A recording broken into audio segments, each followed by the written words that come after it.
Hey Gilano, you're in quick. I'm still just getting ready here.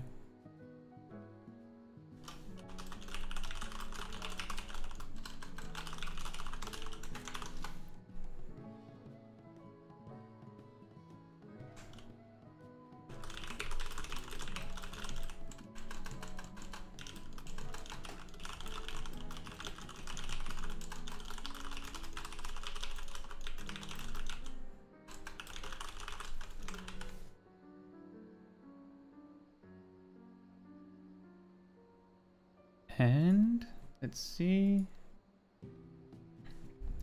Yep. So it's just going to be mostly me going through my weekly grind. I've been away for about a week, so I actually need to get the weekly tasks done. Mainly Tomestone farming. I'll also be doing the Alliance raid. So I'll mention it when I'm about to queue for it if you don't want to see it. But that'll be hopefully about half an hour at first, and then I'll be doing some roulettes to get some tomestones, and then the likely scenario is that I'll just do some more expert level dungeons to get it done, unless we come up with some great idea throughout the evening for a different way to get it done quickly. Either way, it's just going to be relatively like relaxed content that I'll just be doing. So if you want someone to watch while you're doing your dailies or weeklies, I think hopefully this might be a pretty good option. To begin very briefly, I'm just gonna show something that I do every week. As the first thing before I start on any other tasks.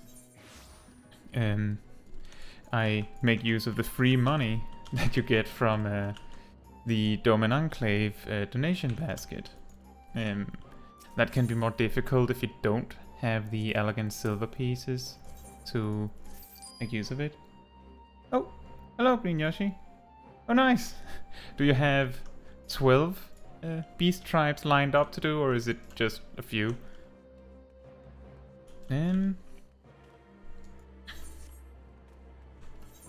Right, let's see.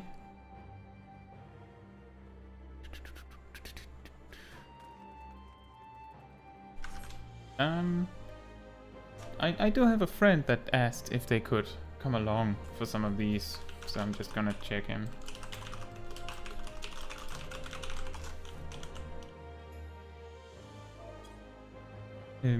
Oh nice. Which tribes are you working on?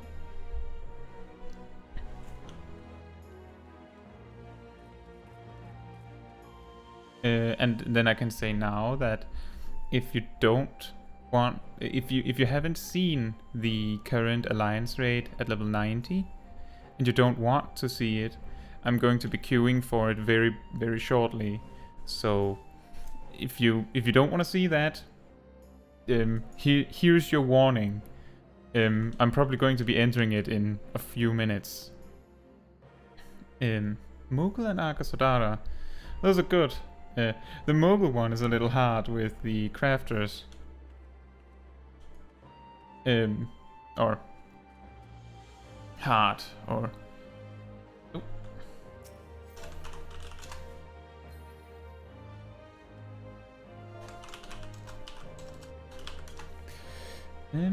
Oh, you have not done the alliance raid, Green Yoshi? Is that right? Or is it more just nice to know?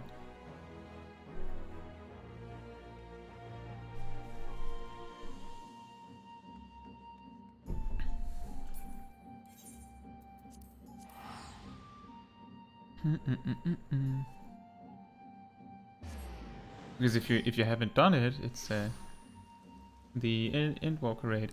So the alliance raid is a separate story from the real raid. You could say real raid. They're both raids. The alliance raid is just, you know, like with Crystal Tower. All right. I'm just my friend is just about to finish up on their firmament stuff. All right. Well, Green Yoshi, there's here's a little advice or maybe a suggestion. Is the alliance raids are how should I say it? They're content meant to be beaten, which means that if you go in blind, I don't think anyone is going to be mad. Like, no one's going to mind. And people will only really notice if you like really have a rough time with mechanics. But for the most part, alliance raids is an excellent opportunity to practice your ability to learn mechanics just like by seeing them, which is a really good skill to get. I'm not saying that you can't look up strats beforehand, but if you don't look them up, no one's going to be mad. So it's a great opportunity, and you only get the opportunity to see a raid for the first time once. Oh yeah, Dunskate is super fun. super fun to do blind. That's the common one to wipe on. But again, people don't really get mad. Typically don't get mad when you wipe. So, and this one, because it's newer, most people know it. So they're fine. Even if you can't do your part, everyone else is able to carry you. Yeah, I agree, Gilano. You know, Gilano, I missed the time when Orban Monastery got released, because I had that was actually the specific time frame between I started the game, quit the game, and then came back. Was in Lighthouse existed, Ridorano Lighthouse, but Obon Monastery didn't exist yet, so I missed that entirely. But I cleared Obon Monastery the first time on the day that Bosja was released. And you need to complete the level 70 alliance raids to unlock access to Bosja, which meant that I joined this alliance raid, and I believe 20 of the 24 players were first timers. So I still kind of got that day one release experience. Not exactly, because there were some people there that were having a rough time because they knew how to do the mechanics, but no one else did. Right, let's see. I don't know if my friend Seb here is in the stream chat, but if he is, he's probably gonna write something in the chat in a moment. A trick that I normally do when I'm queuing for content, if I don't really care which role or job I'm playing, is that I'll queue for the one that I think is most likely to have the short queue, or I will just and then a few seconds later, if it doesn't pop immediately, I'll switch to whatever is more likely. So, like, for instance, I can see that Sip says he's ready. I'll switch to tank, and then we just join. And The queue time is a little long, it says, but maybe it isn't. So I'll just give it a moment.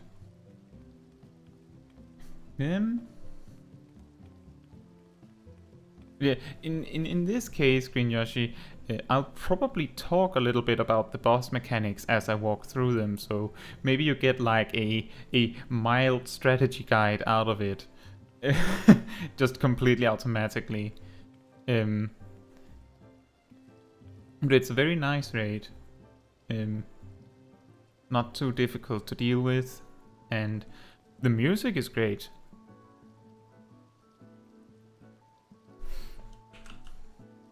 Yeah, yes, a preview. I don't know how loud the game audio and more importantly the music is for you guys. I hope that it isn't too quiet when I'm now teasing that the music is gonna be great. But I hope it's a fine balance.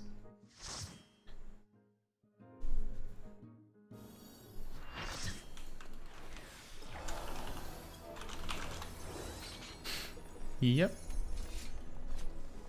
So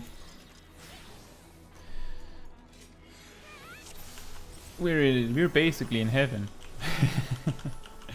And my friend is playing one of our healers and I'm playing a tank. So we have pretty strong control over what's going to happen here. Let me see. One of the other tanks has their tank stance on. So we'll see whether they want to tank or they're just gonna let me do it. And if they want to tank, I'll just let them. It's the easiest way to deal with this common alliance raid problem where you have to like fight the other tanks for aggro. Is if another tank wants the attention, then just let them have it.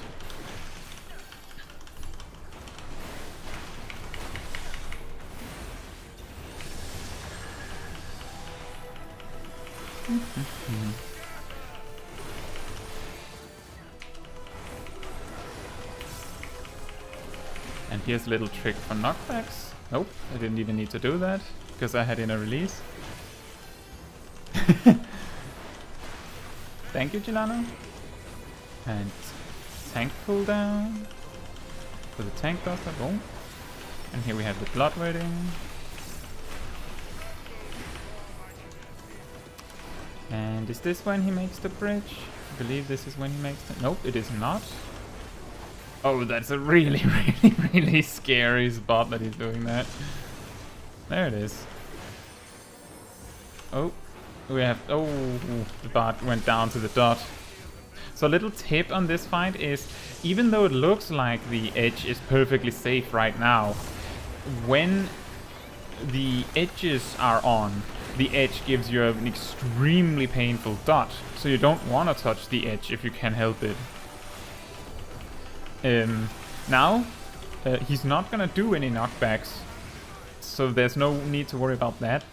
But the trick here is that the hammers are gonna push the floor under you. It's not gonna push you. So make sure that you're standing closer to the center of a line that they're gonna push. And then that's mostly what you need to worry about here. And then of course there's this line, but it works in exactly the same way. So because it is stuck to the floor and you're not, this line AoE will actually move one step over because of the hammer out there in the distance. We don't have to do anything. Oh, someone almost died. And here, he's going to teleport. And we have to be ready to move into position. So, the safe spot is this way because of the hammer. You have to move right at the last moment, otherwise it's gonna be bad.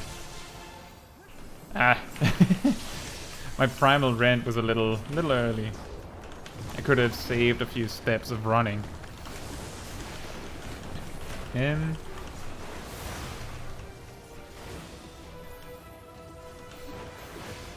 So that is, there's like, I think there's one mechanic left. Yet now you can see that the edge has this like electricity next to it. So if you get knocked to the edge, you take a lot of damage over time, which is why people tend to miss it.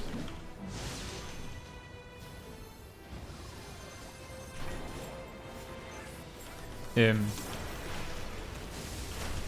don't notice it as much unless you're healing. Then you notice it very quickly that people are taking a lot of unnecessary damage. Oh, and here he's going to call, like, some of them light up.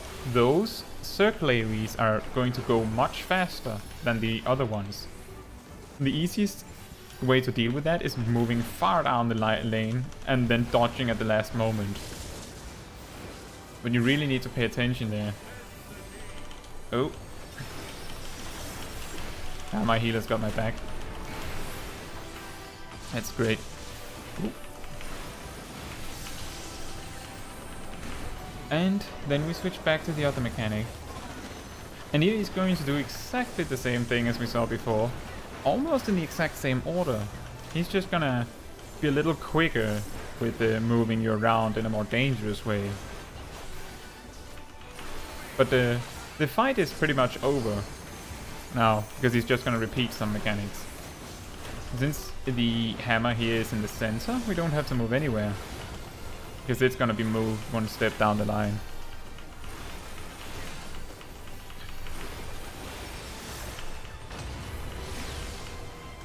It's a little drawn out, you could almost say, this fight.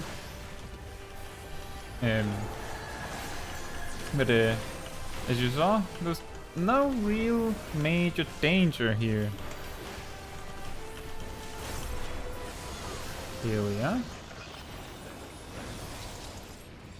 And then we have like an ad phase, and then another boss. Do I have both of these? I have both of these. Excellent. So the gear from this alliance raid is it's the same item level as augmented crafted gear.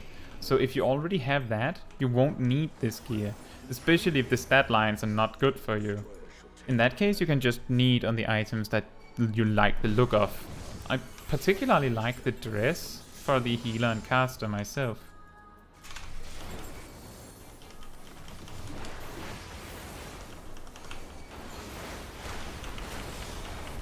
So this one actually does like a frontal cone without like showing it until it's too late. So that's worth keeping an eye out for. Oh, nice. That's good to hear, Gilano. Exactly, I really like it too. I just don't use it much. Like, I don't really use it, not because I don't like. I do believe I have them. I just can't really use them because I have the my favorite outfit happens to be a caster healer outfit. Oh, I believe this is a room-wide AoE. Yep. So that shake it off was good. That was exactly what we wanted.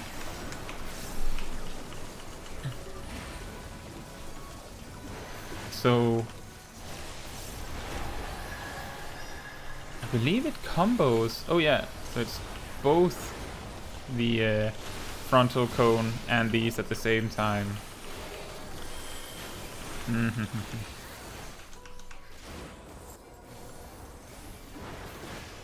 And here comes the donuts.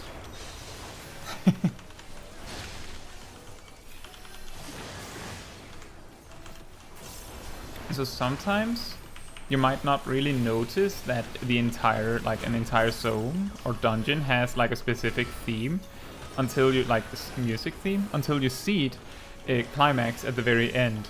But if you pay like close attention, you can hear that it's once we get to the final boss, this song that is already playing is really gonna ramp up. It's not entirely surprising, but it is going to be the same song, just building up to what's it called? I believe the song is called The Balance, isn't it? I think it is. It's very nice. I believe Husky by the Geek made like a cover of it within like a few days even.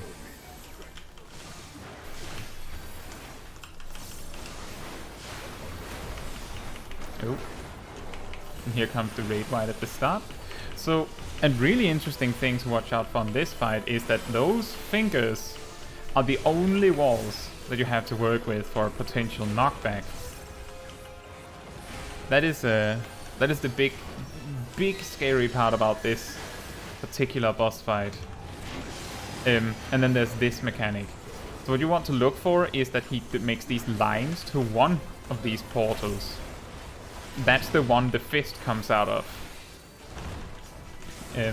That is what really matters. That is like his key mechanic aside from these fingers. And basically he has these fists and a knockback mechanic. And the fists play with this proximity AoE.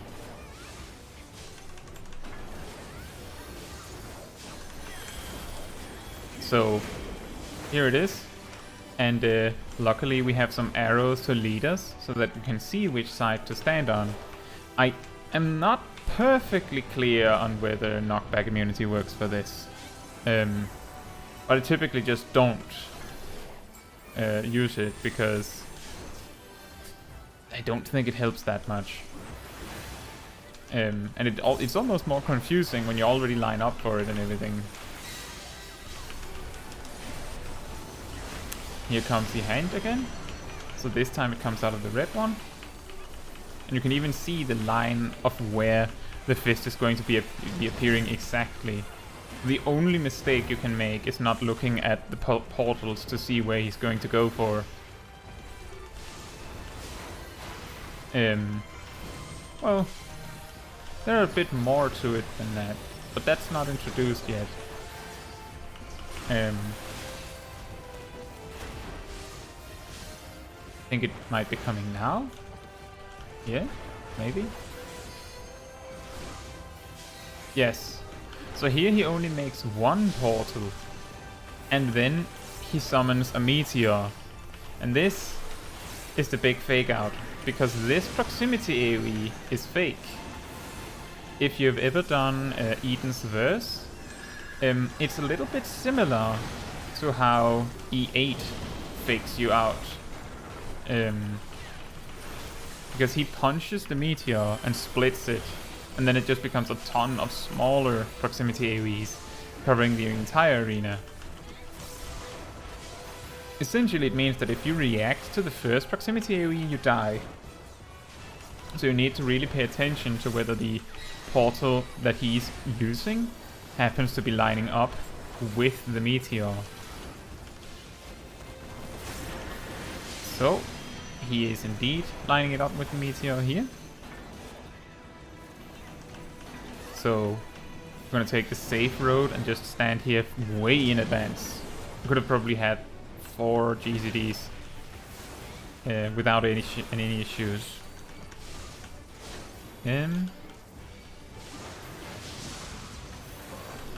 Oh, I almost lost my damage buff. And this is a classic.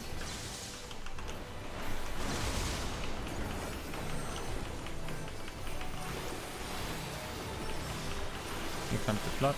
Oh, the tank buster. I think I wasted 10 beast gauge there. Oh well. Oh, now it gets very interesting. He's doing the fist out of the blue side, and he's doing the meteor at the same time. And then he's doing circle AoEs on people. That is, I guess, the most complex combination of mechanics he has. And the fight is just about to finish now. Oh. And this time you know exactly which one you have to stand on. Let's check if knockback immunity works. Oh, I used the wrong button. I taunted instead of the knockback immunity. Right. Right, it's because sometimes my arm's length is on that particular keybind. We'll get him next time. Come, mortal. Enter my realm. Now we have some more ads, and then another boss. So you can see so far that each boss has had like 2 or 3 mechanics to like really watch out for. But it's been nothing extremely evil, I think. There's a few on this boss we just had that can be really difficult if you die. If you don't get the meteor thing the first time, then it's gonna be really hard to get it the second time.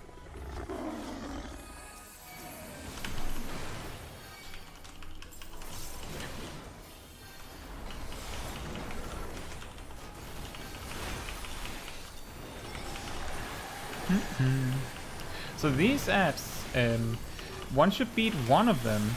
The other one pretty much just struggles because most of its mechanics are only scary if its partner's there. Like this one. It's a circle AoE immediately followed by a donut AoE. If you only have the donut or the circle AoE, it's not that frightening.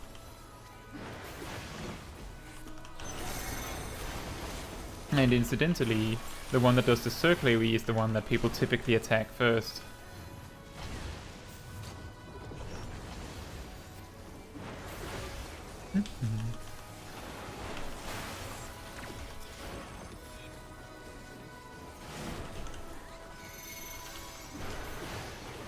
Whoops. Looks like a DPS actually. Got that at.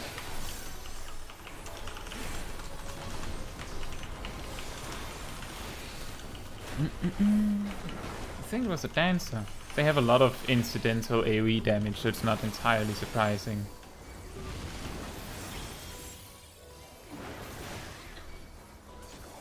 Like, if you had 2 targets anyway, that's really nice. And... but it's fine. They didn't die.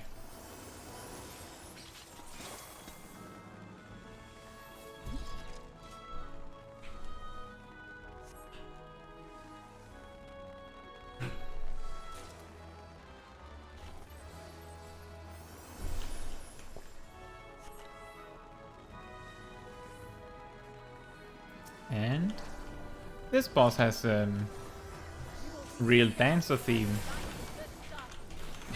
Speaking of dancer.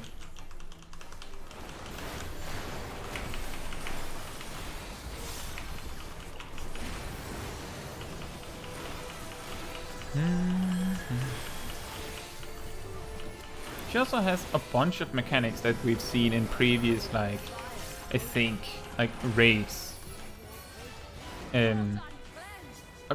Really easy. Like, my best advice on this boss is that many of her mechanics are easier if you're close.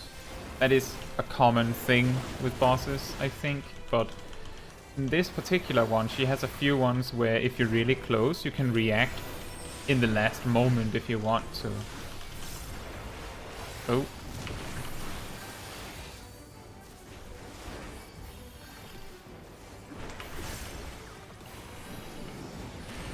And which mechanic is this? Oh, this one again. You see, if you were far away, that might catch you. So this mechanic reuses something from E6.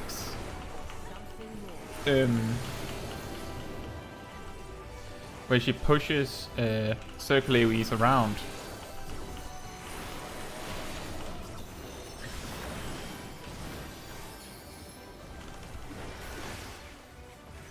And from my experience, these fans mostly move a random amount of times. So I haven't seen a pattern to it. It's like 3 to 5 times usually. So that they stop, so you see the AoE coming.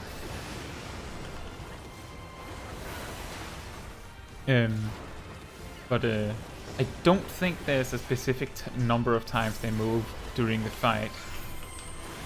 Oh. You really don't want to stack on those.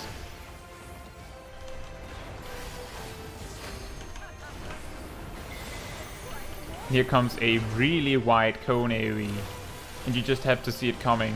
She has a voice prompt, so if you're having a hard time hearing, like seeing it, she says a very specific line when she does that.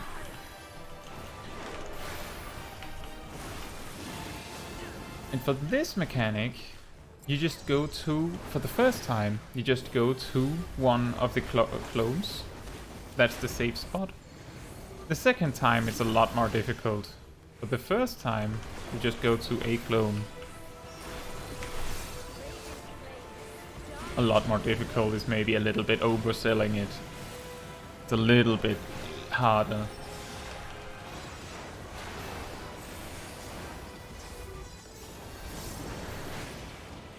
Ooh.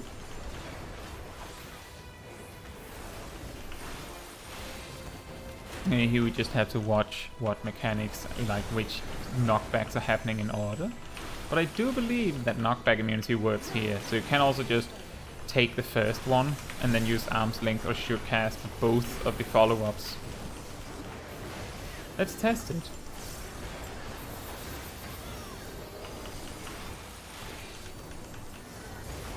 Yep.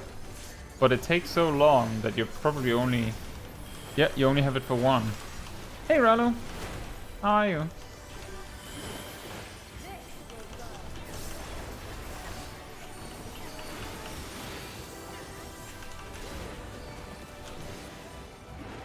Just doing my weekly content.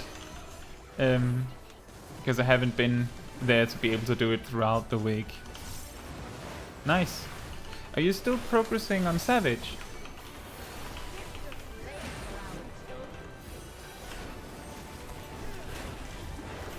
Oh, proximity AoE. Oh, the red mage didn't see it.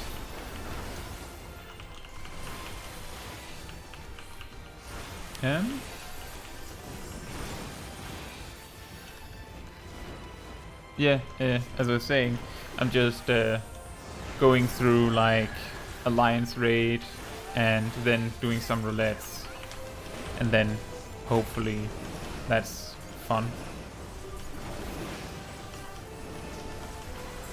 Oh, here comes the fence.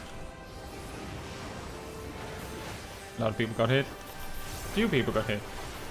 And here comes the wide cone AoE again.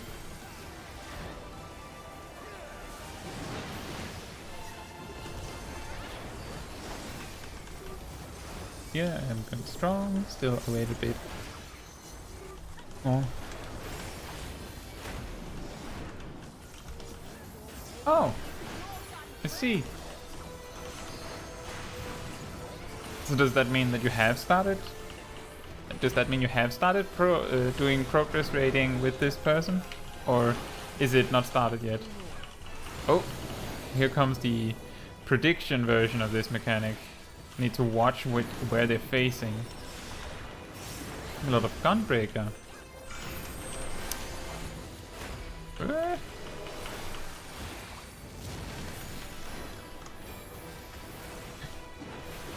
That's great.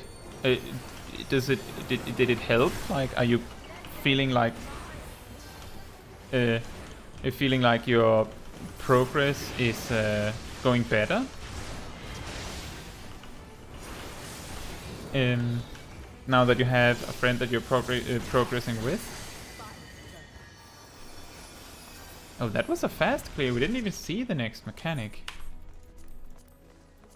Oh yeah, there's the tip from my Savage Gearing guide, is that you only get one piece a week.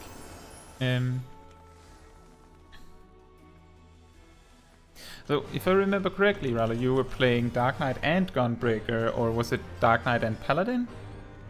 Now you're playing a lot of Gunbreaker. That's, I mean, that's great if you enjoy that more. And my patron deity is this guy. A guardian is Nalthal, if that's what you're asking. Gilano. Is that what you meant?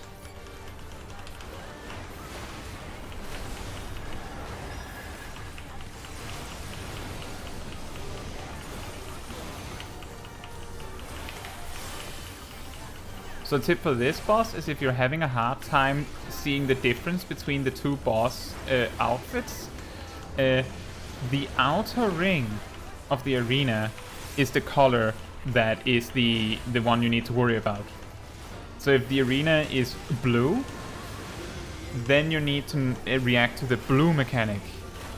If it's yellow, then you need to react to the yellow mechanic, like this. But yeah, my Guardian is now dull. I can't even remember when I was making that decision. But yeah. Oh, this is gonna hurt a lot, I think. Oh. Tanks! Assemble! Join me, tanks! We're missing one.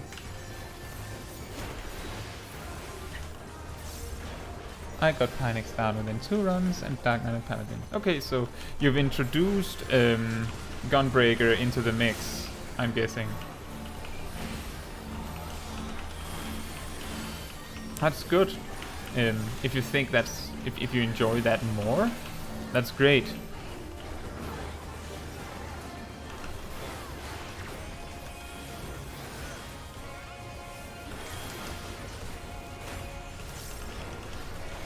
Do you guys remember your guardians on your characters? And do you remember why you chose them? That is an interesting question.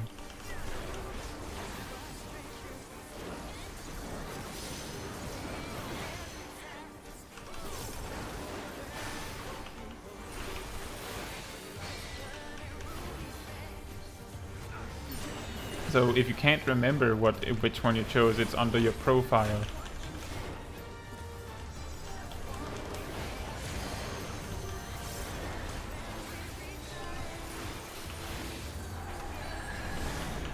Oh, there's also a little funny story regarding this mechanic with you can see where which one is safe on the outer ring of the arena.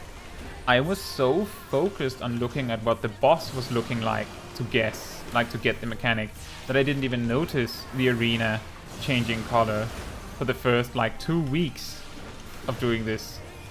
And my friend Sip, who is the one that I'm queued with, my white mage here, he was the one that actually brought it up. That, oh yeah, have you seen that the outer ring changes color? Way easier to see it like that.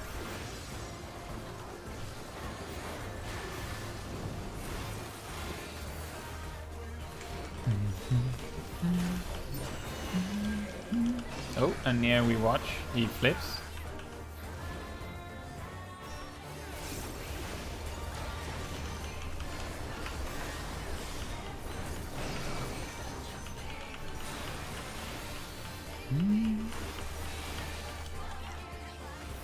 Yeah, Pinex is it. So if I remember correctly, isn't Pinex like a mechanic that is like a centerpiece of P4S, or at least P4 normal? So I guess it's way bigger in Savage, or way more difficult.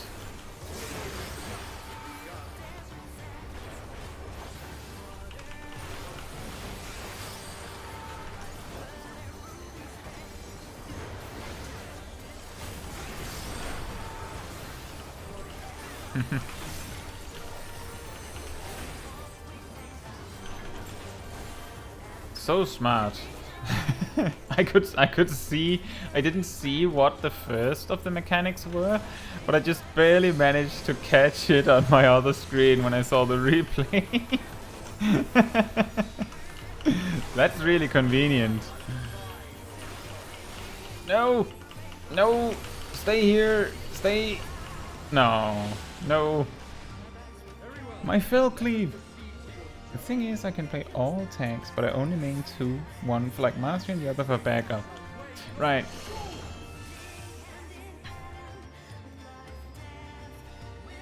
Yep, and here we go to our ad.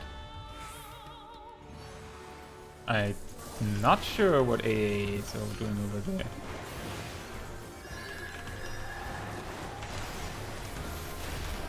Yeah, that is definitely a good idea, Ralo, to have like multiple tanks to work with.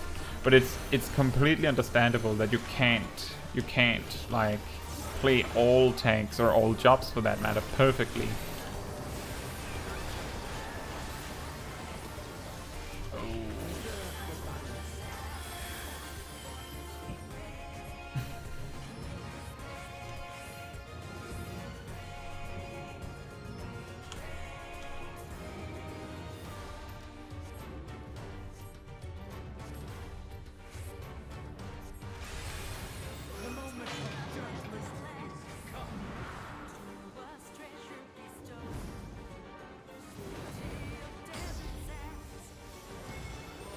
Green Yoshi says, that's basically how we view my main job in all MMOs. How do you mean? Like, based on what Ralo said, or how do you mean? And Ralo says, yeah, both Pinex in normal, Savage are the same, but in Savage you gotta do 2 mechanics within seconds. Right, that's like near the very end of normal usually. You get this thing where you have 4 Pinex things back to back, while you also have to deal with the roll markers mechanic and if I remember correctly,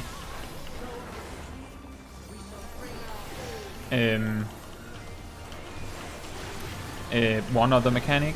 Let's see, to believe this, and then because it's Savage, it's of course something like that, but really fast.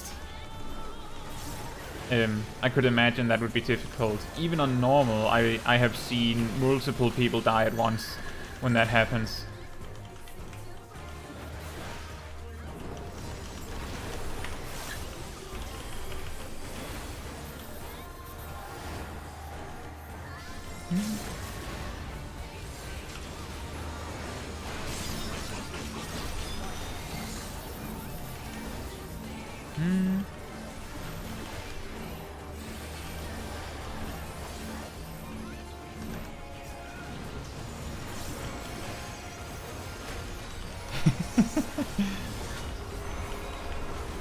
Oh dear.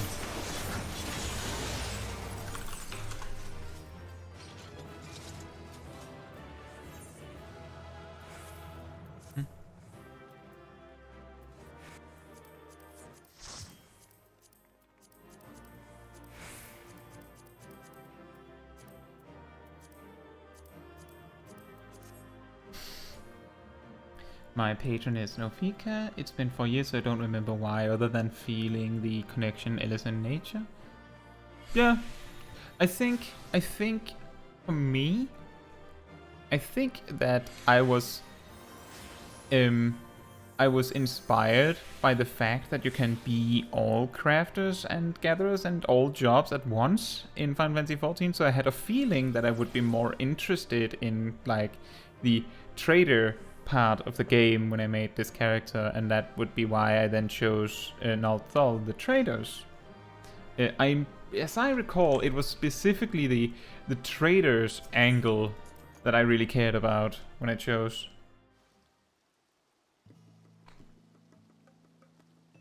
Let's see. I find myself enjoying Paladin more in Frontline, and an extent on Crystalline Conflict, but the love for it on PvE has slowed down a bit since I picked up Gunbreaker for fun. I'll never drop Dark Knight unless you believe in class main loyalty. Yeah, well, the thing is that I think that there is a chance if a job changes very significantly that you might lose that love for your main. But if you like your job for more reasons than just how it plays, then that's a completely different story. Like, my first job was Summoner, and I love to play Summoner now, despite how much it has changed.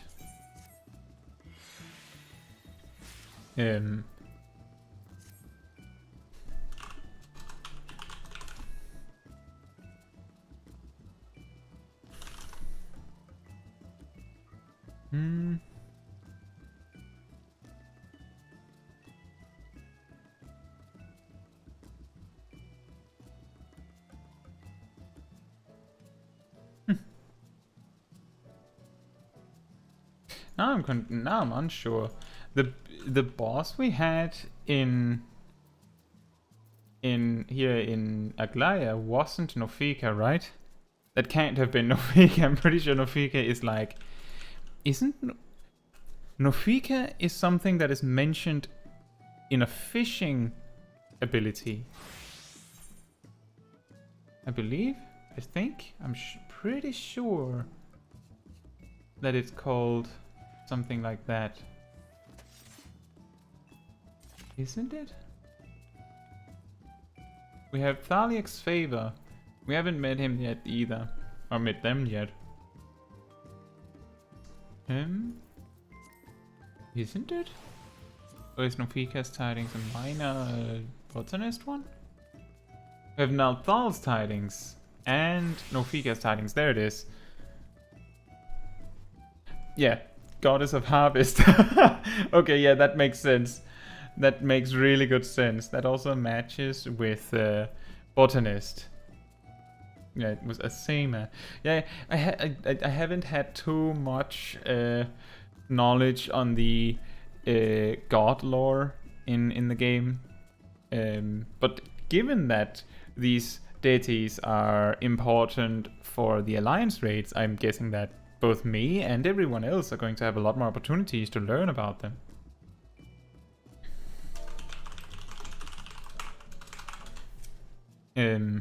Right. So now that we've done the weekly alliance raid, I'm going to be doing some roulettes.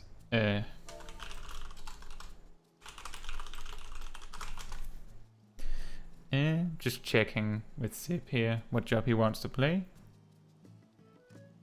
Actually, is there a specific job you guys would like to see me play in an expert roulette? Like you just write a job. Like if you want to see a specific one. If you don't care, that's fine. I'll just wait a moment then.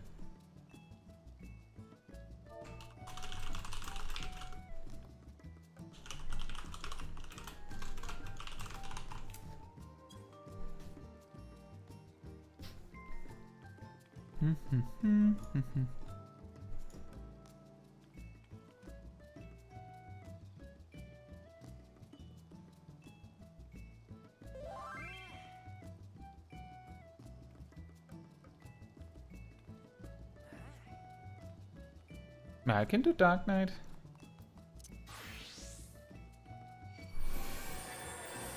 I'm not gonna get the opener and burst rotations perfect. I don't play enough Dark Knight to get that consistently.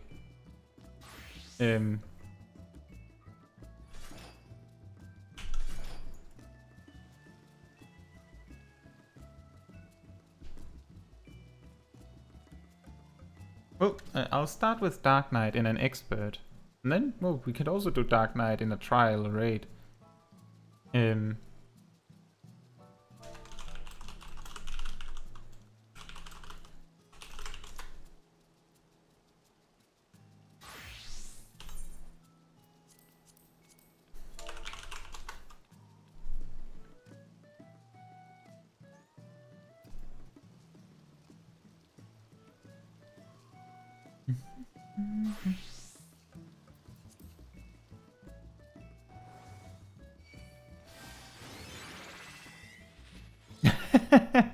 Well, that's really nice, Ralo. I imagine that since you've probably played a lot more Dark Knight in Savage, you've probably practiced the opener and things like that a lot. So I'm sure that whatever I'm doing is not perfect. That is something I'm pretty confident on at the very least.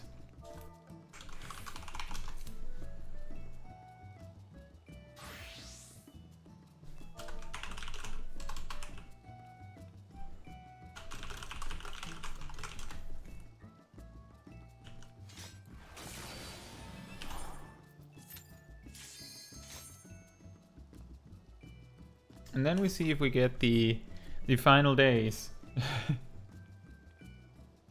Ah. Sip was thinking of doing Sage, but he couldn't remember all of the buttons.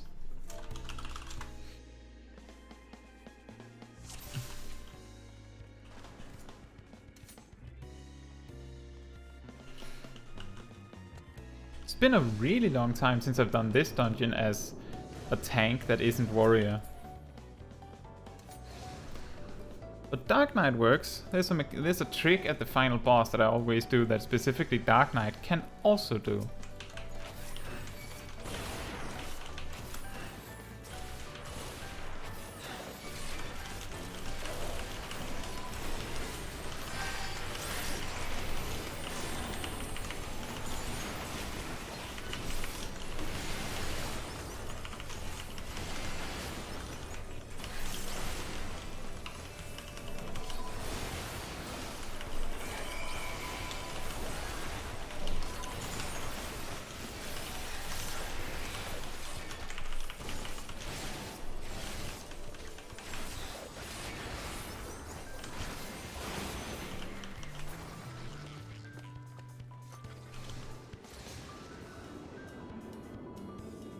It's just really easy to do it with warrior and very relaxed because the rotation is very easy. But I don't mind. I've just done like random jobs in roulettes before, so I'm not afraid of offering to do any job. It's not like I'm gonna go, oh, that particular job I can't do. Just conveniently, you guys wanted to do Dark Knight.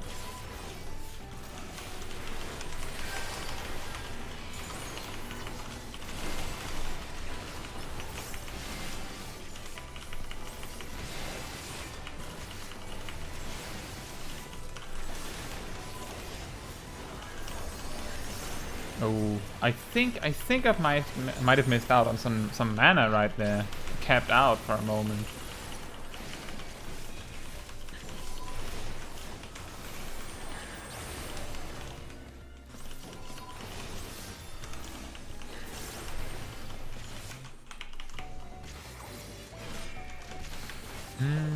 I want to keep my salted earth for the boss.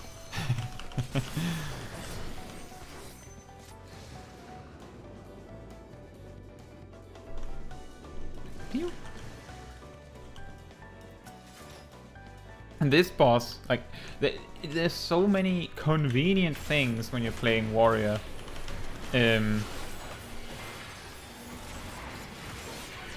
Like, you have a built-in knockback immunity in your inner release, so you can completely ignore knockbacks when you time it right.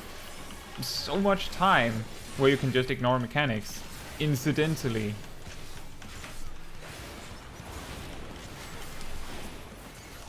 It just occurred to me that stacking all of the burst into a very small time window is not going to help much.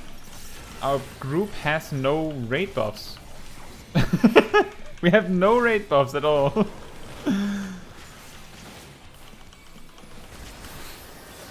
That is exactly... Oh. Raid wide incoming? So... this is I guess it's a pretty nice tip if you're very used to following like bursts in guides exactly to the letter, is if your group doesn't have any raid cooldowns, then the main incentive you have to stack them is gone. Like, Dark Knight has the damage cooldown at all times because Darkside is always there. And because we have no other buffs, it makes no difference when I choose to use them.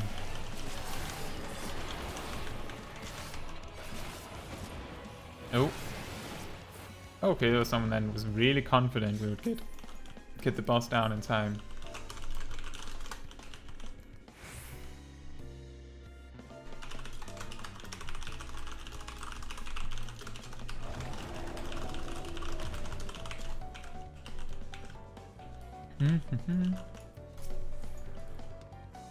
I think I've mentioned this trick many times, but if you're wondering, I'm using a ranged attack combined with taunt to be able to pull everything as I'm passing it.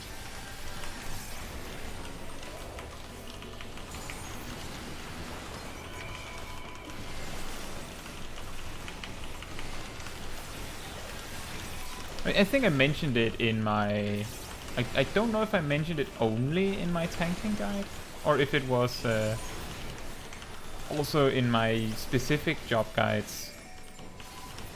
It's a very neat trick.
Ever since Savage can be repeated, the dungeon runs have been going pretty quick now.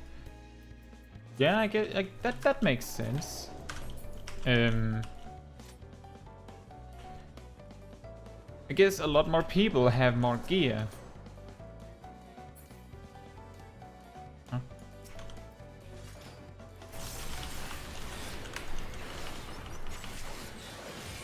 Oh, whoops.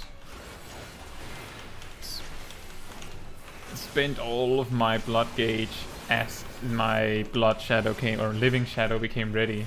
That's a big mistake. Here we are.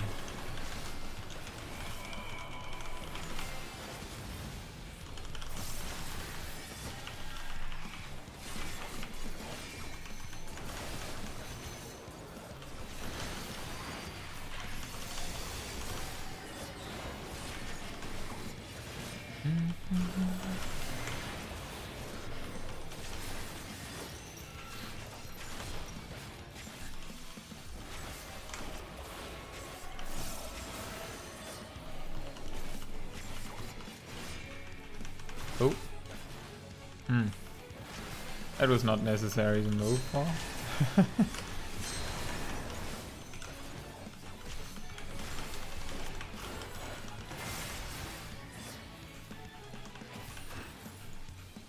Move some time in advance, so really get the boss moving quickly.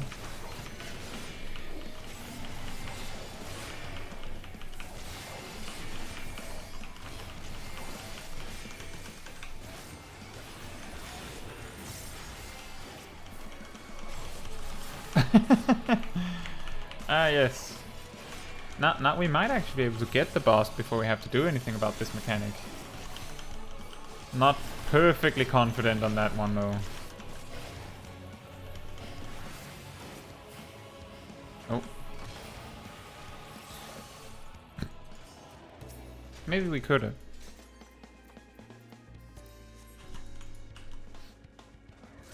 Now we just have the last trash. And then we get to the funny boss. There's a trick you can do on that boss if you have a reliable shield to place, which means warriors and dark knights can do it consistently.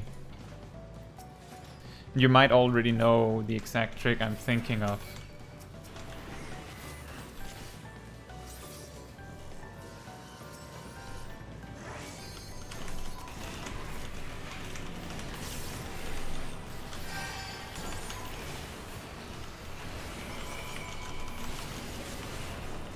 Yeah, removing the mines. It's a specific sequence though, because it's the first mines you typically don't have to remove. But one thing is removing the mines. Another thing is that if you don't take any damage from the mines, then you don't get the paralysis debuff. That's the trick.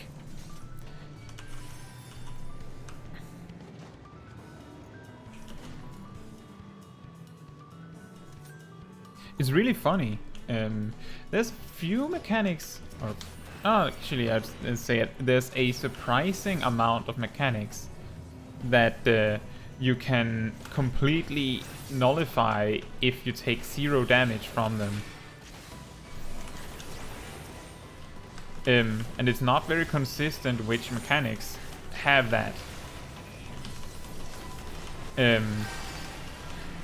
The first mechanic that comes to mind is the knockback thing on Ifrit, you know, good old Ifrit. That can be nullified by a shield. But you can't do that synced until hard, because on normal the only ones that would have that shield is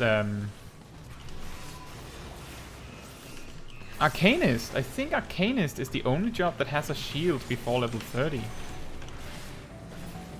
I think.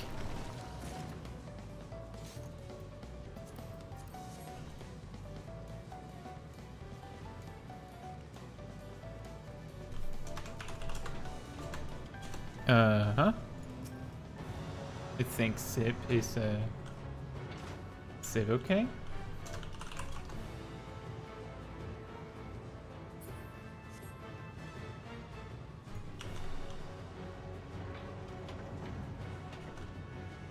That's overpowered.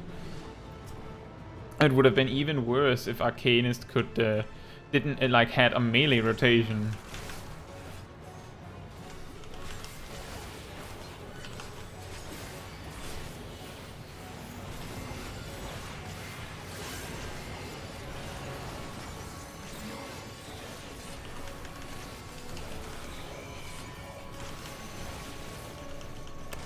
Ever since they removed Protect, well, I believe Stone Skin was the thing that gave a shield that you could apply regularly. Protect was just defense up, but I get where you're going, what you're going for. Nope, we don't need to do that one. Usually the boss is going to do the left side front here. Yep. Do I have any job ideas I would like to see in the game? I was very excited to hear what they had in mind for the Beastmaster job, even though they say that's going to be limited. That one I have some high hopes for, because I really like playing Blue Mage.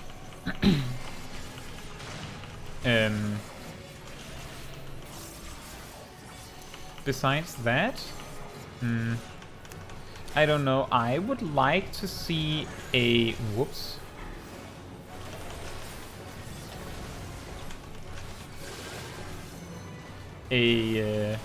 tanking caster, or a ranged tank would also be cool.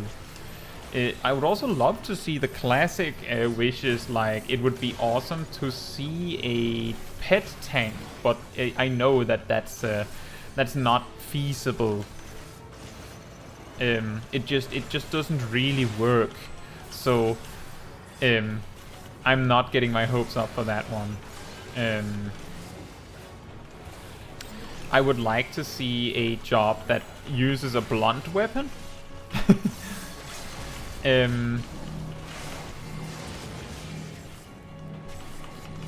That would be nice. And warrior getting a hammer or two doesn't count.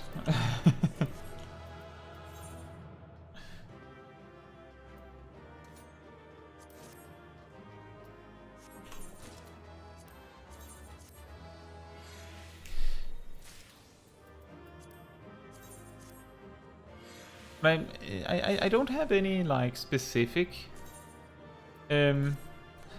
big dreams for a job that I would like to see. Usually I feel like they're really good at coming up with something cool that is surprising. Like, I didn't expect Reaper. I remember that there was a lot of talk about a Templar.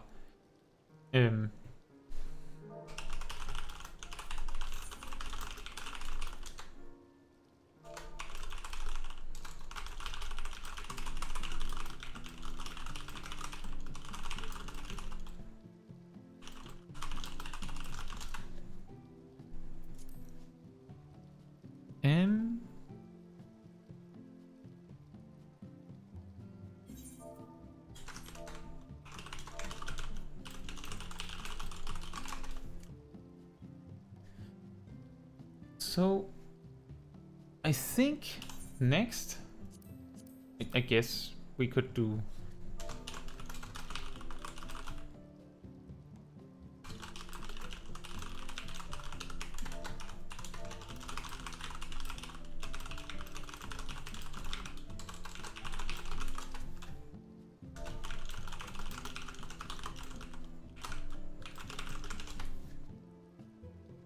I guess Sip is saying that he didn't know that the mines exploded that far, from what I can understand.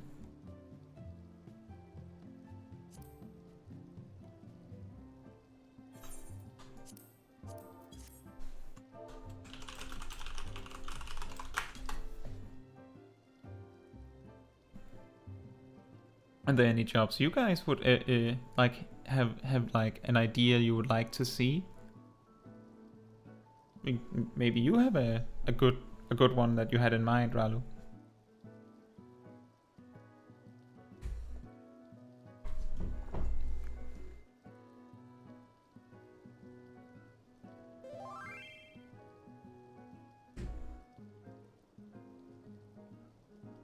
Oh yeah, the sniper. Oh yeah. Yeah, now that you're mentioning Final Fantasy Tactics, I never played Final Fantasy Tactics, but I have played a lot of Final Fantasy Tactics Advance. And like there are a lot of options there. The sniper, the fencer would also be a good one, I think. That would be. but maybe that would be way too close for the red mage, because we already have the rapier there.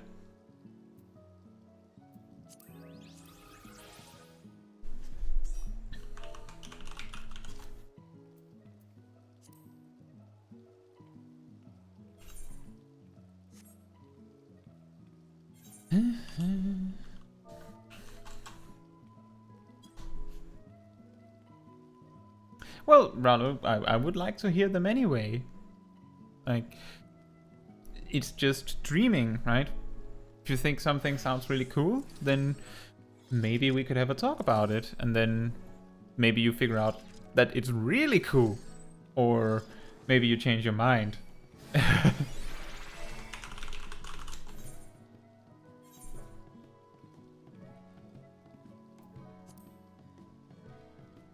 Yeah, the sniper class could be cool. Like, I'm thinking like a way you could make it work would be, I'm thinking a bit like how there's the, I think it's called Deadeye in Guild Wars 2, where you like hunker down and then you get really long range. I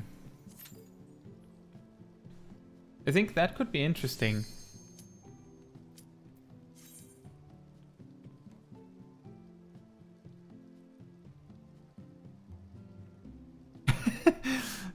You know, Green Yoshi, I think you have a really good point there, because White Mage and Astrologian are the closest we get to, oh boy, to a hot heavy healer.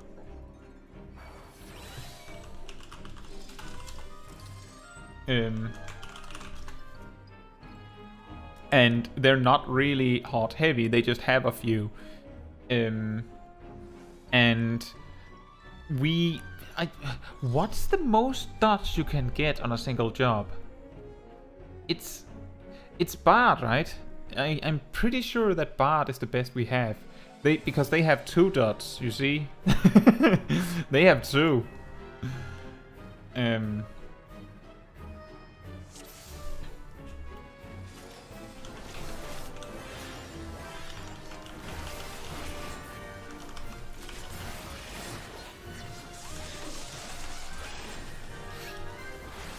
Yeah. The old summoner. When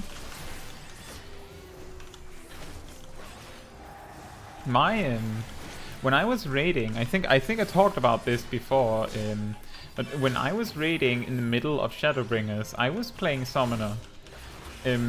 My main grievance with Summoner wasn't with any of its mechanics. It was that it felt like they were trying to do too many things. Like, if you think about like what's a good example? I think Black Mage. Like, if you think about Black Mage, for the first like 50 levels or nearly 60 levels, it works one way, and then it changes. And then after 10 levels, it changes a bit, and then after 10 levels, it changes a bit, and so on. Summoner instead was like, in the first 50 levels, there's a bit of a focus on your Eggy, and a bit of a focus on your dots. And then you reach level 60, and then suddenly there's this Dreadworm trance thing that partly trivializes the dot management because of your Tri-Disaster becoming available very often. And then at level 70, the focus is suddenly on Bahamut.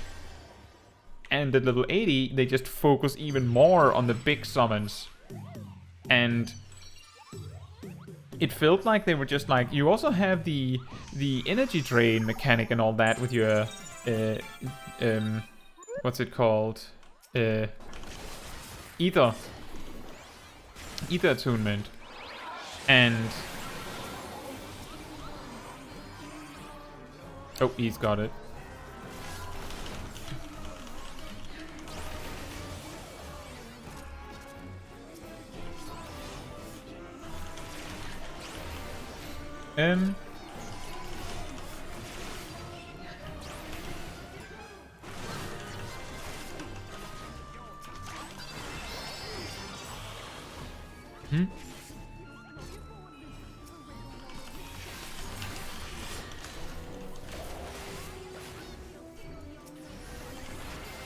Oh dear.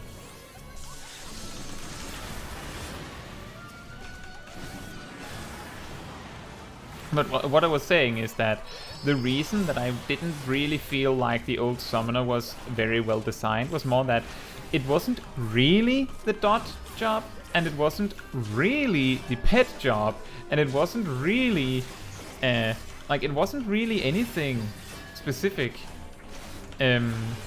It felt like they were trying too many things. They should have focused on a thing. And I think the reason why the summoner ended up being like that was because I'm thinking the Arcanist was inspired heavily by the Warlock from World of Warcraft. Because it was constructed back when they were taking a lot of inspiration from World of Warcraft to see what they could get right.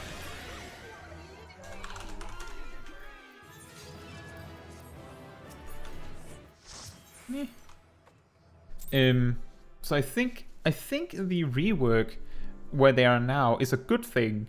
The bad thing is that we don't have a job that is focused on dots at all. The best is either Bard, and it's not focused on dots, or Blue Mage, and that doesn't count. Like, let's be real, that doesn't count. So yeah, I agree. We need a dot-heavy DPS. And I think that if they were to introduce a thing that would be unique for healers, like as a new healer, that would absolutely be one that is much more heavily focused on HOTS. So not as in like White Mage and Astrologian where you have HOTS, but when things hit the fan, you end up using your like immediate healing anyway. This would be like, this job should be closer to like how a druid healer works in World of Warcraft, where you have faster HOTS for when things go bad, but your immediate healing is terrible. You could even build on that to make like you have already shields with a little bit of heal over time, and then upfront healing, and then you have heal over time with immediate healing and a little bit of shields. You could have heavy healed over time, a bit more shields, and then the immediate healing is bad. Right? That's a third option. It's not entirely unique or specific in a concrete way where you can say pure healers and barrier healers like they're doing now. But it would be different and would probably feel different. You could even make it so that its attack is more focused on dots, and then you are actually like hitting both ideas, although it would be a dot heavy healer. Let's see, Ralo came with an idea. The first one would be a tank class that uses 2 stances, aggressive, defensive. Both stances would take 25% from the opposite stat. For example, normal would be 50-50, turn on aggressive stat, you're 70-25.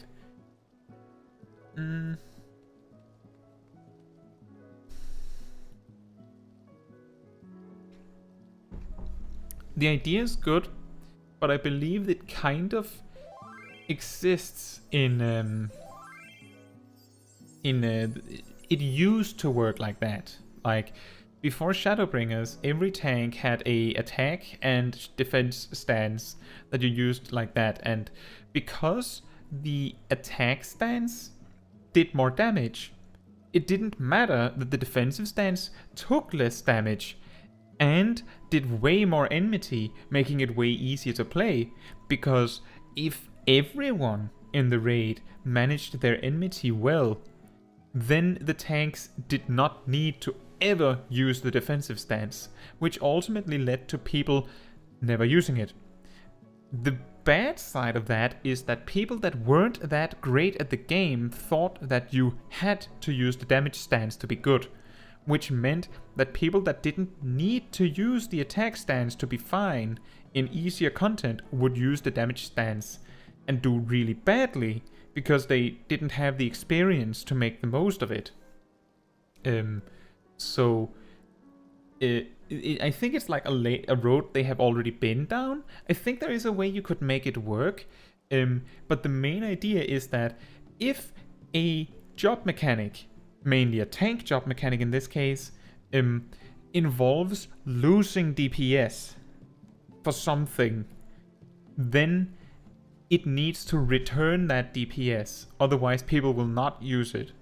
A great example of that is Dark Knights. There are Dark Knights that will just flat out not use TBN. They will just not use it. That's not good. But they will not use it because it's a damage loss if the shield doesn't break. And some of them haven't even read the second part of the ability and just see shield, no damage, and call it a day. Which is really bad. The reality is that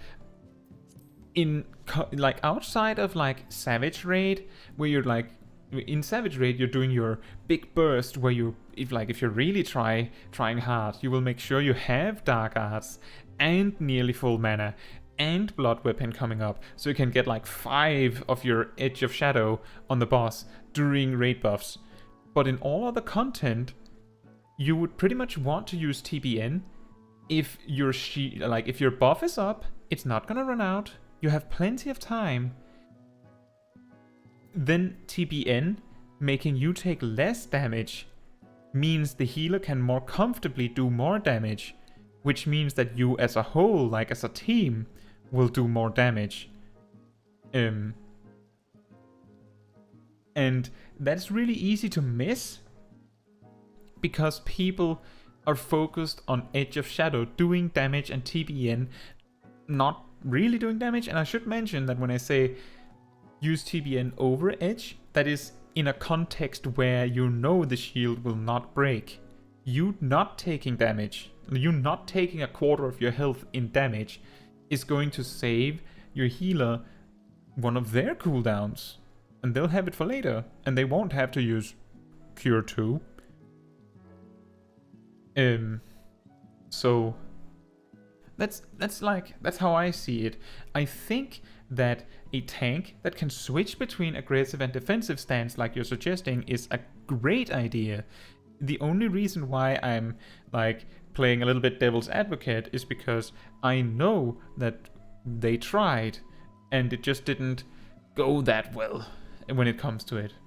And Gilano, I agree. I remember really early in when Endwalker was just like teasing that, oh, it's gonna be a new healer and a new melee DPS, and pretty much all we knew was that it was gonna be a healer, and incidentally the melee DPS would have magic.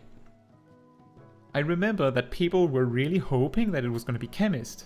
People were really hoping it was gonna be some sort of chemist, and it works. The idea works.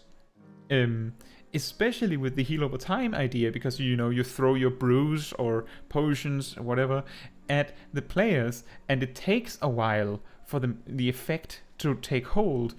So the heal over time idea works, and then you throw poison at the enemies, and the damage over time idea works because it's the same. But I've heard previously that part of the reason why they would not like Chemist is also because it's really close to the Alchemist, so they need to make sure that they can find a way to separate them,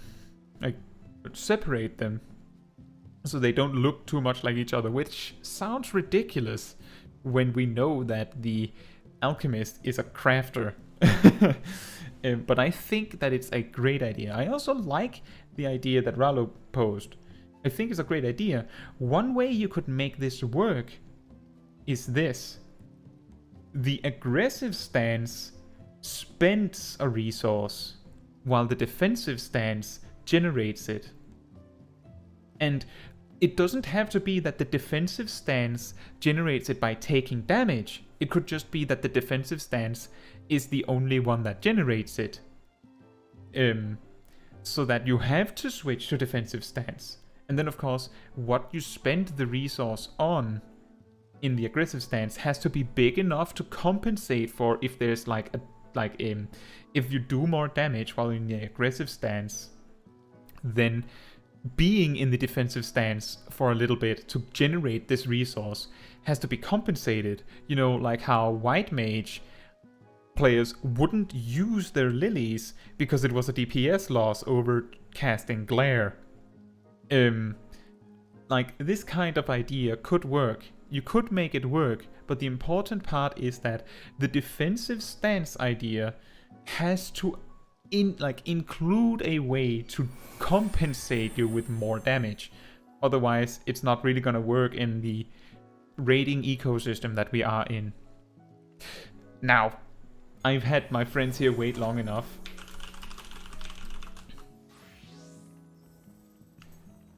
Oh, actually, what job should we do next?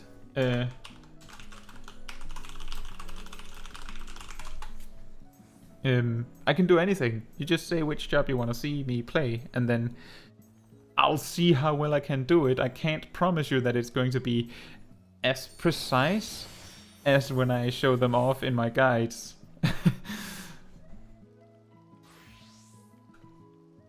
Ninja.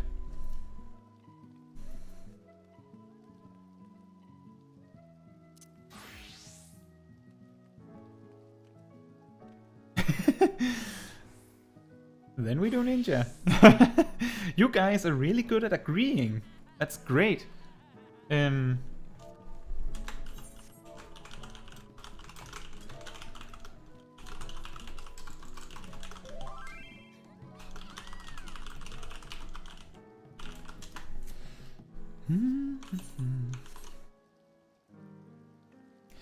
jutsus, well, let's see. If the muscle memory for me is mostly just doing them on my mouse. I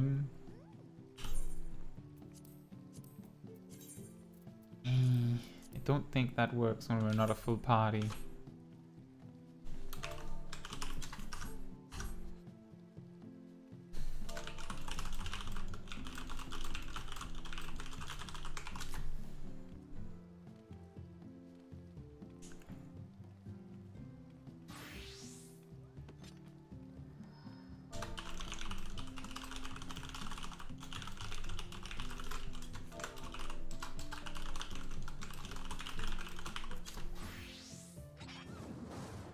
But that is the difficult part when you're actually remembering or knowing the jutsu sequences. That's the first big leveling hurdle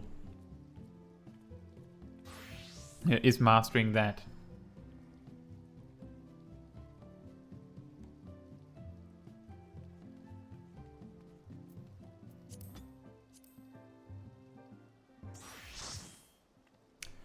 Okay.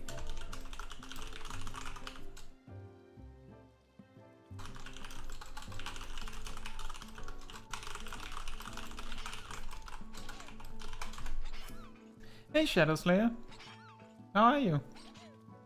We've had a little bit of a talk about ideas for a new job to introduce, and in a moment we're going to be doing leveling roulette, and going to be playing ninja on the request of the chat. Thank you, Gilano. Have a good evening or morning or afternoon, depending on where you are.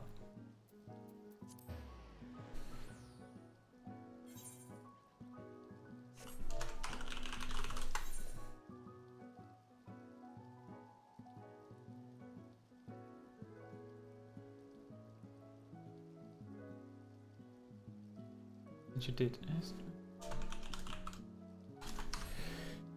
Oh boy. We stand here for a good 10 minutes or more, and then my friends realize that they're not ready when I'm ready. Isn't that a classic?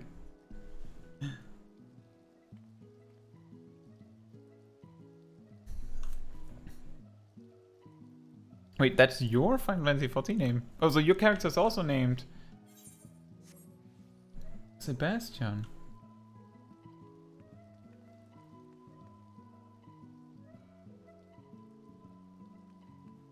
Heh. That's pretty funny.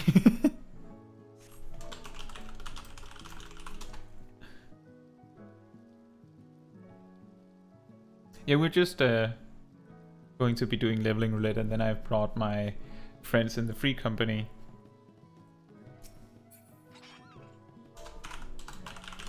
And Steve is not very good at saying that he's ready.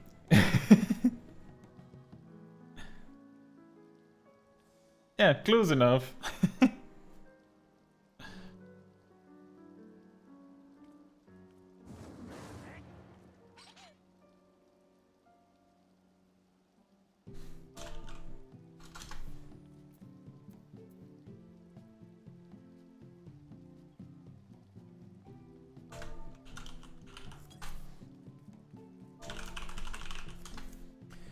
Oh boy.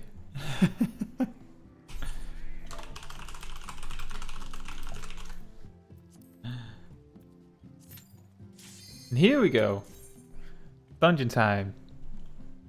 And then we'll see if I can remember the jutsus off the top of my head. Level 68.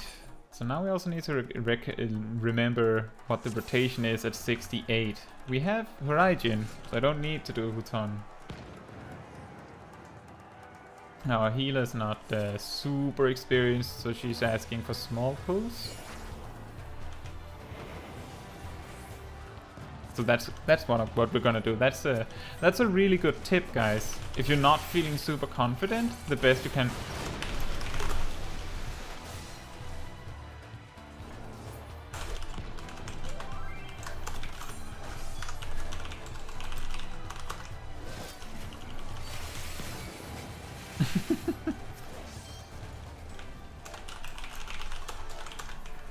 That was close.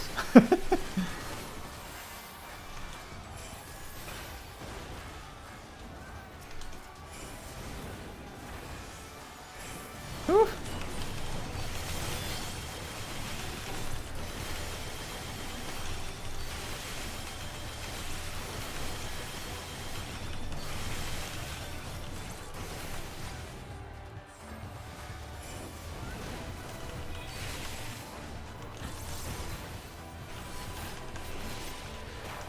Ooh. Okay, now we can actually start the dungeon. I don't know how small of a pull that ended up being. Oh yeah, the sound? So nice. The bloodbath noise.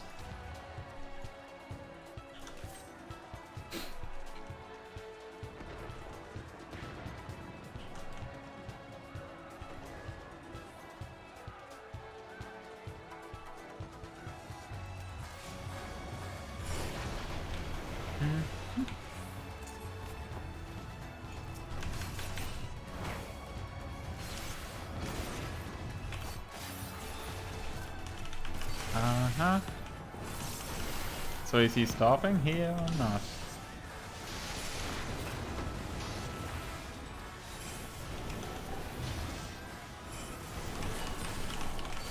Ooh. Oh, I got hit by the telegram. That's not good. We have more bloodbath. More bloodbath.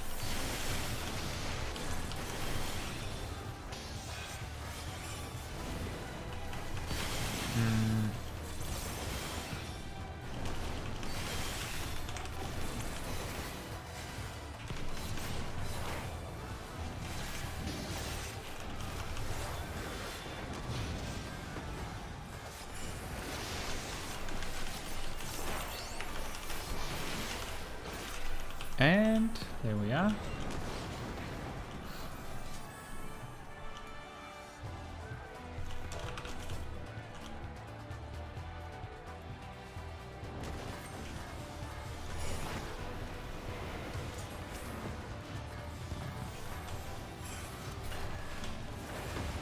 Carton. And another carton.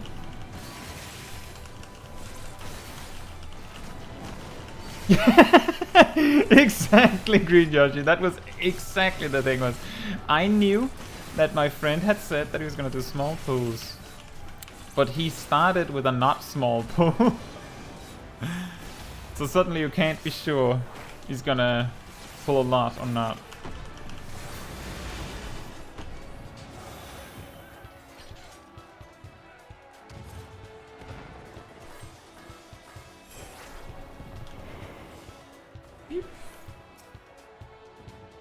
Yeah. Oh, there he is. Well, a good thing, Green Yoshi, is that back in the day, back in the day being Shadowbringers, you also needed to do Doton on single enemies. You don't really have to do that anymore.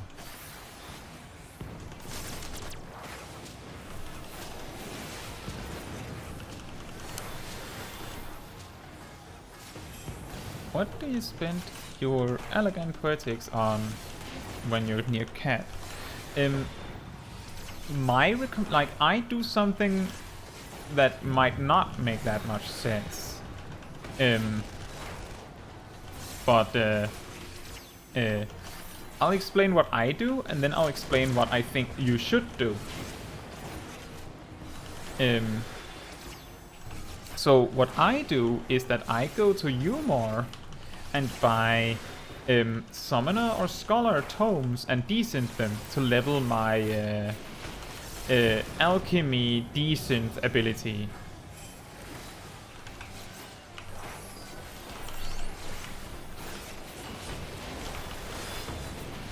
But what you should do, if you're a smart person and can prevent yourself from not focusing on maxing out the boss, is that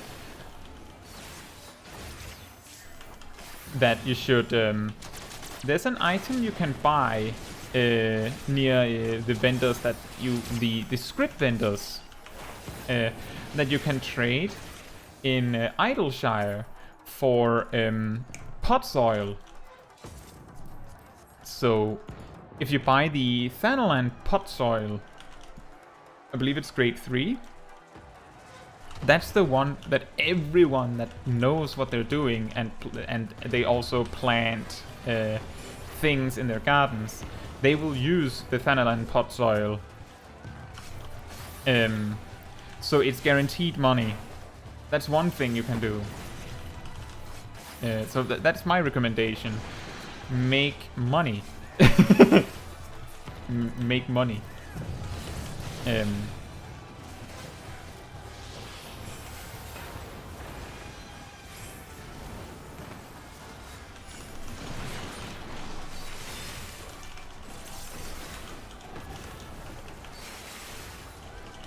Ooh.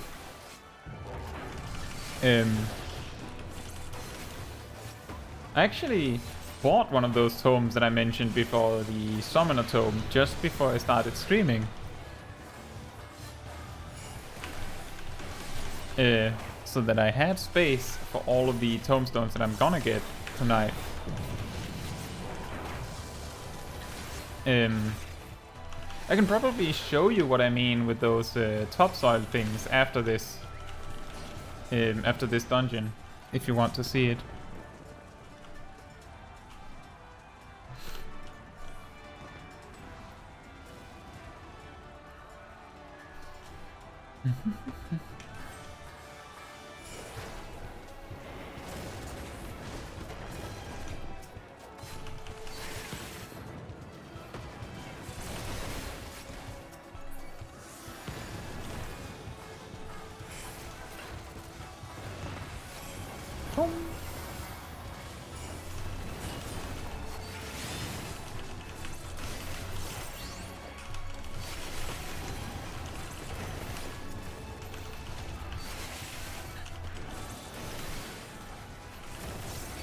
But there's also nothing wrong in saving your poetics for something big.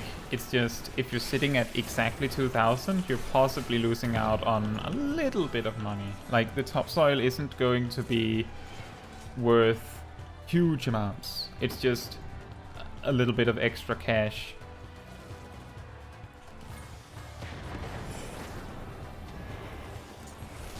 Whoop.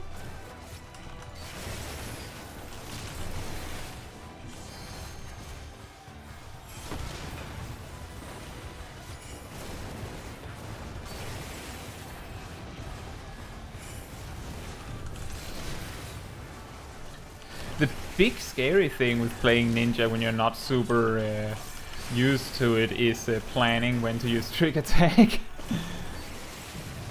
Because knowing exactly the number of enemies that need to be alive for it to be worth it is not something that I have in the back of my mind.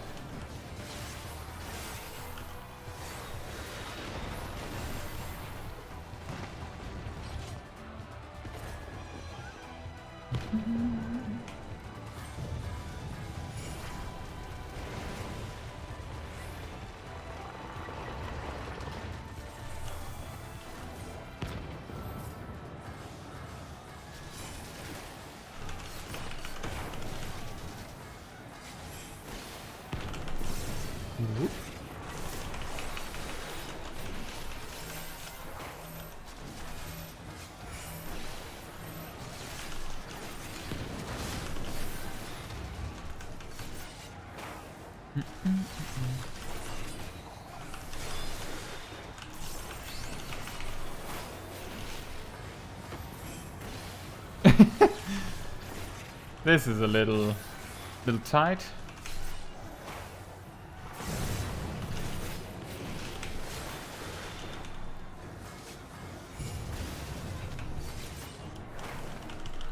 There. Just in the last moment. Perfect. Oh, I can't remember if he does it now. He does. Now I need to see Sip step in it. Great.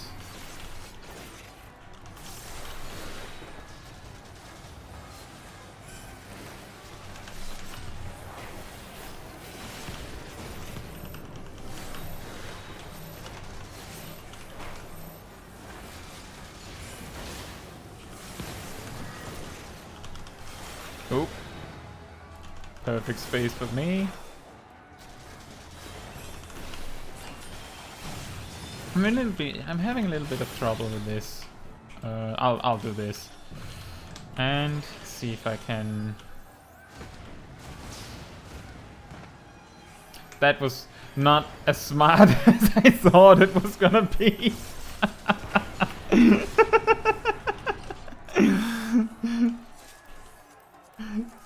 Don't do this at home.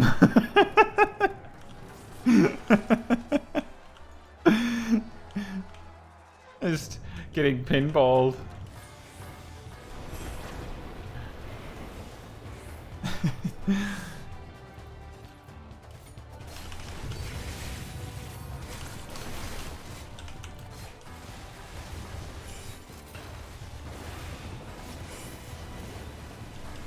The idea is good, it just didn't work out well.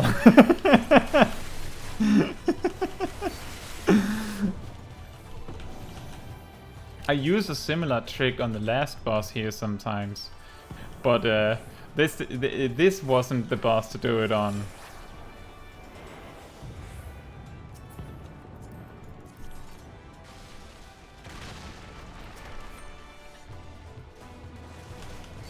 Oh boy. Oh boy.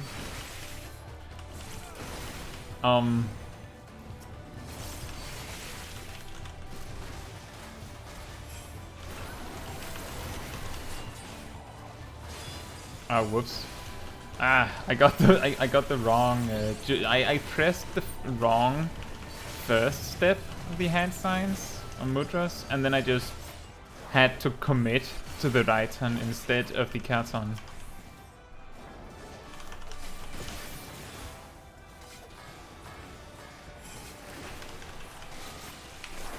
That is that I think is the more important skill to learn, is to be able to recover from starting your cast sequence wrong, so that you don't like end up with the Black Mage bunny.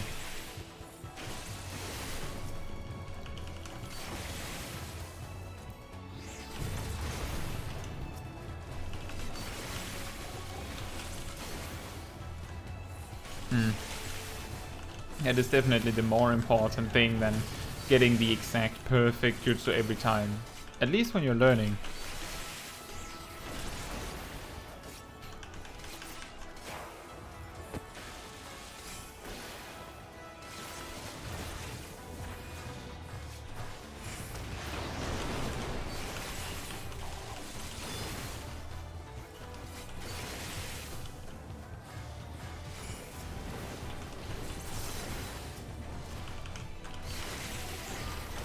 Uh-oh.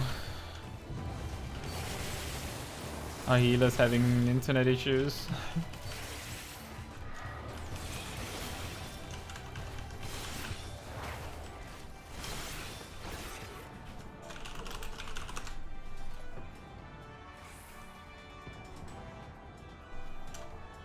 And she's disconnected. Hi, Skullwolf. Yep, Skullwolf is the Reaper in the actual party. Yeah, so Skullwolf, if you check, Shadow Slayer says they also have a character named Sebastian. Or almost. Almost.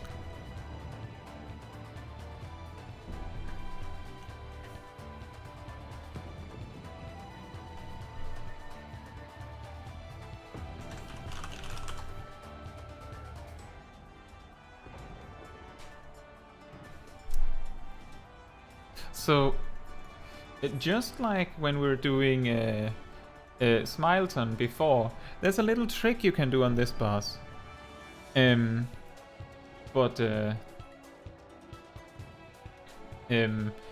This one you can do as a healer or DPS or tank. I'm glad to hear that, Green Yoshi. I was not sure if it would be as fun to see just like free company run, or if it would be more fun to see me struggle with randoms, or do really well with randoms.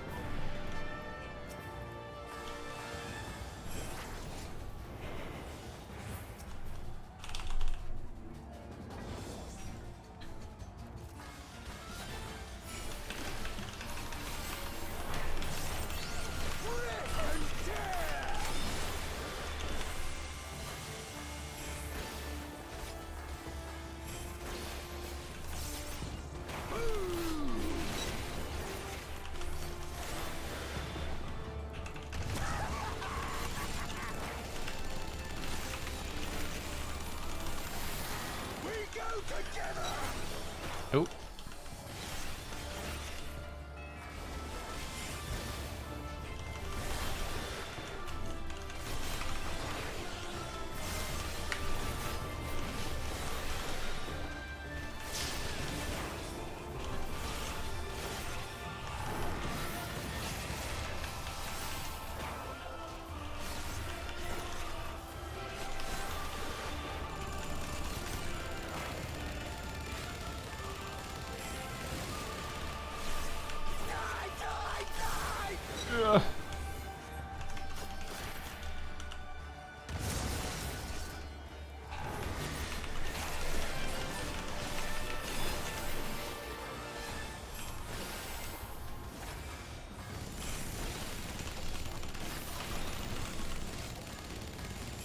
That's a really bad timing that all the mechanics came.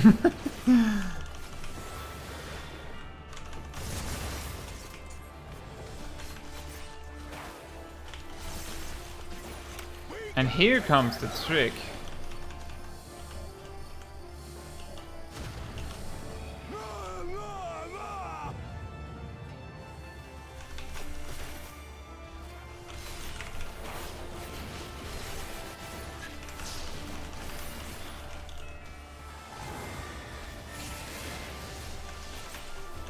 I wonder if he's even gonna survive for my burst. Nope. So the trick is, if you get the bomb on you, then you can use like the courts in the middle of the arena to push yourself away from your group and also clear the way so you can run back. If you don't get the bomb on you, then you can just take the tethers or the bands there for your friend and just knock yourself over to where the tank is moving the boss, and then clear the way for your friend. The way where your friend clears the way for you is the most effective, since, as you saw, I didn't fly all the way to the edge when I got knocked, but it works. The proximity AoE isn't so strong that we need it.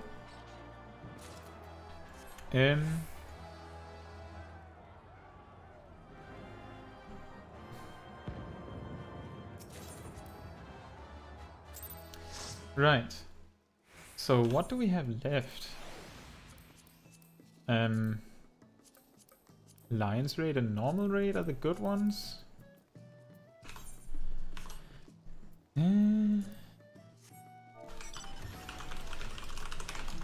Any specific job you would like to see Normal Raid with?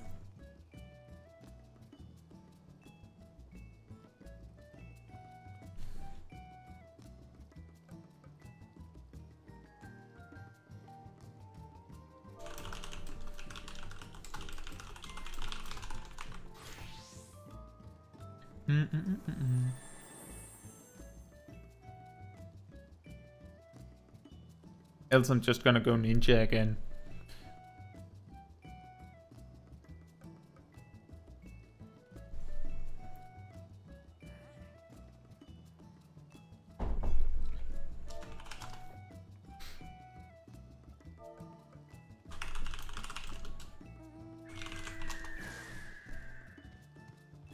Right, then we do normal raid with ninja.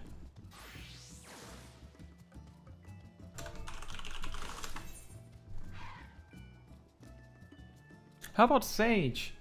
I can go Sage. Yeah, sure.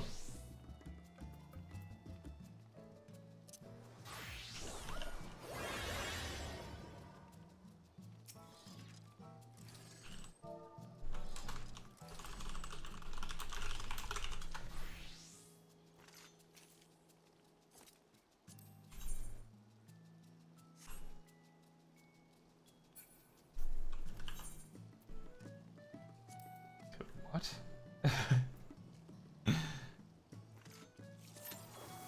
Sage.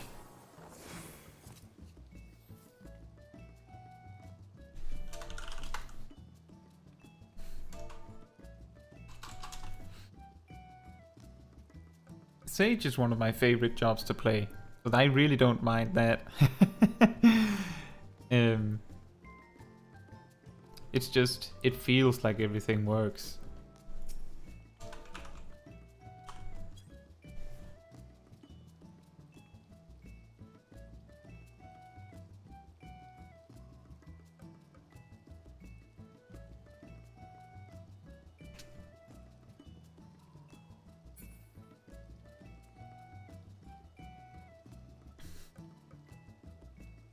Well, Skullwolf. There's no rush to leveling jobs. I think it's more important that you're having fun. But But I focus a lot on learning how to play the job as well as I can as I'm leveling it. Exactly, Green Yoshi. I feel like the toolkit that the Sage has, even though it's almost identical to the Scholar in some ways, it's just presented in a slightly more convenient way. So it feels like you always have a button to use.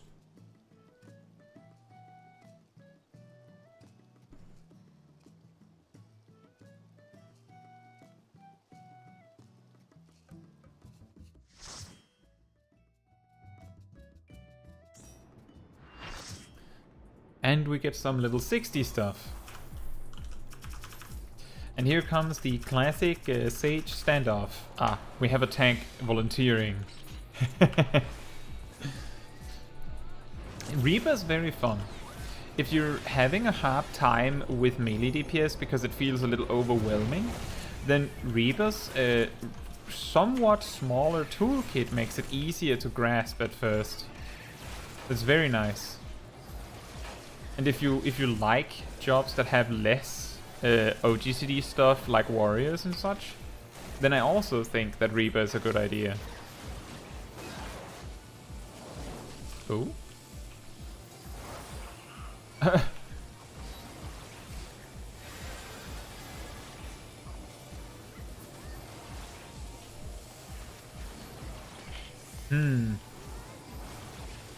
Feel like there's something different happening here. Oh right, it's because I thought we were in a different raid. I thought we were in Cup of the Father.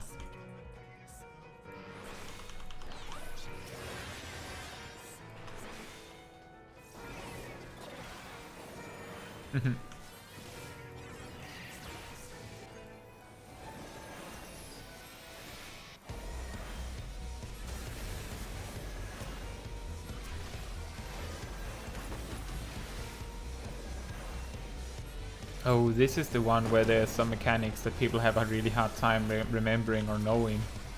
It can be really, really evil. Speaking of evil...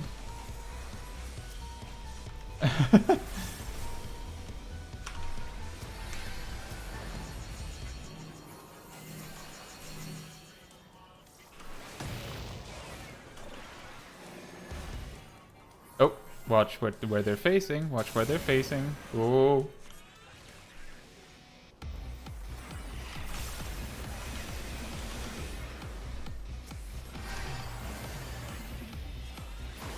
Somehow no one died. That that suddenly got very close. Oh. Is this the one that has the really, really evil tank buster? I'm pretty sure it is.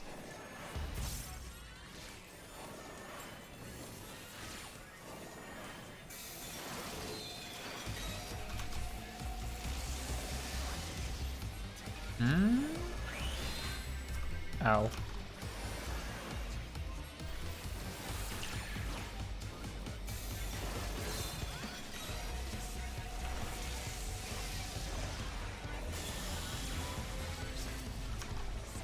Ah, they did share it correctly. That's why no one died.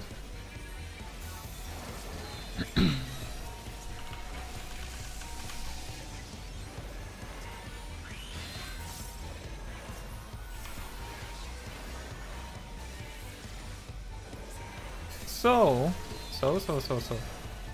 Anyone up to something fun in game? Like, Green Yoshi, you said you were doing beast tribes earlier, right? Are you still doing that? Or gotten up to something else?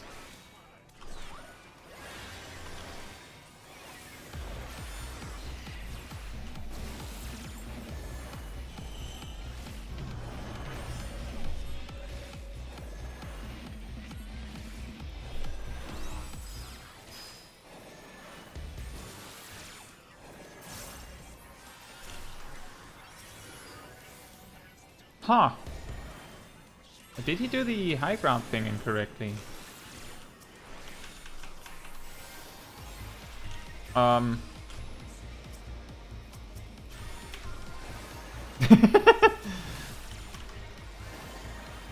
Killing out Blue Log.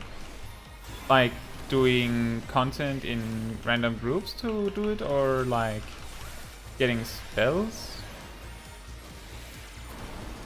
Just to be sure, I guess the blue log is the doing the different raids and dungeons with a full blue mage group, right?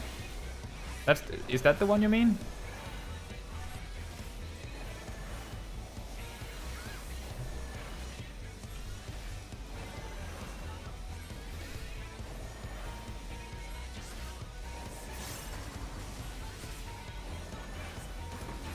The blue log. Nice.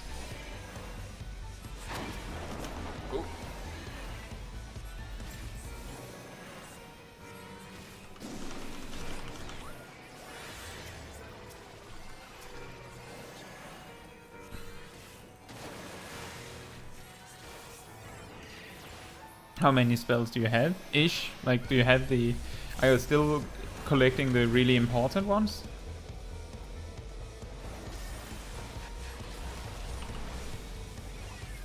Oh.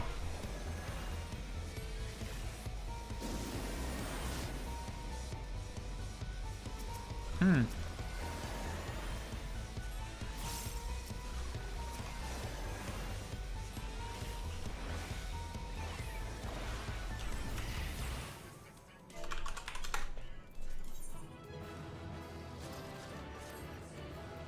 Oh, run!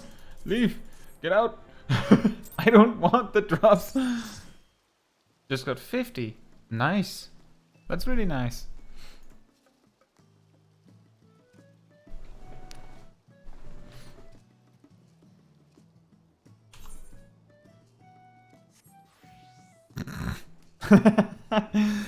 And Setsu gets the drops. If you're getting them in order, that is a way to keep an overview. But there are some of the final ones that are really good.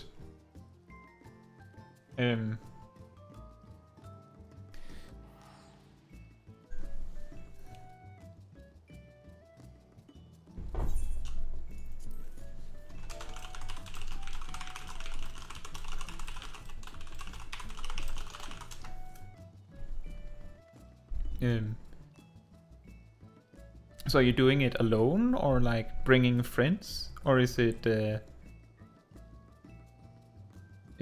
like finding groups? Like, there are many ways to collect blue mage spells. I can imagine that if you're doing it with random groups, it's gonna be really, really time consuming because it can be hard to find a group.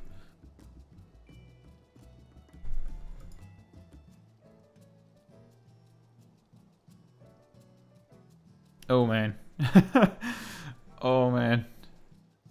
I hope you don't spend too much time looking for groups.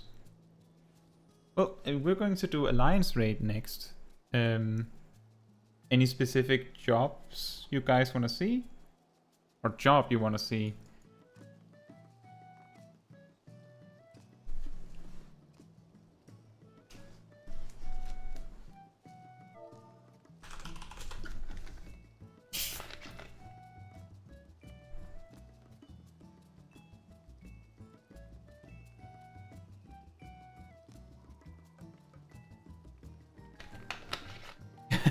Bonus points if we get the near raids from the roulettes. That's gonna take so long. But we're not gonna get those if Skullwolf is going to be below level 80.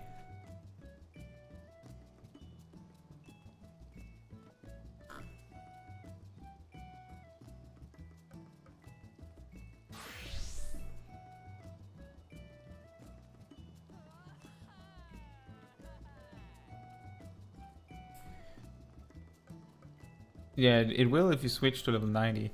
Well, if there's no specific jobs you guys want to see, then maybe I'll just go with Red Mage. I'm going to get Endwalker soon.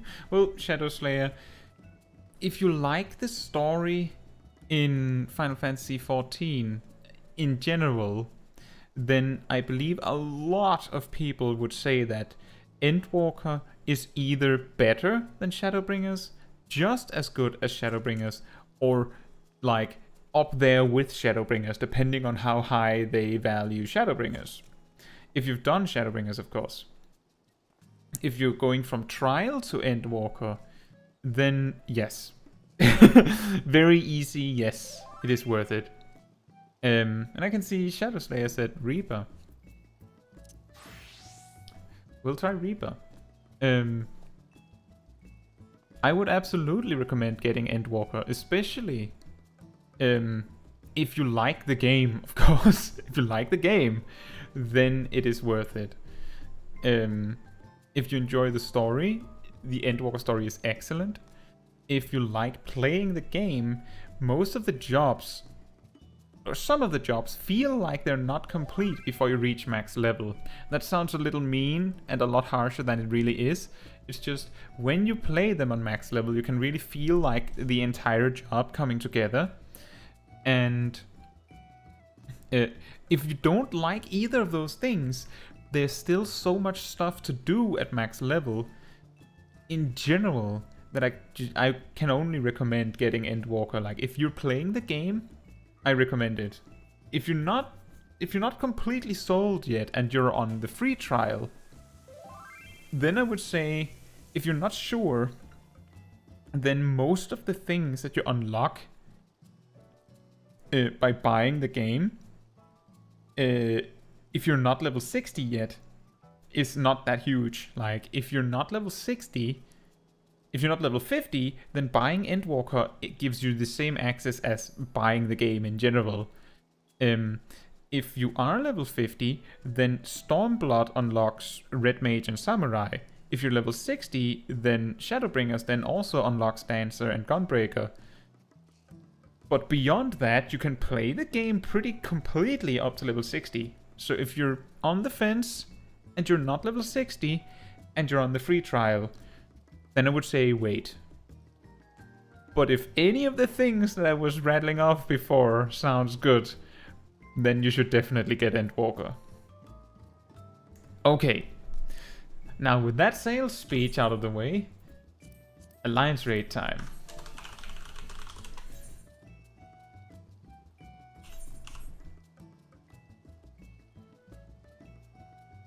And maybe sip when AFK.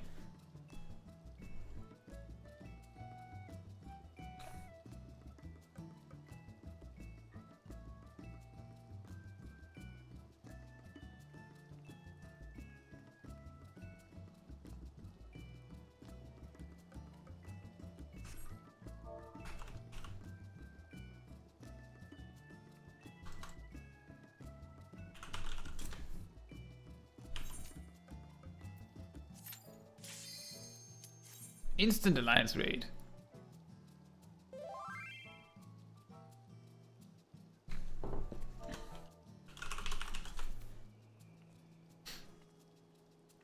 And of course, if you want to play Reaper, then you would also need Endwalker.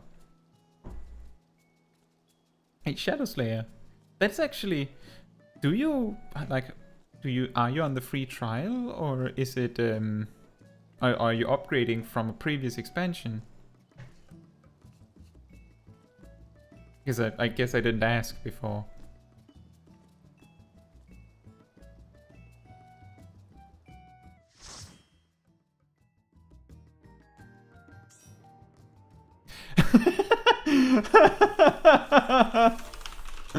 And we get the near raid.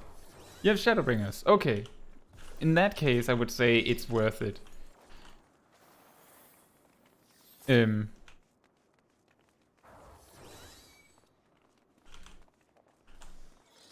And then even more so, if you're interested in Reaper or Sage, then you need Endwalker to play those as well.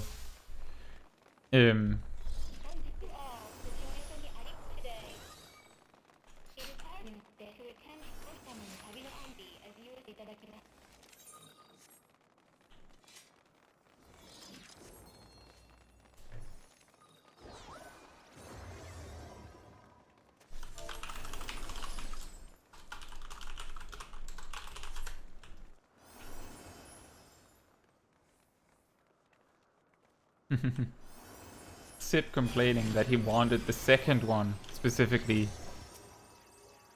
He nearly got it.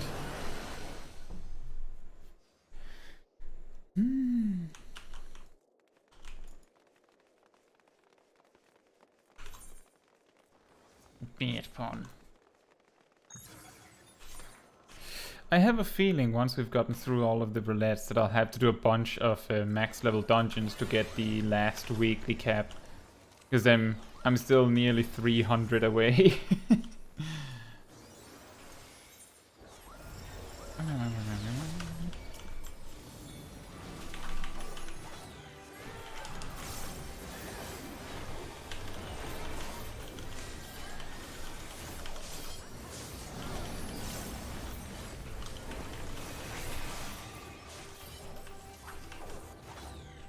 What do I think is the best tank?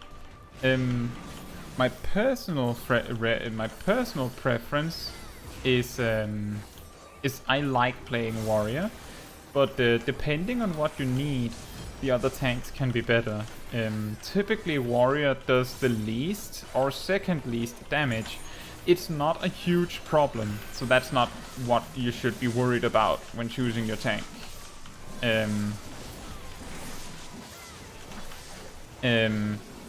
But I like warrior because it's easy to play and it's very strong defensively.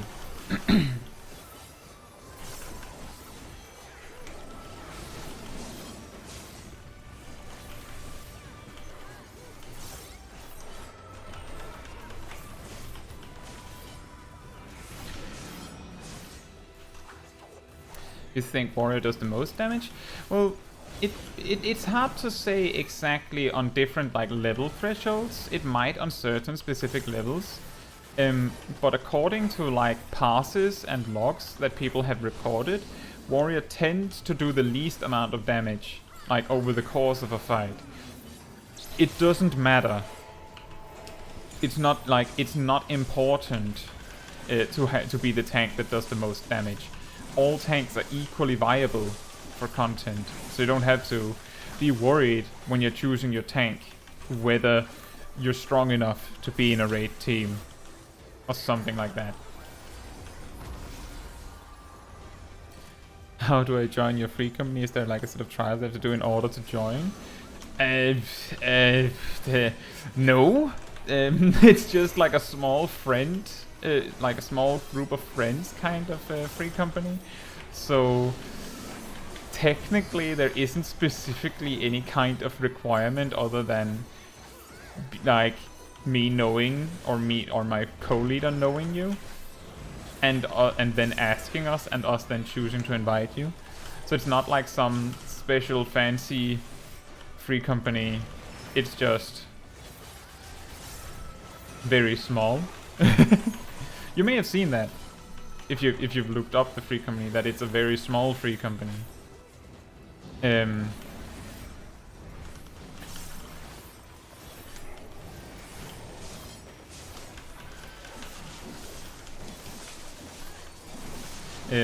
But it depends. Like, speaking of the tank thing, what is best depends on your needs. If you're doing a dungeon, then warrior tends to be the strongest. Just because it needs no healing to function. But when you're doing a savage raid, Dark Knight and Gunbreaker tend to perform better because they have more focus on damage. But them performing better is like by an extremely small margin over the, like, in the grand scheme of things. So again, you don't have to like choose your tank based on which one does the most damage.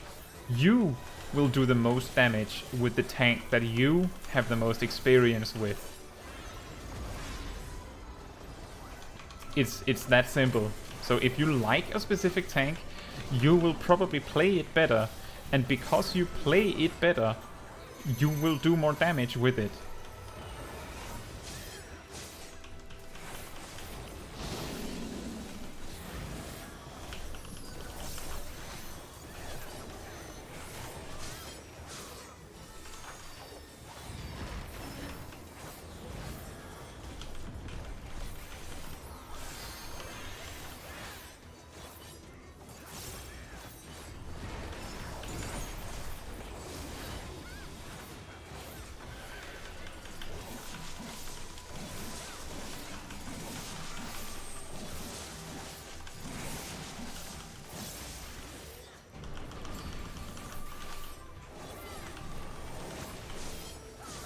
Hmm.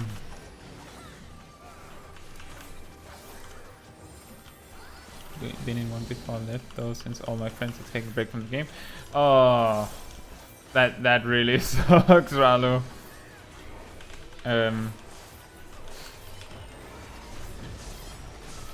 Well, it is. You are very welcome to. If you happen to be on my server, you're welcome to like if you can find me in game, then you're welcome to like ask if you can join.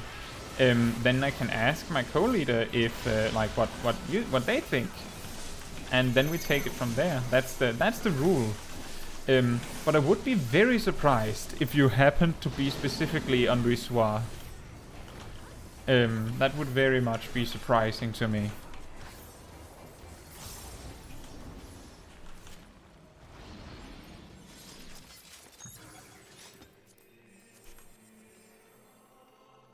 And then Ralo says, honestly, the best tank is basically what's fun to play, since all tanks kind of do the same thing. But objectively, Warrior's the best tank in the game. Well, so the thing that Warrior has that is best of the tanks is the best invuln, because it has the shortest cooldown, and then it has the best ability to survive. The reason why the ability to survive kind of loses value when you're doing savage raids is because the amount of damage tanks take tends to have problems beating over the amount of incidental AoE healing that your healers are going to do anyway.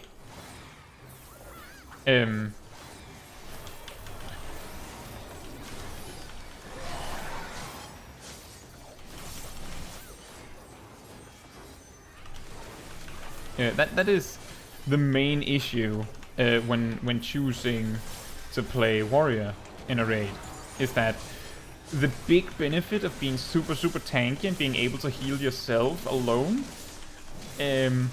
loses value as your healers get better or need to heal you less.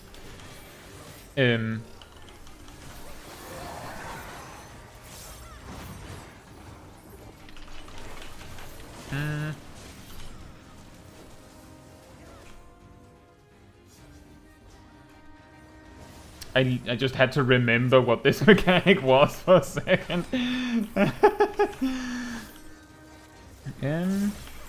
Sisik says, you're doing this raid as a Reaper? Give me war flashbacks when I was farming the maiming boots.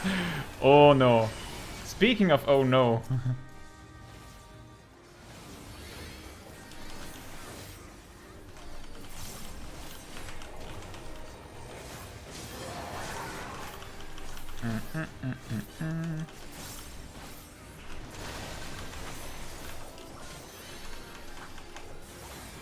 This fight is getting really chaotic really quickly.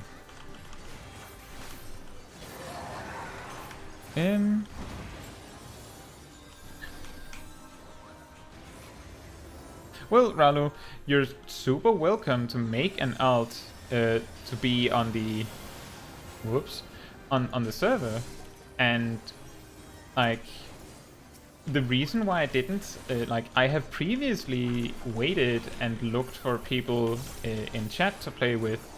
The reason I didn't do it today was more because the previous few times there wasn't really anyone that wanted to, so I just made the assumption that probably no one wanted to join me, so I relied on my free company instead. But if you were to be on Louisoix and you were present, then you would be welcome to join for stuff that we're doing anyway on stream, surely. Just as an example.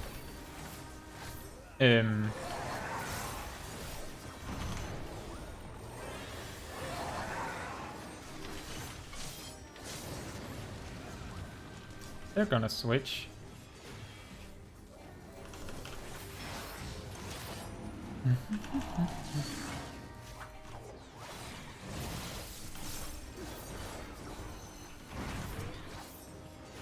But the reason why it's confusing me a bit is more because I couldn't imagine someone would want to be in my free company just because of that. But I do totally understand that feeling of playing alone.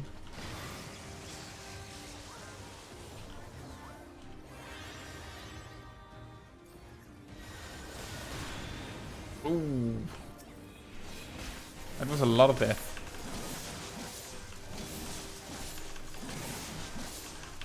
I believe Louisoix is on Chaos.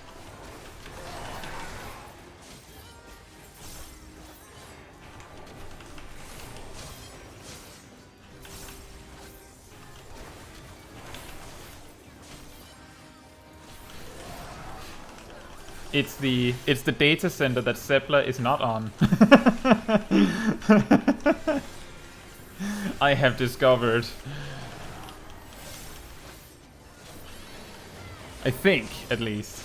I'm pretty sure she's on light.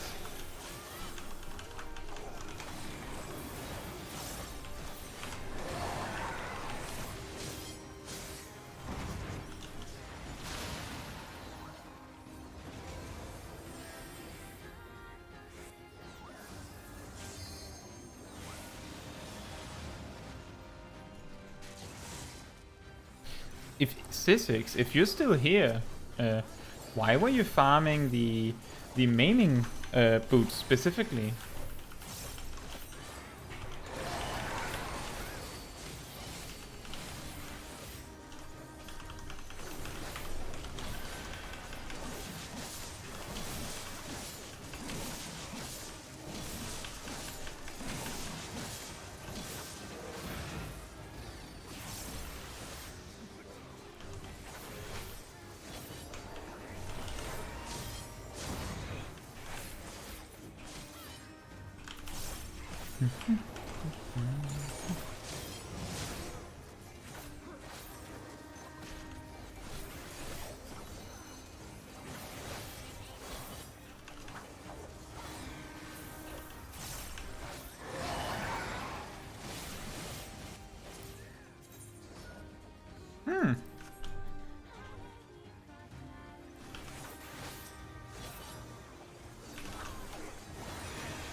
Glamour, they're the best looking boots in the game in your opinion. I wear them for essentially every glam for Reaper and whoops, and I killed myself.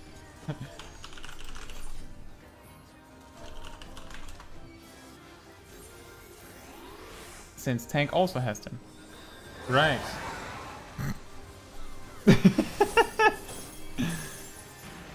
That is the most awkward death you can have.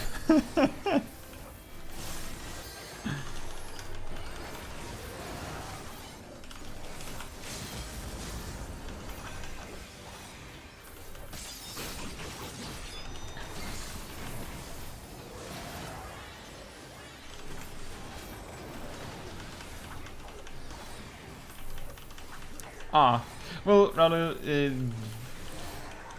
my server is not popular. It's just the way that server population is managed in Final Fantasy XIV is that they regularly, very regularly, adjust which server's full, so that one server doesn't get like completely drowned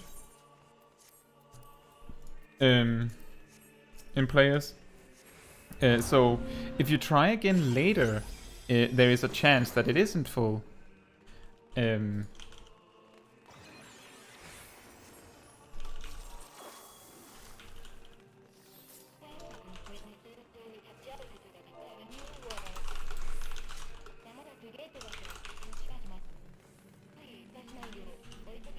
Aha, sip. Zip's saying that I'm telling him to look at the boss because I have a tendency to remind my friends to do that. And I wasn't looking at the screen. But no, my server's not popular. I'm pretty sure Louisoix is the smallest of the servers on the data center, aside from the 2 new ones. Yeah. You know, Sisix, I really like the tank pants from this raid. I use that for my tanking set. I think it's that one I use, yeah. So I get you.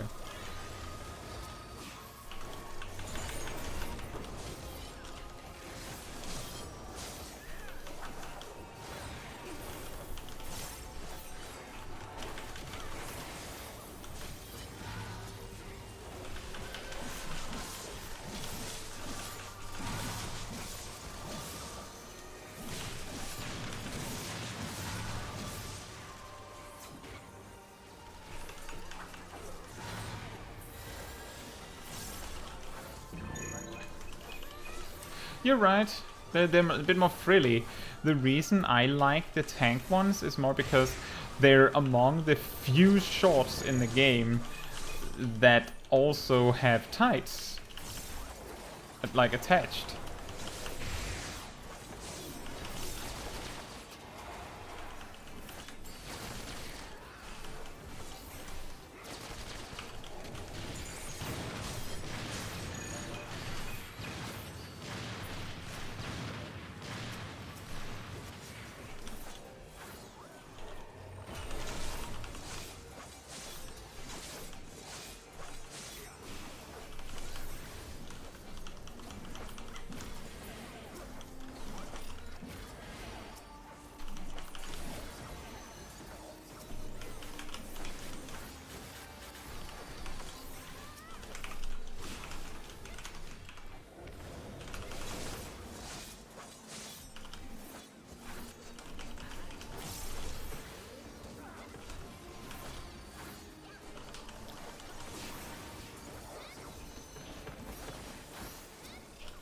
The healing bottoms also have those. Which ones are those? Like, is it from this one, Sisix? That's alright, Ralu. No rush.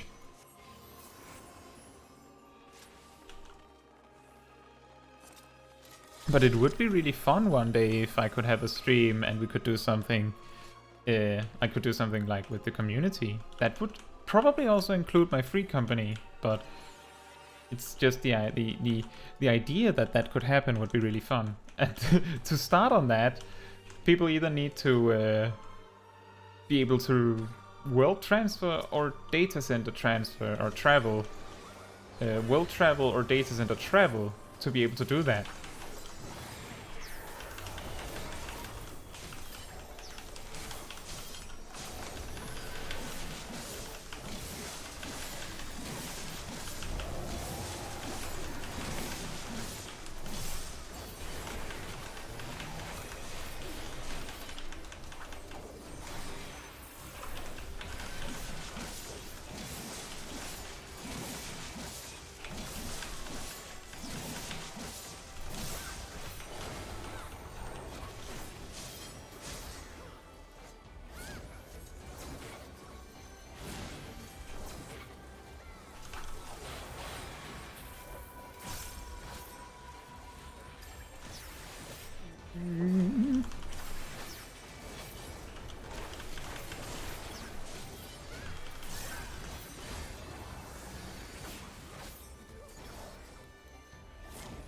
The Type 53 healing bottoms. Is that from the second or the first raid then? I guess. I think my free company co-leader is using... Oh, I can't remember if she's using the third rate one, I think, might be.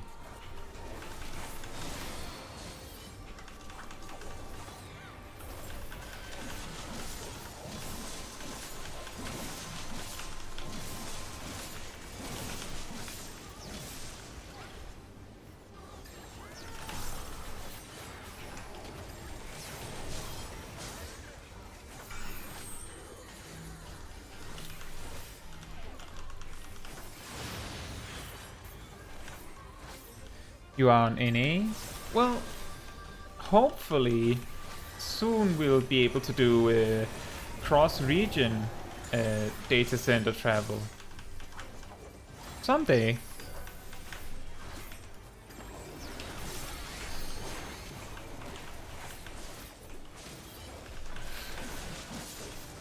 But that was actually an interesting little story. Is that the reason why when I hosted my the first stream I made, where I just hung out in places like Limsa was because it was something that even a level 1 character could participate in, you could say. I wasn't in a zone that you needed to do main quest to be able to access. Was exactly because I had a feeling that a significant amount of my viewers would be not on my data center, so they wouldn't be able to go to somewhere high level. I do believe like a majority of people watching my guides are from America.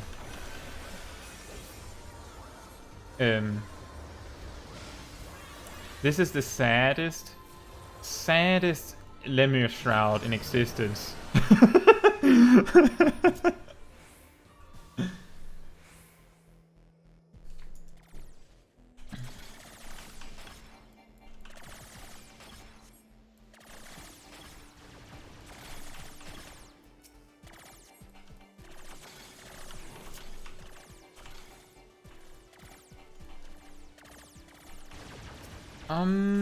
Are you able to server travel as a level 1? I don't know.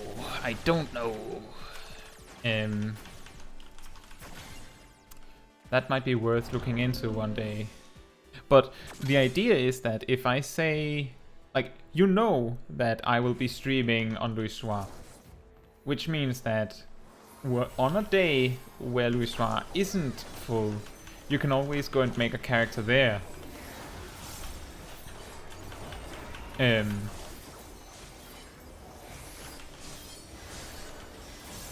But I don't think there is anything you need to unlock to be able to do data center travel.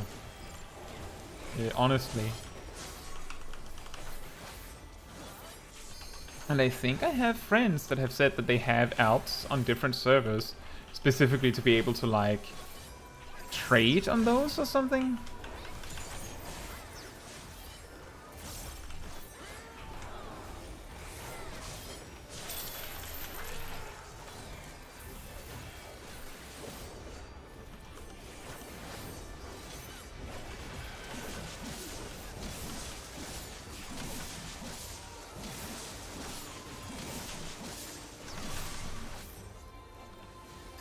Have you made money from the crafting video, or was it all the practice buttons?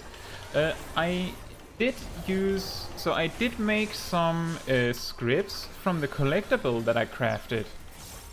And the quick synthesis items that I made, I did sell those. But it's... if it's because you're wondering what things in the video are worth doing for money, the idea is the bigger, the more important bit. Oh my.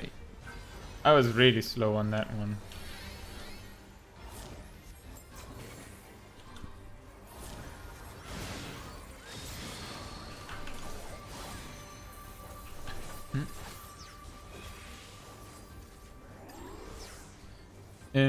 So yeah, a little bit of money. To be completely honest, I made significantly more money from the random drops I got from Palace of the Dead, from the Palace of the Dead streams, like just the random drops.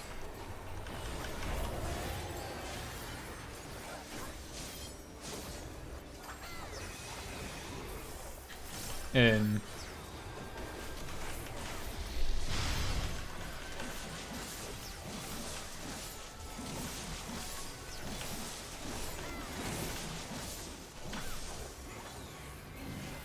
and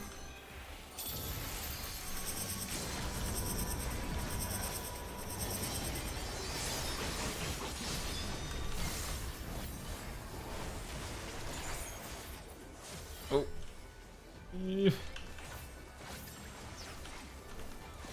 Just need to focus on these spinning cone AoEs for a moment. And and Rala said, how do you feel about the Dragoon and Astra reworks coming eventually? You know what? Now that they've stated that it's such a huge rework that it needs to wait for an expansion release, I'm a bit worried. Not for me, but for the people that like how Astrologian and Dragoon works at present.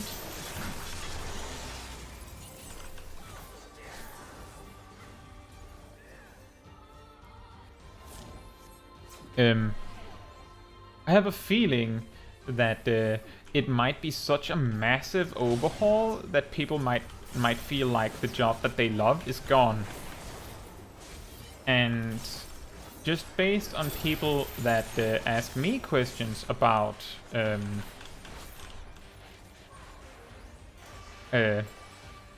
Dragoon, for instance. Oh no. Ah, I forgot to turn off sprint. That's the problem.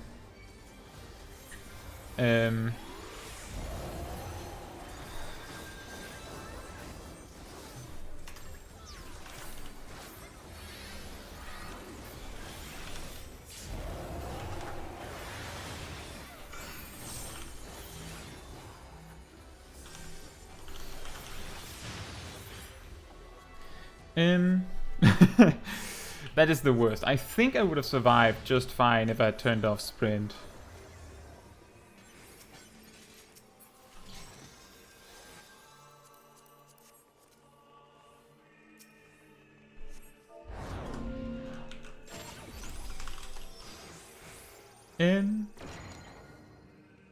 Sisik says, I'm in the camp of people that don't like either and are excited for reworks. There's definitely both camps. Yeah, I get it. And Rada says, I never got why Dragoon, but everyone is saying that Dragoon has like no future. So let's think about this. So why would they make a Dragoon rework? Why would they make that? One thing that you could say that Dragoon kind of has in common with Summoner is that that Dragoon from level 1 to 50 has like this theme with a very heavy focus on their just like 1, 2, 3 combo and jumps. That's it. Then level 60, their combos get even longer, and then they introduce this Geisterkugel mechanic. And then at level 70, they make this Geisterkugel mechanic something completely different and build on top of it. And then at level 80, they make this Geisterkugel mechanic have another thing on top of it. And at level 90, they add a thing to your combo. But it feels like the central theme of that whole, like, you know, Dragoon that jumps around and flies. Like, if you think about how they want to portray Dragoon, like, how do you think Square Enix thinks their Dragoon is supposed to look? I think is a really good way of thinking about it. Because if you see Estinian in cutscenes, he literally just flies. He just flies around and just jumps into enemies. you get to do, the closest you get to do that is when you get to use Stardiver, like, once a minute. It feels like there's something that has gone off track there.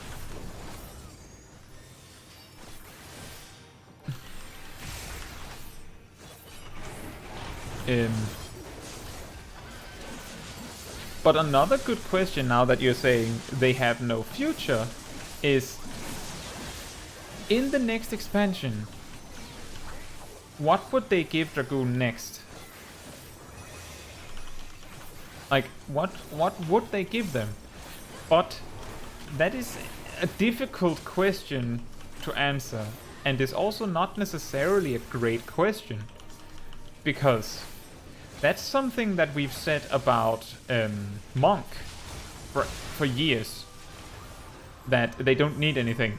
Yet somehow, some way, they find something to give Monk. Every expansion, no problem.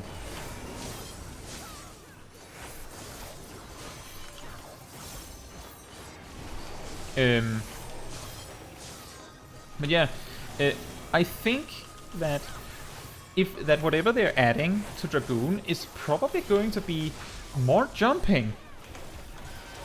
Like now think about it, it's probably going to be more jumping. I hope it's going to be more jumping. It's going to be more the way Estinian fights. And if that's what we're getting, I think everyone's going to like it, as long as it plays well. On the Astrologian, on the other hand, everyone has their favorite style of Astrologian. But I think the reason why they might want to rework it is that after Stormblood, they removed this entire idea with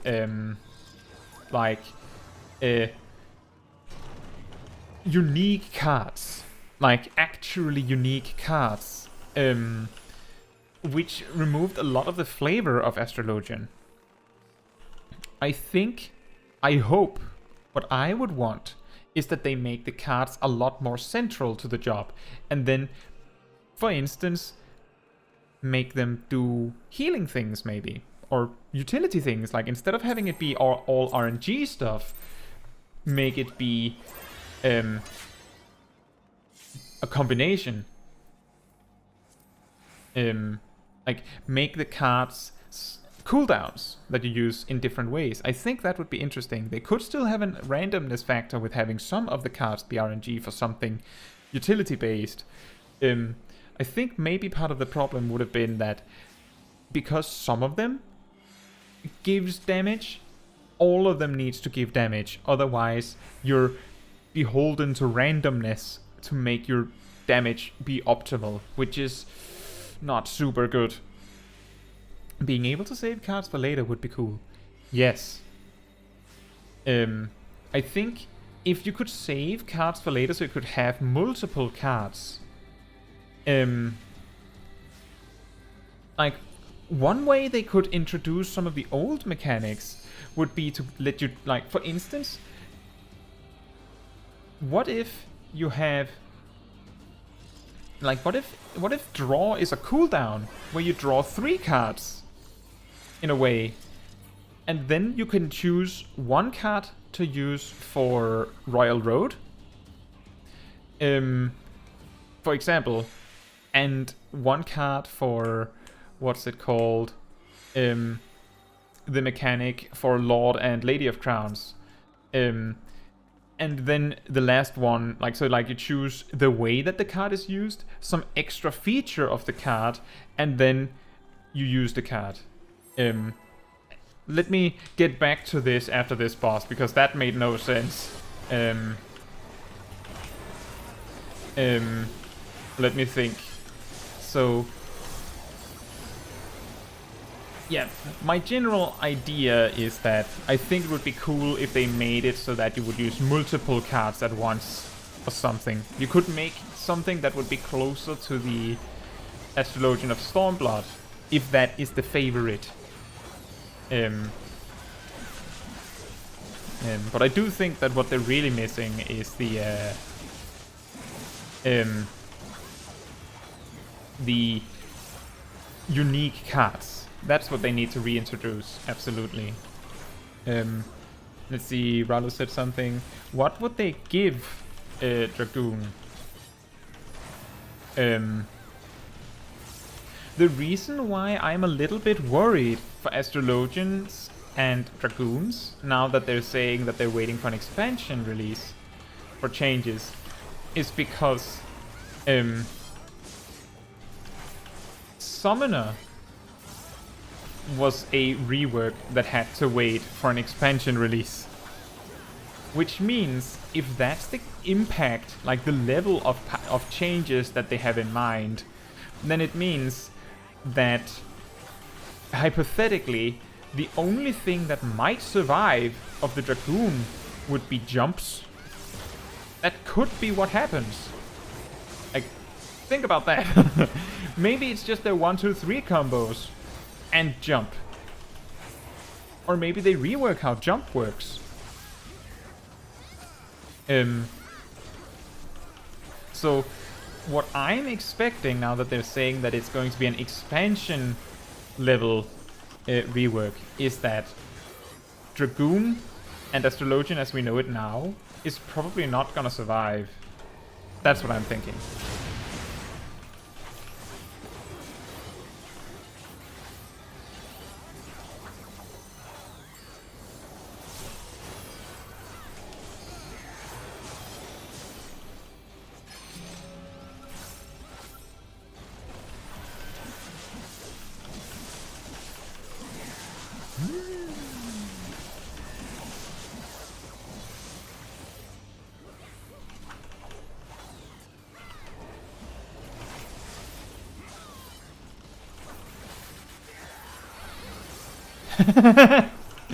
You're right, Shadow Slayer. You just said you would talk about it after the boss. Then you talk about it during the boss anyway. What are you doing?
Whew, that was close.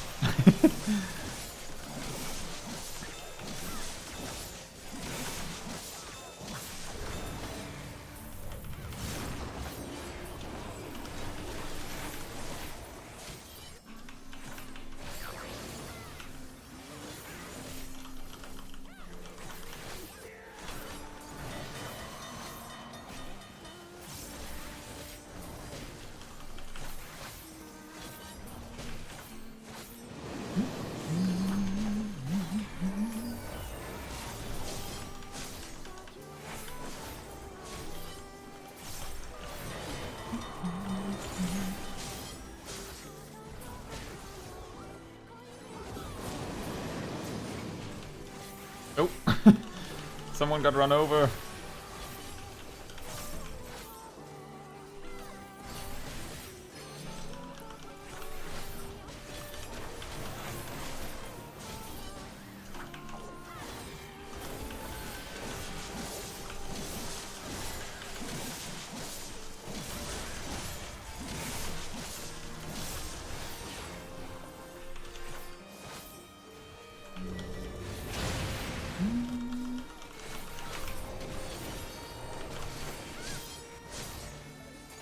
This boss isn't too difficult. It's more just if you don't pay attention, then you can really quickly lose it. Like getting tossed by a building.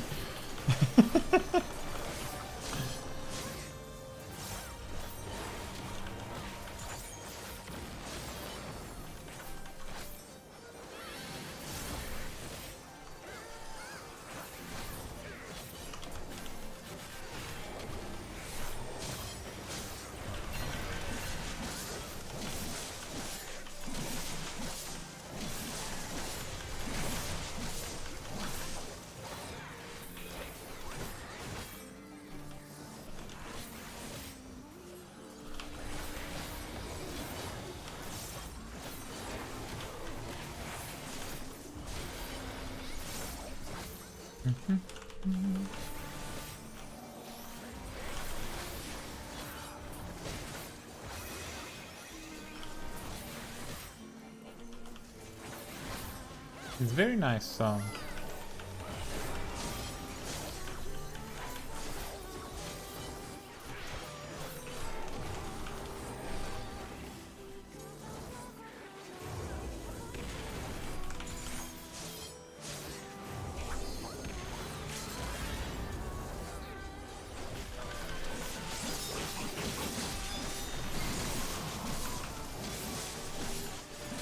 Oh, I can't remember this one. There it is.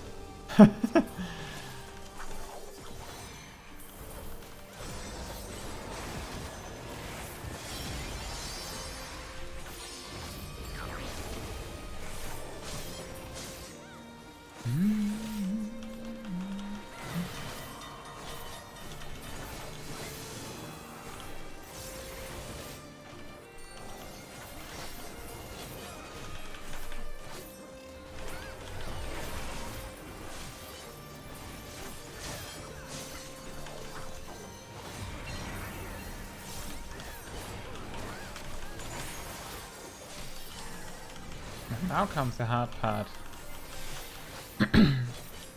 Not getting hit by the orbs and also doing melee rotation.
Oh, rhythm rings.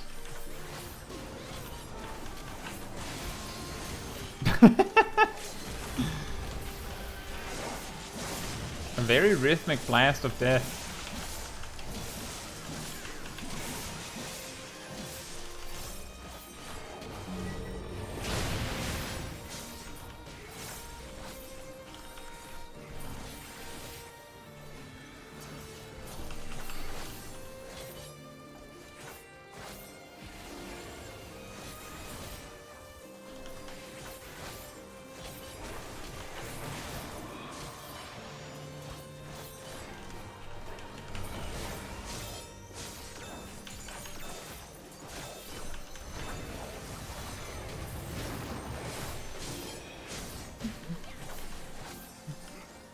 Ever since you've done your gather and crafting videos, has it affected you on... Whoops. Ow.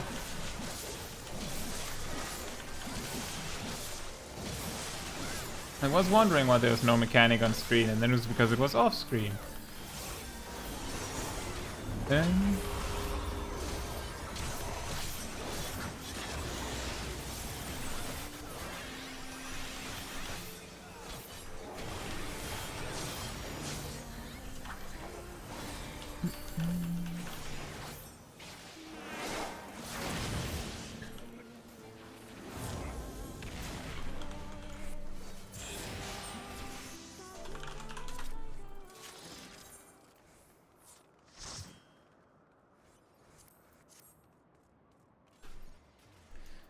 Now then, don't need this, or this, this, or this.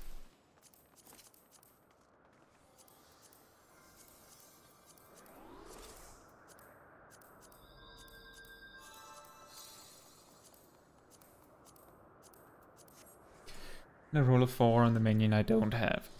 Right.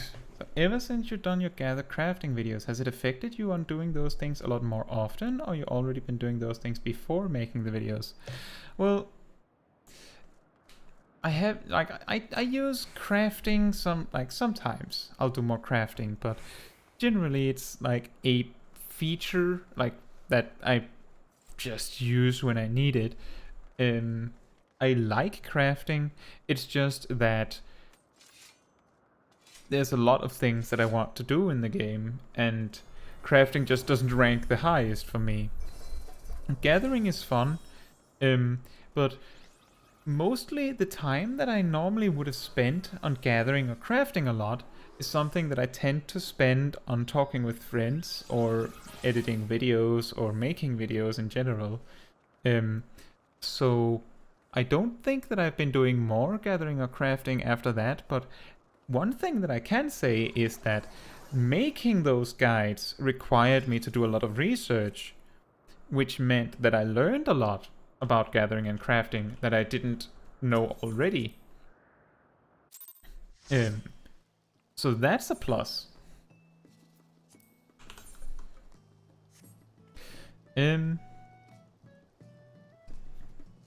Either way, I'll be right back.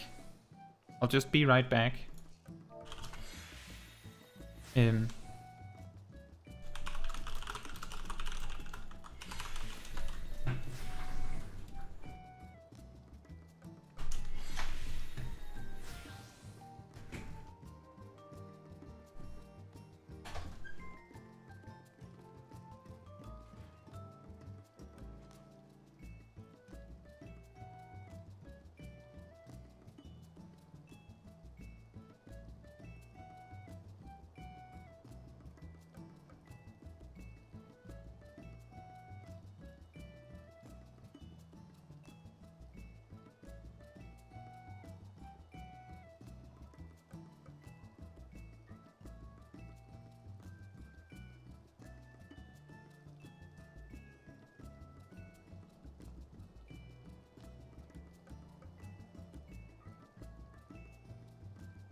Turbo break. Now I'm back.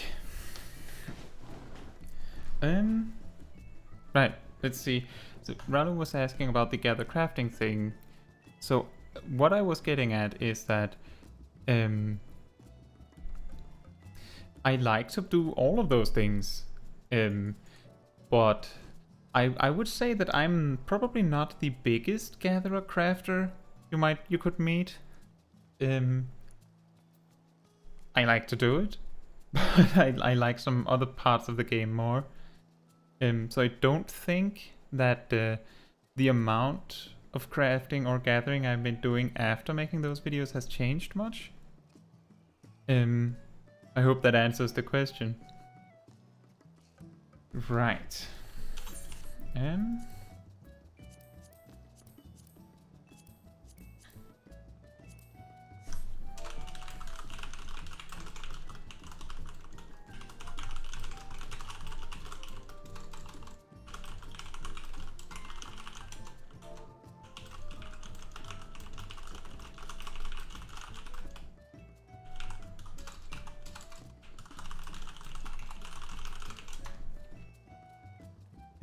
So since we have gone through most of the roulettes that give any significant amount of tomestones, I'll probably just be doing expert roulette dungeons for the rest of the stream. Those give 50 per clear, if I remember correctly.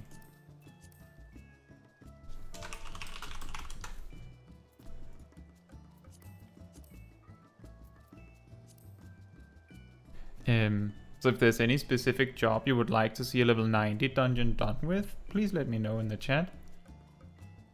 And then I'll see if I can get to all of them.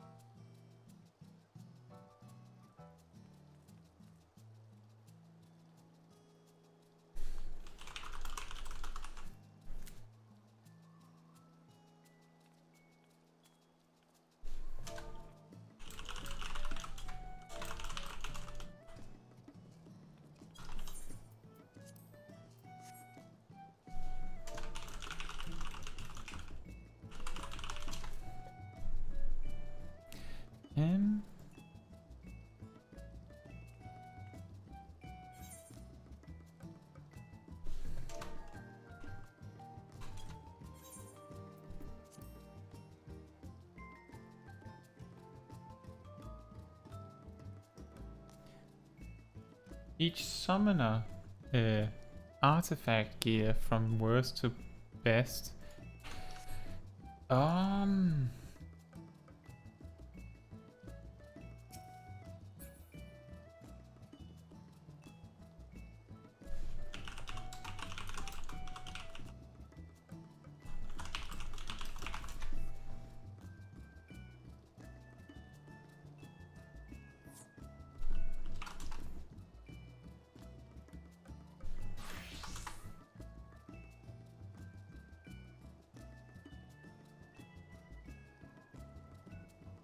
Now the question is whether I can find all of them.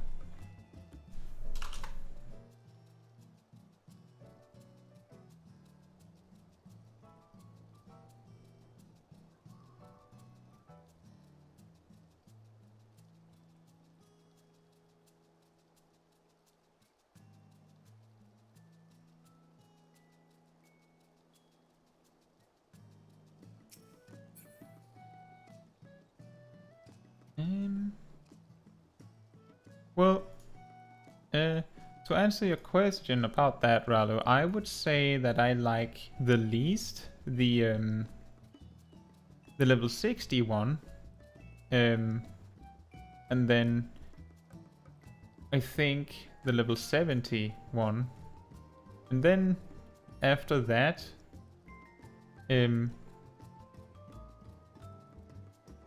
I think it would be the level 81, and then it would be the level 91, and then at the top I do actually think it would be the starter level 51. So just to spell that out.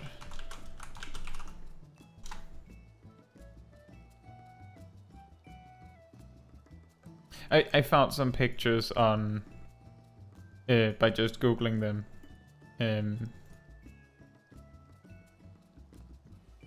Let me see.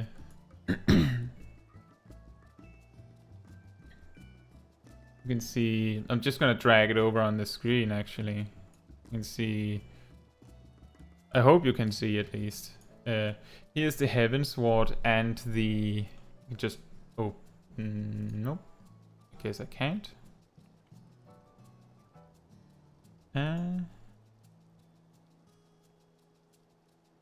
See, here is the Heaven Sword and Stormblood ones.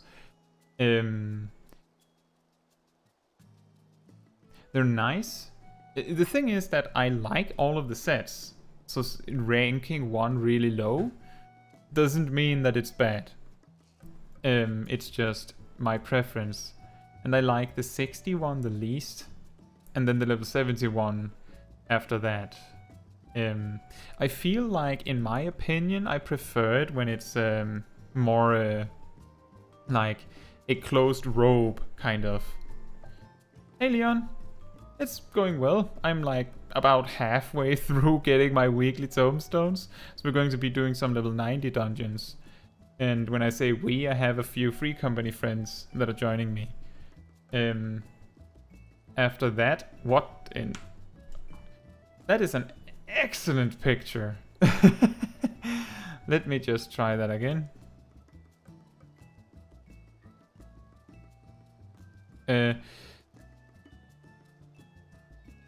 Yeah, I like the colorful ones. That's a good point, Ralu. And then it's mostly that the 80, 90, and 50 ones are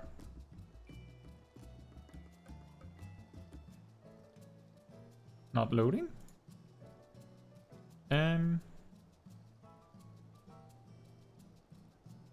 Well, it's this one. The basic one is my favorite one. The thing is that the big selling point of the summoner outfits is the horn and the robe. So that's why the 60 and 70 ones that are like very open like that, I don't really like that as much. How about you, Leon? Still working on Savage? Just to catch you up, we were Ralu asked what, like, how I like the summoner artifact gear. So I gave a little talk about that. The standard, the default is my favorite, the level 51. I don't use the artifact gear for any job because I like to have a bunch of glamour plates. So I use role specific glamours. Now, I believe one of my Free Company friends had to go soon, so we should get one dungeon underway soon.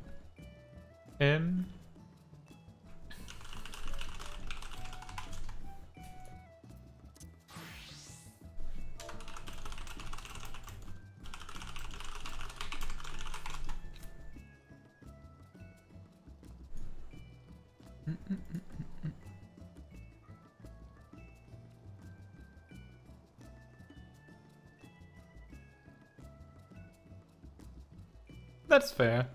You know, I really like the horns. Like, if I could wear both glasses and a horn, like a summoner horn, I would probably have that on all jobs. A summoner horn on all jobs.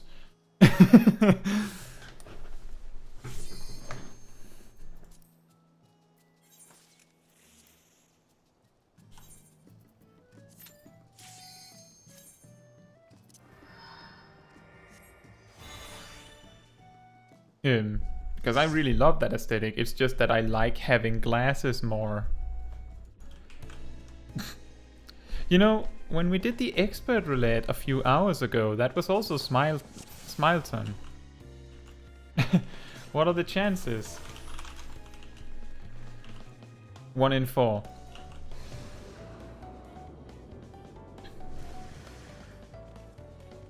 So, now that we're talking about artifact gear, what are you guys' favorite job outfits? Like, artifact sets primarily is what I'm thinking about.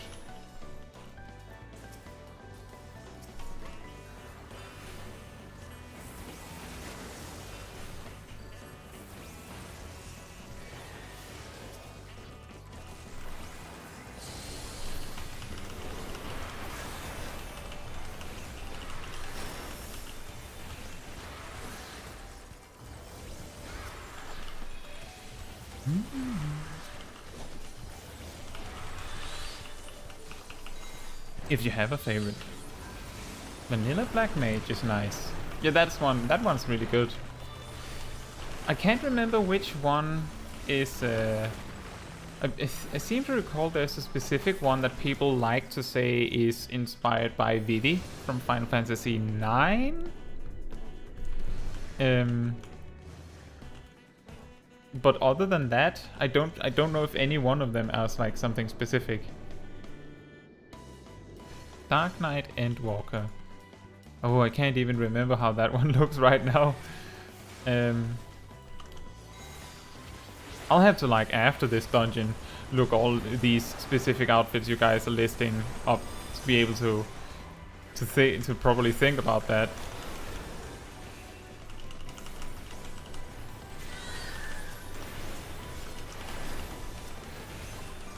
Shadowbringer's Bard. Does the Shadowbringers Bard one, is that one of those where they have like one?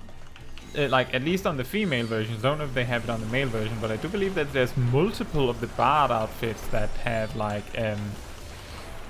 one pants leg and then one just completely like clear.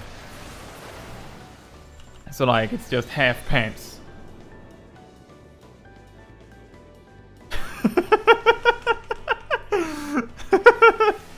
How do you mean that, Ralo?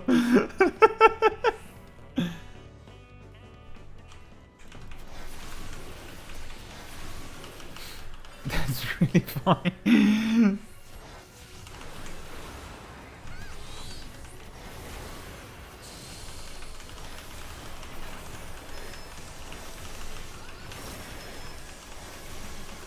See, Leon says it did clear Palace P3S. I just started doing P4S. Learned how to get through Pinex 1 mostly. So I'm basically sitting at orbs now. They're probably gonna be easy. Well, you might have just jinxed yourself.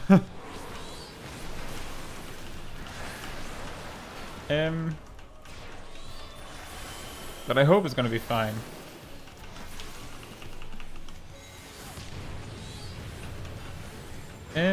Andromeda says, hello, I recently got into Final Fantasy 14 and speedrun everything until the end of Shadowbringers.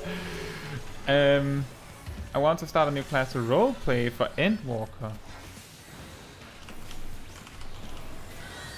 Oh.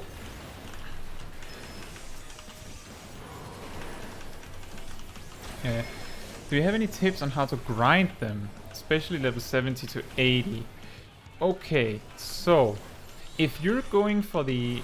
like, my best advice is if you're only playing a few hours every day, then I would say do your daily roulettes, especially leveling roulette.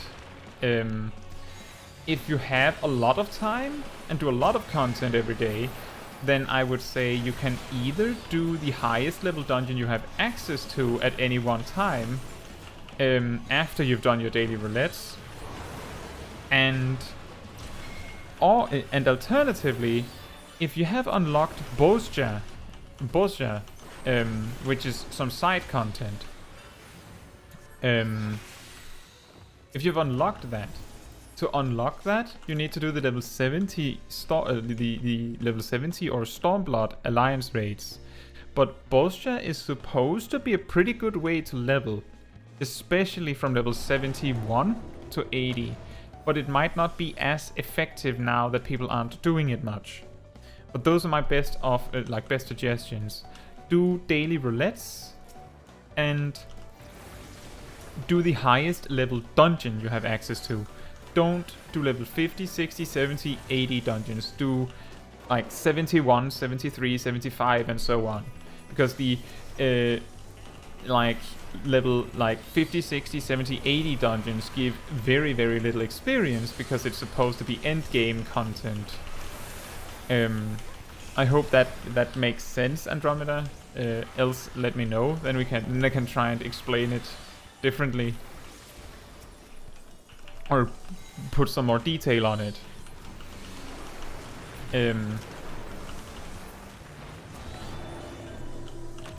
Leon says, that's also why I didn't talk that much in chat here. Unfortunately, been raiding and preparing a lot and doing my own stuff rather than conversing. You know what, Leon? That's totally fine. Like, if you don't have to talk with me while watching the stream if you like to just have me in the background. If you don't have time, then like to watch the stream, that's also totally understandable. So, but it's nice to hear why, because I see that you like pop into chat very briefly. But it's good to hear that it's because you're really focused. That is a good thing, both for you and for me.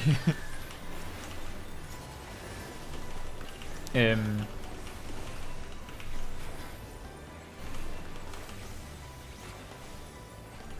then Rada says, once you see how far AR Paladin to Endwalk Paladin gear is, It is a huge change over the years, trust me. Yeah, I guess you're right. To me, it's just, it feels a lot like the Paladin set is very reliable. Like it's, you know what you're getting when you're getting the Paladin set.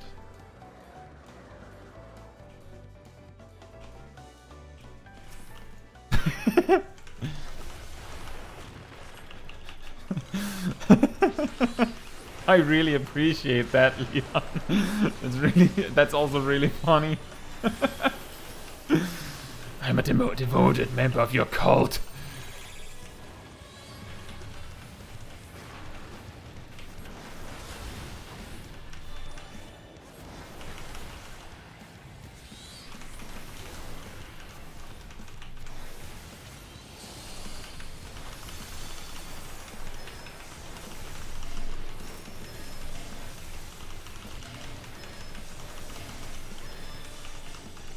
It's the cult of pink, guys. It's the cult of pink.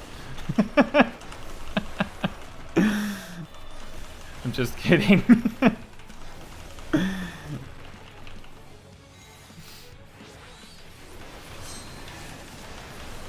And does I've only heard about Bostia in passing. And let's see if I can actually read this comment while not dying. But I'm currently on solo grind and queuing for dungeon as a DPS makes me cry.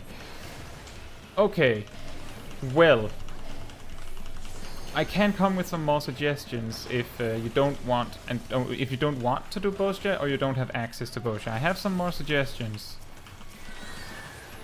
Let me just think.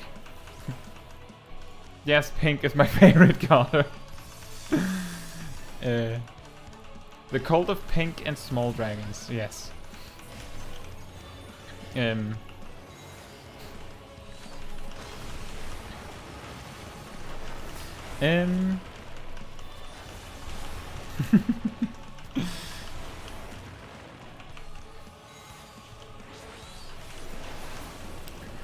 Other ideas for leveling. So Andromeda, when you're queuing for a dungeon, there are some tricks you can do. For example, you could do fates in your level range while you're waiting for the queue. Sometimes you will just not be there to finish the fate, and then you will miss some experience.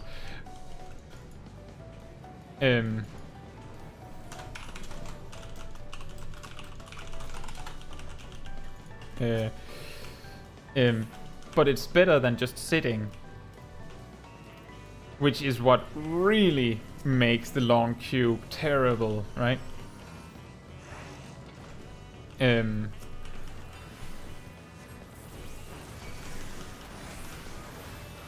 Another thing you can do is if you've unlocked beast tribes in your level range, then you can do those every day. If you have unlocked hunt marks, then you can pick up like 15 targets to kill in each expansion every day to do that while you're waiting for the queue. Like, I'm just listing things that I did to level my jobs to 90 within like a month and a half, I think it was. Around a month and a half from 80. I didn't use Bostia for leveling at all. And I imagine that it is not as good now, because people have finished their leveling.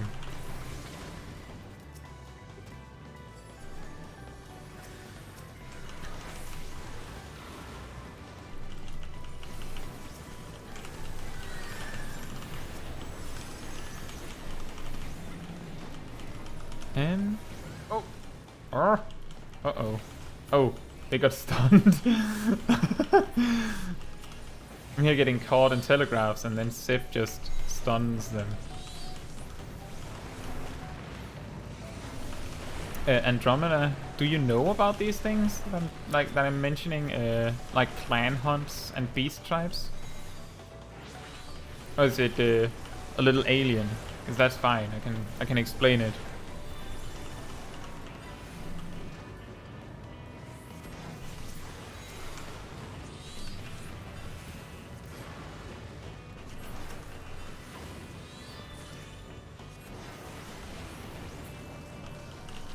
Got it.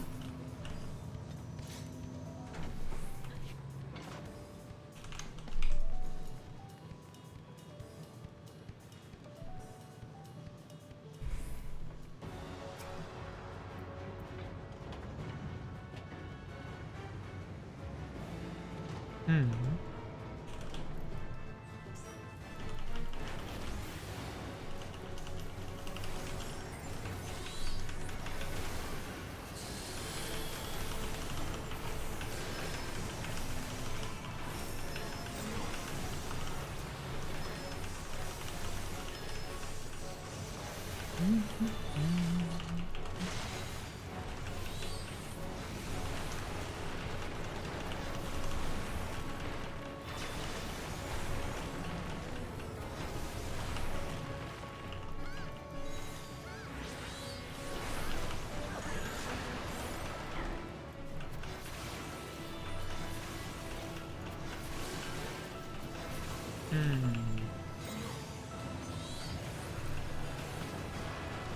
That's good to hear, Andromeda.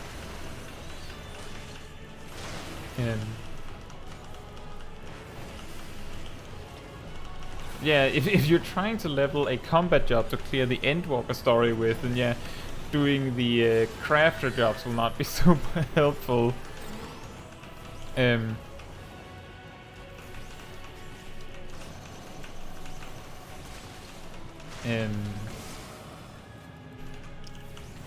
But if you, how about the clan hunts? Do you know what that is, Andromeda?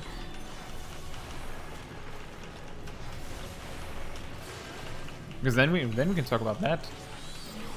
Rallo says, "What's your favorite class? Story quest."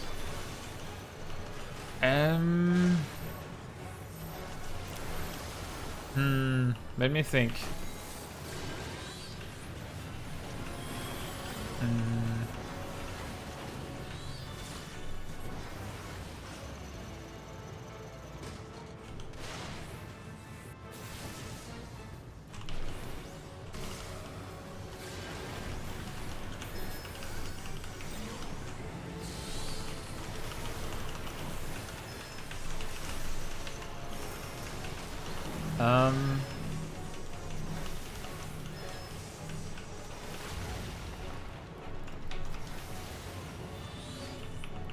I really liked the samurai story, and I really liked the Dark Knight story.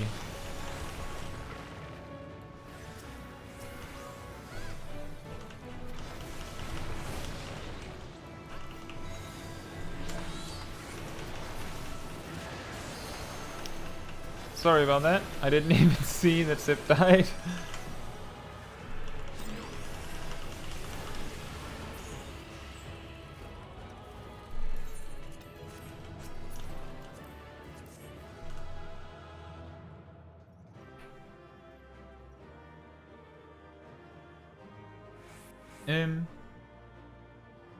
Yeah, I think my favorite class stories would be the Dark Knight one, and then Samurai being the second one. Most of the other ones I don't really remember that much, so I have a hard time talking about them. But I think most of them are good. Like, I don't recall anyone being extremely bad, even though I have heard some people complain about a select few of them. Specifically, like, the Heavensward Paladin part, I've heard people say is kind of dumb. But that's actually an interesting little story about the game, because that weird part about royal authority, the action that you unlock, being forced to make a story about why that makes sense, that you learn that then, was what possibly made it really difficult to write a good story for the Paladin in Heavensward. And that's why in Stormblood and beyond, your job's spells are for the most part not as interlinked with the actual story. Where in Stormblood, most of your spells you're just handed as you level up. And then at level, you need to do the level 70 one to get the final spell, just to make sure that you do have to do it, right? But after that, they just give you all the spells. And that is probably because of that there were a few stories that really didn't benefit from having to do this. Then my friend here, Natsu, in the party, says that the Bard storyline made her cry. So I guess the Bard one is probably really good as well, even though I have a hard time remembering it. I remember that it's very focused on helping like a specific person. This Bard out in the woods. Okay, so Andromeda says, I'm ashamed to say this, but I've accepted 1 hunt bill and killed about 3 in the list. For the last 2 in white paper, I have 0 knowledge about where to find or access, so I'm stumped. Well, here's a tip, Andromeda. This is really, really good. So, hunt marks exist for every expansion. The Heavensward, Stormblood, Shadowbringers, and Endwalker ones give you good experience for the level range. So like if you're in 50 to 60, it's Heavensward is really good to do. You can still do them as higher level, it's just that the experience is kinda poor compared to the time investment relative to how much you can do. You might be better off doing a Fate in your level range. The same applies like 60 to 70 with Stormblood, 70 to 80 Shadowbringers, and 80 to 90 Endwalker. I didn't mention A Realm Reborn because the hunt marks in A Realm Reborn give no experience. And 2 of the 5 targets on the hunt bill thing are time specific. Like, I can show you. I can just grab the bill and show you.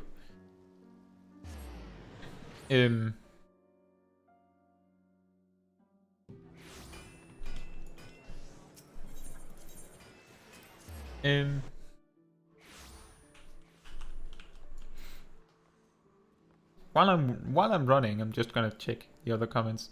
Green Jersey said I like the story for Goldsmith. I think some of the crafter and gatherer ones are pretty funny. Rada says Paladin felt slow down in Heavensward, but in Stormblood I did like the tournament arc Paladin had. Yeah, you know, that's fun. That's really funny because if I remember correctly, what people say is weird about the Paladin story is that the Paladin story should have been a gladiator story. And the gladiator story, some of it, should have been a Paladin story or something like that. The tournament arc makes perfect sense for gladiator. Like Ninja, for how serious and comedic the characters were, but Dark Knight story on its own could have been on a spin-off game. Yeah. The Ninja one has this almost like a little bit Hildebrand over it. I feel like a little bit of that because of the recurring villain and all that. To not get into deep detail if people want to experience it themselves. And the Dark Knight one is one that everyone says don't spoil it because it's so like the difference in how you experience it if you see it for the first time and don't get spoiled is so big. Now that hunt mark, so I'll grab this regular hunt mark. So the elite hunt mark is not what I'm talking about. I'm talking about the daily ones. So we check this. This enemy is here. Yeah, simple. This one is here-ish. Something like this. Around here. And this one is around here.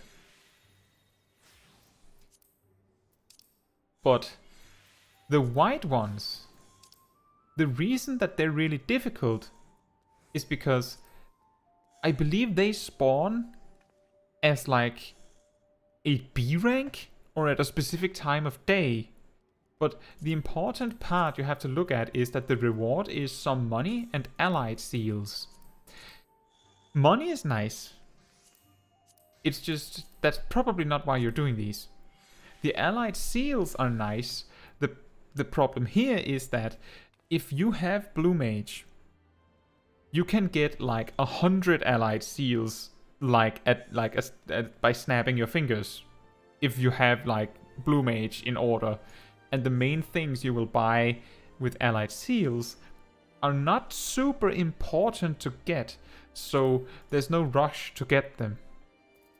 Now, the reason why I showed the A Realm Reborn one is now I'll go and grab the Heavensward one to compare.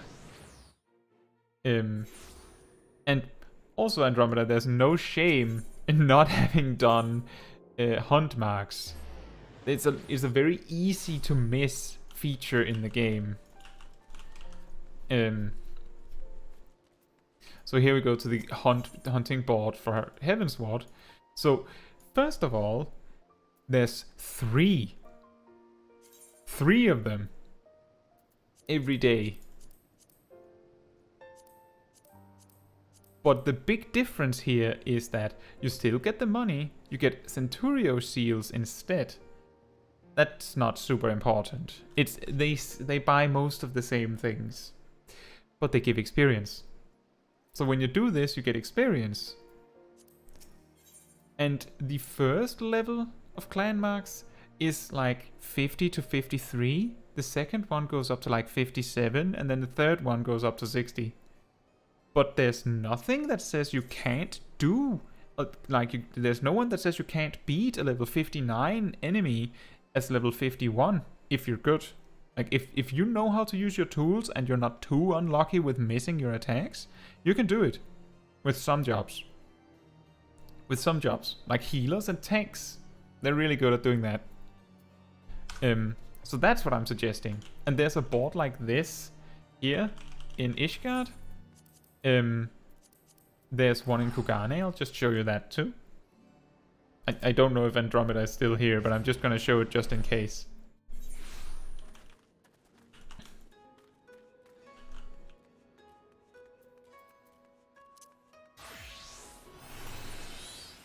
Get the faster run speed. Dun, dun, dun, dun, dun. So here it is in Kugane. And there's 3 the same way. And in Shadowbringers, it's a little more hidden away for some reason.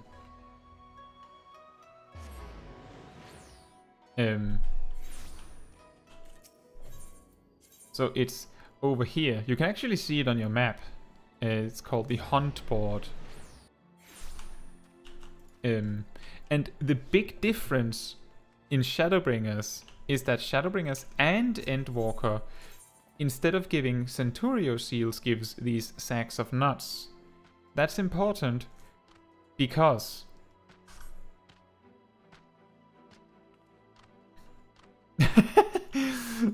that is an incredible timing. You write that, Andromeda. I was just getting to why the sacks of nuts were important or useful.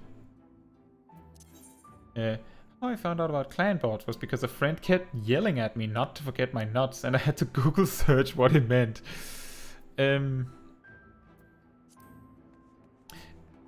Andromeda, have you gotten to the first major city in Endwalker? I'm just gonna ask, because if you haven't, then I'll just not show you that one. In the meantime, the reason why sacks of nuts are super important is, first of all, because you can get mounts. You can get mounts. You can get minions. But more importantly is that right now you can buy items to upgrade gear to the highest item level available. You can buy that for sacks of nuts. A lot of them. What is important to get about this is that these amounts of sacks of nuts is not enough. Like even these amounts is not gonna cut it. This single 100 sacks of nuts is nice, but you get like one upgrade for 3,000 sacks of nuts. The way to get a lot of sacks of nuts is to get into this thing called a hunt train. But that's something you can just get done anyway. Like, you can get it done on the side when you are max level. You don't have to worry about it while you're leveling. So when your friend says, get your sacks of nuts, you can tell them, no, that's not necessary, I'll get them from hunt trains. Or you can say that you don't care. You can just not do them. The main reason I would recommend doing clan hunts is the experience that you get from it. And then the other things are just a side effect. There is a board like this in the first city in Endwalker. You just have to find it. It's going to be near this icon, this hunt board icon, and it's going to be on your map. It's going to be a little south from the Aetheryte, if you're having problems finding it. But I don't want to spoil you if you haven't gotten to Endwalker at all yet. That's why I'm asking.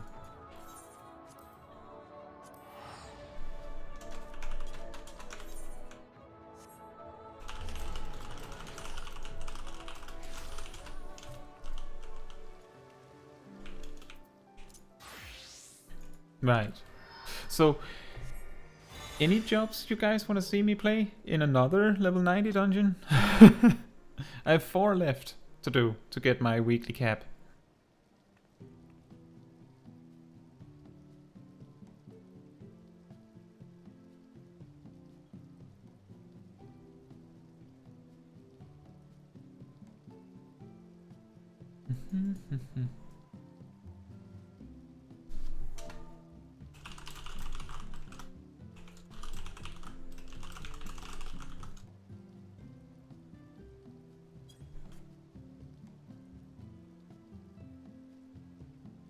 Ah, I'm glad I could help, Andromeda.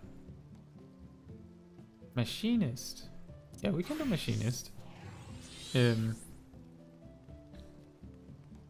it's, you know, Andromeda, when I played through to max level the first time back in Stormblood, I pretty much missed everything that wasn't the main quest or something that unlocked a job I was interested in.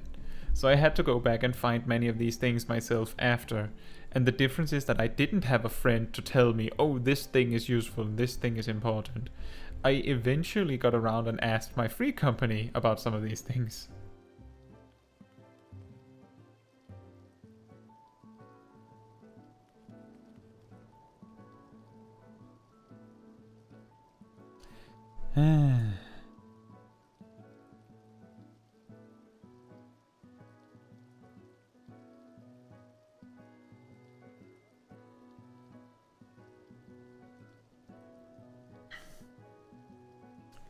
That's fun.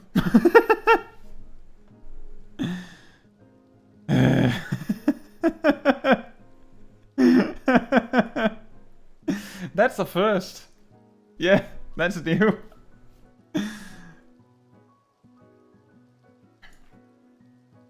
Yeah, I don't know if you guys can do it too, but I just reported them and then placed them in timeout. I guess you might be able to report them.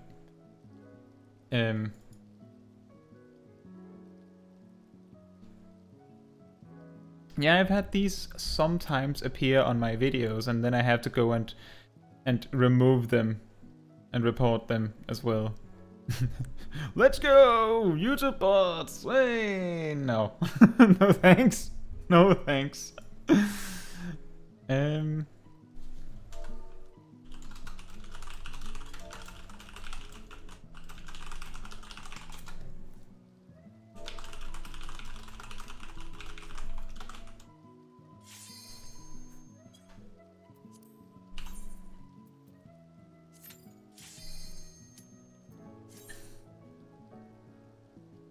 Yeah. There was a time when I was mentoring in the novice network, and it was so prevalent that people would spam gil selling. That I had a macro to let people know that it was illegal. It is so annoying.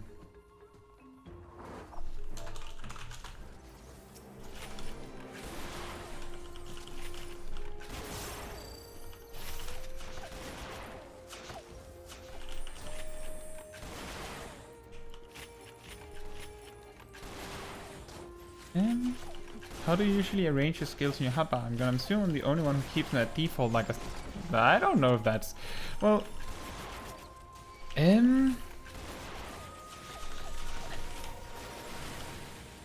I have a guide where I explain my thought process behind my action bars, actually.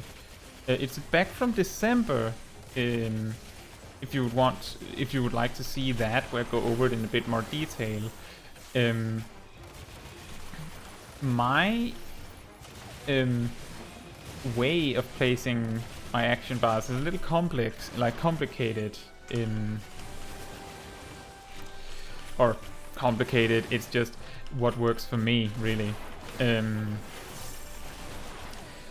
thing is that the default setup that the game gives you is just the order you learn the attacks in. That might be really hard to make work, Andromeda.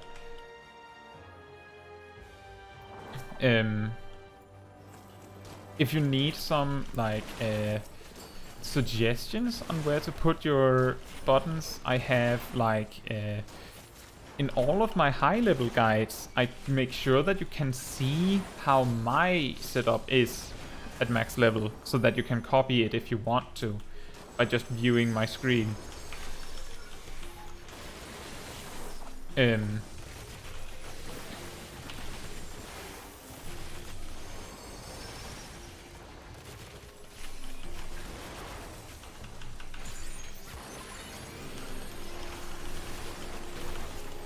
But what it works best for you, I can't say. Like, I can't explain what's the best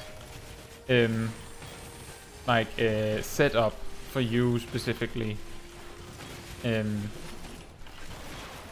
When you play more different jobs, you will get a much better overview of what you need to do to make things work. Like, if you watch how my keybinds are set up for different jobs, you'll notice that there are some overlaps. Like, all of my tanks have things like Rampart on the exact same button, which makes it a lot easier to memorize. Things like that. Like, if you place your buttons in a way where you can almost predict where you're gonna put it without even looking.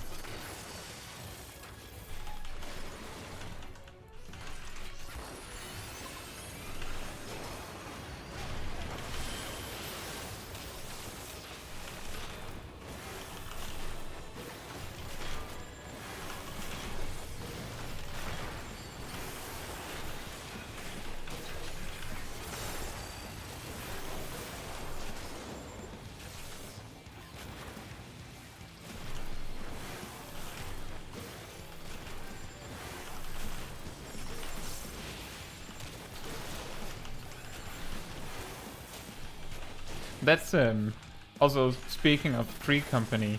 That Free Company I joined and was in for ages, but while I was away from the game for a large part of Stormblood, the Free Company died.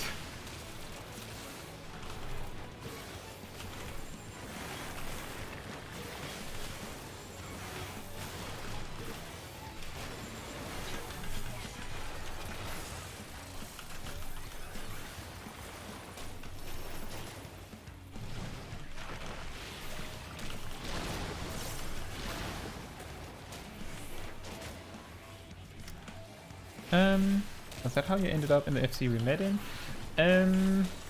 Not quite.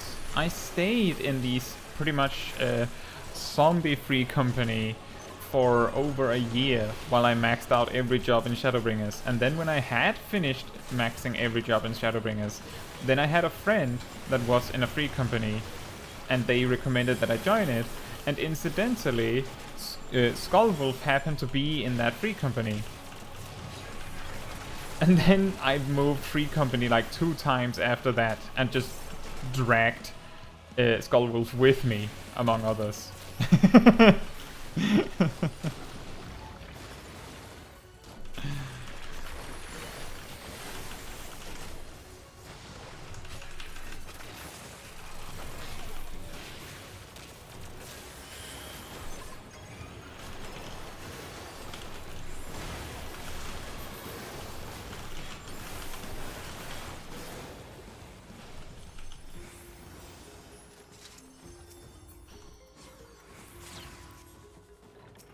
I think it's not uncommon, Shadow Slayer. It's just that's how it goes. That's just what happens. Just to circle back to what I was saying to Andromeda before, I would suggest that you take some time to look at your action bars and think about what would be easiest for you. Keep in mind that the default that the game gives you is not a specific order that the game recommends.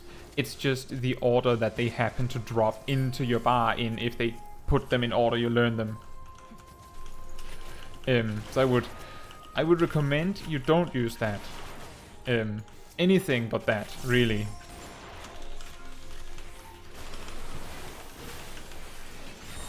But what really matters is what works best for you at the end of the day.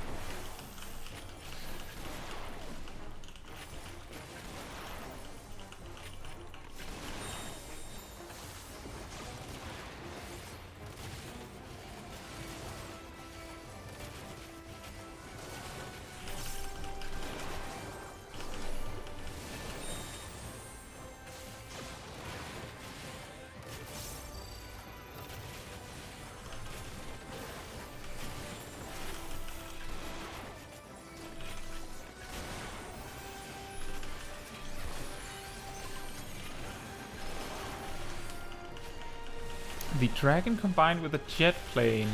If it's the one I think it is, Green Yoshi, then it's so every expansion has like they have a set of trials. You know, the extreme trials. Each of them can drop a mount, and each expansion has like a series, and they all have a theme.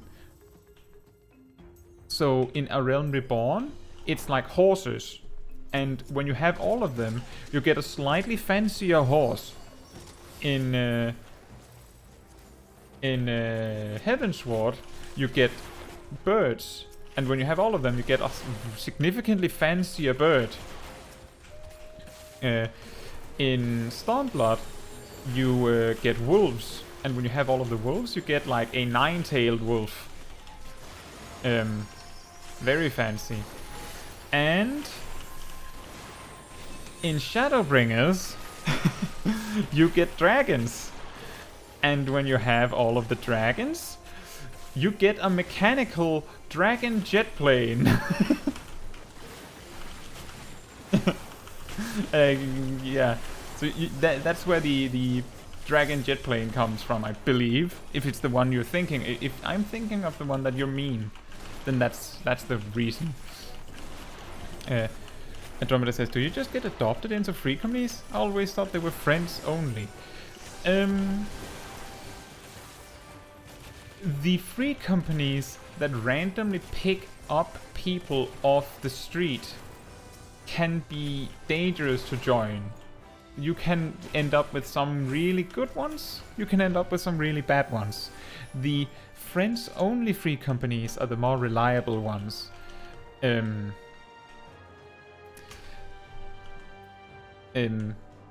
But generally, the best selling point of a free company is that your friends are in it.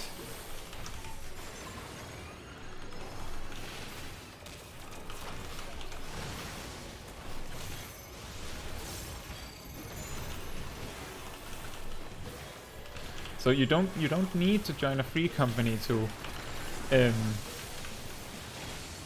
like to play with your friends. Like, I would recommend that your free company is your friends, or at least some of your friends, if that makes sense.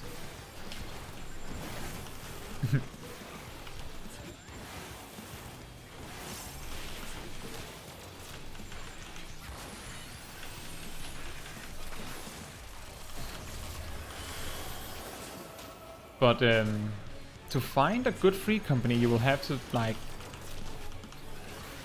start conversation with people, and that's the scary part, I think.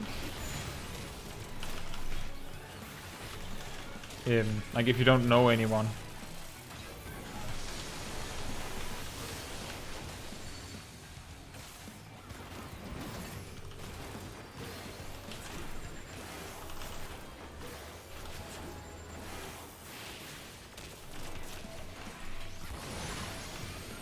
That is an excellent suggestion, and that is exactly the right idea. And if you don't have a free company to make friends with, then my best suggestion is, and okay, I'm just gonna preface this by saying your success may vary, especially depending on your server. Try and talk with strangers in big cities. The easiest one to strike up conversation in is Limsa near the Aetheryte. But some servers that might not be a good idea.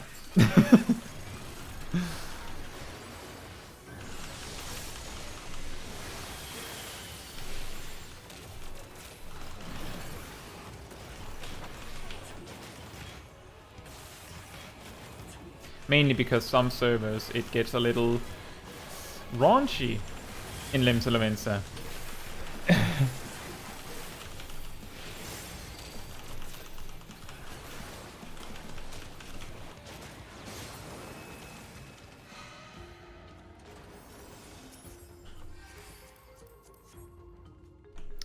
Dark and Warring Lena. Oh yeah, those from Heaven's Ward, right? Nice.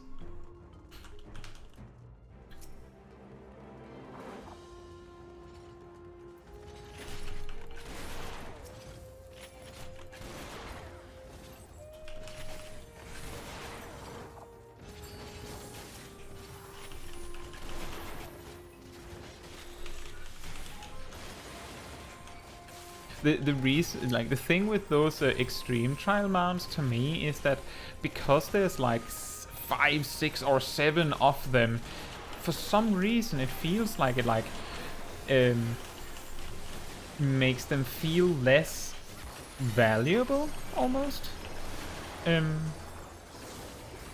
They're not, of course. If you have a favorite among them, then that's still a good mount.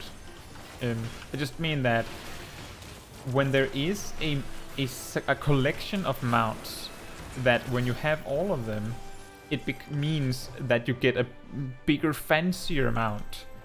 It kind of undercuts the value of the smaller mounts in a way.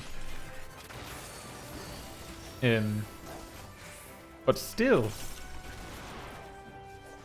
it's nice to start a collection on mounts. Like Andromeda, you said that you have done pretty much nothing other than my main quest, but you've done some extremes. You've done enough extremes to have some mounts.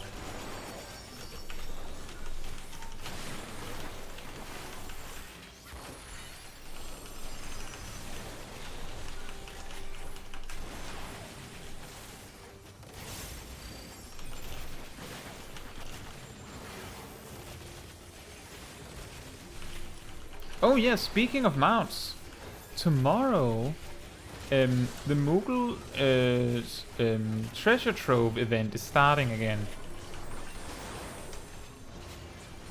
Are you for real?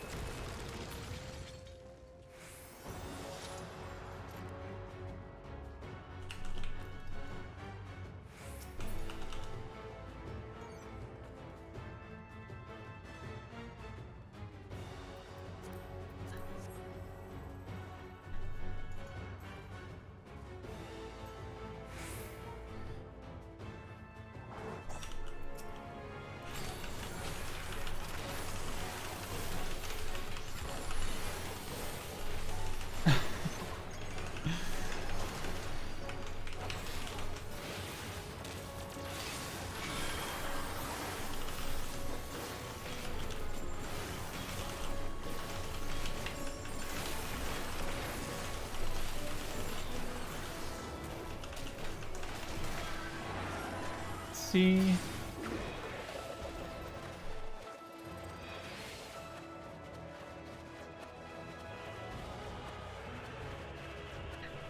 Oh yeah, you know, Green Yoshi, I did the Rathalos fight 50 times with a few friends to get the Rathalos mount because it didn't drop. So you're really lucky.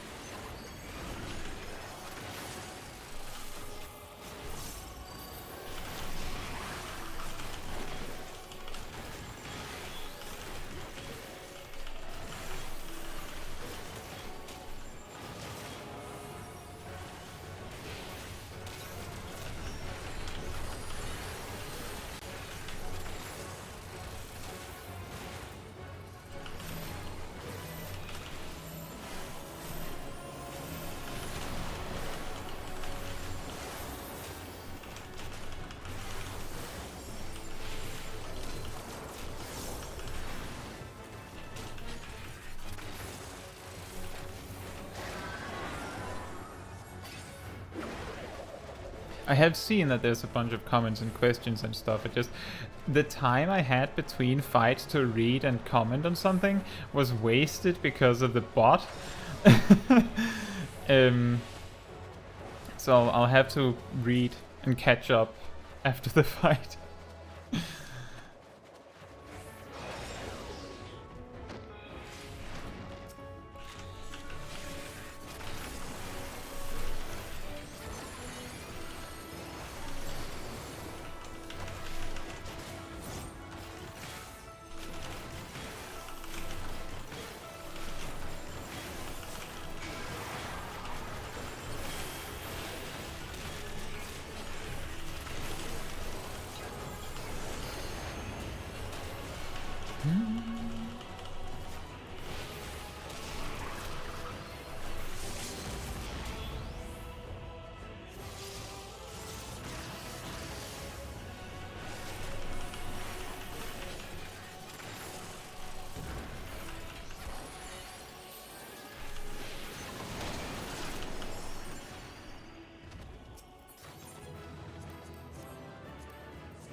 Alright, let's see if I can catch up. So, Skullwolf said, free company is always great to be in, plus all the boons it gives you, like XP boost and teleportation costs being cheaper and the like. I would not recommend joining a free company just for the benefits of being in a free company. If you just do that, then you tend to join a free company that doesn't really have the social aspect at its core. So you should consider joining a free company for the social aspect, and then as a side effect you will get the boons, as Skullwolf mentioned. My first free company was the first free company that didn't invite me out of the blue. The company leader asked me, like talked with me, and then asked if I wanted to be in a free company. So that was the reason why I said yes. I had been invited to like 5 free companies, but I didn't accept one until the leader said, like, started with, hey, how are you, right? That made me think that they had, like, they were different. And they were. The reason why the free company died was a multitude of reasons, and I wasn't there to see all of it, so it's hard to say what exactly happened. Leon asked what my favorite mount is. My favorite mount is the Ruby Carbuncle, and I got it gifted by a friend a long time ago at this point. And I guess Zip's favorite mount is the car. My favorite job? If I had to play only one job in Final Fantasy XIV. I think it would be Sage, actually. But in each role, my favorite is Warrior, Sage, and Summoner. And Summoner was my first job. And my first job to max level in Endwalker as well. So the reason I would choose Sage if I can only play one job is more because I think the utility of playing a healer would be beneficial. But I would probably also be very likely to say Summoner if you asked me tomorrow. And then... oh man.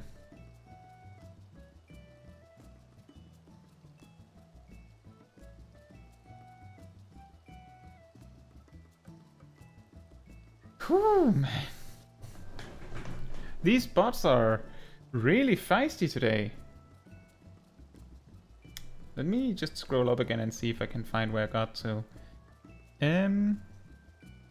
Andromeda said, do you guys have a preference between dungeons and trials?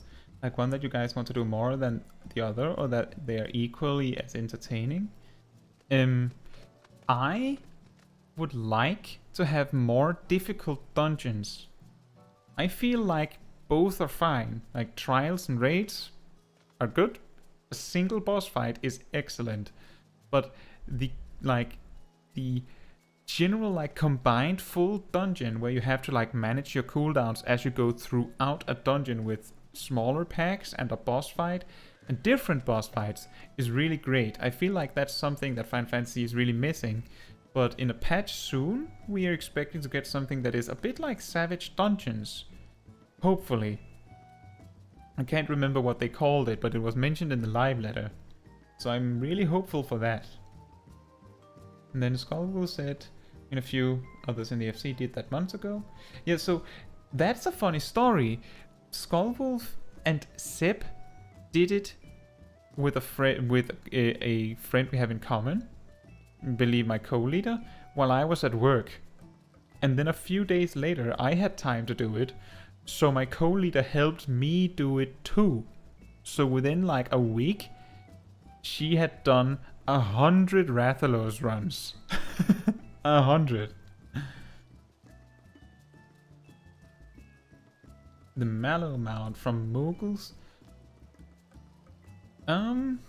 Well, Andromeda, all you have to do is get one crafter to level 51, and then I think you can start doing the Moogle Beast tribe every day if you want to. It doesn't require much gear either, so like if you really want that Mallow Mount, I'm sure you can get it.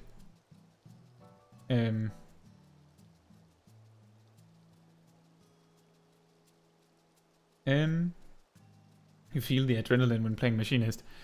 Yes, it's very easy to make a mistake. And I think I did a lot of mistakes in this dungeon run.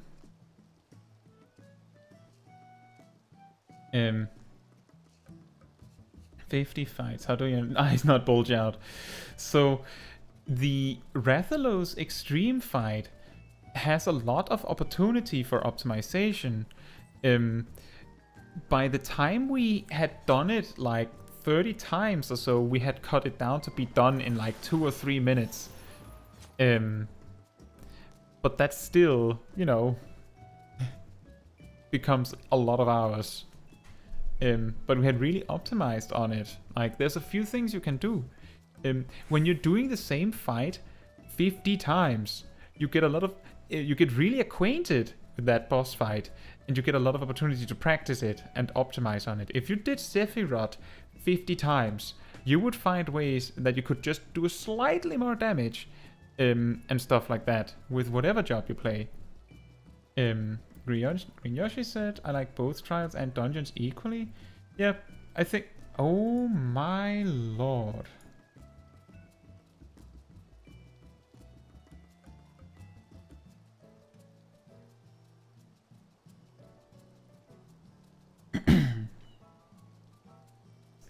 This is insane.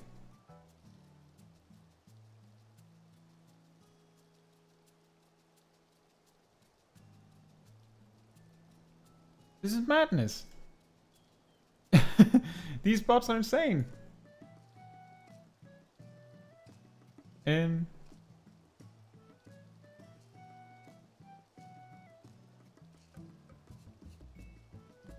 I try to extreme ones though, because the normal ones don't last long enough to build.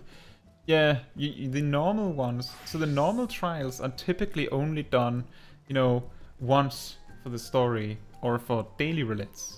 But beyond that, that's like the extreme one is typically the one that you get to do a lot.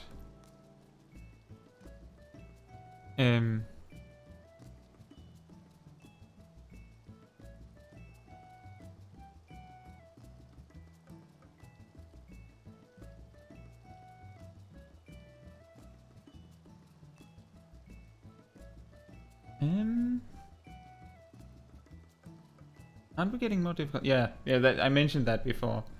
I see, I remember again now. Back when I did Odin for the first time, I bought the horse from the store, and it has been my favorite ever since. Which horse? Leon, which horse do you mean?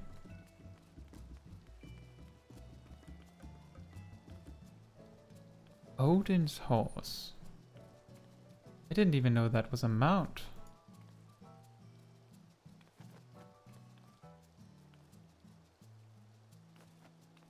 Oh yeah, Sleipnir. Didn't even know that was an option. Nice. Well, that's really important when you buy a mount off the store, that it's one you really like.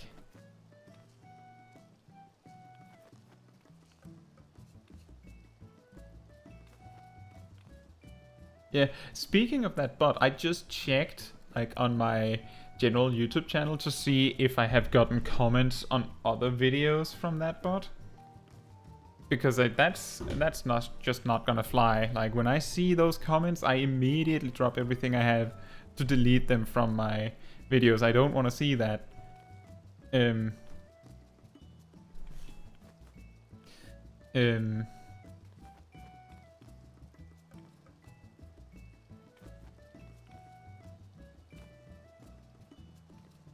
It's 3 visits now. I think it's actually been like 4. It's crazy. It just keeps coming. I don't even know what it's trying to do. No one would click that. And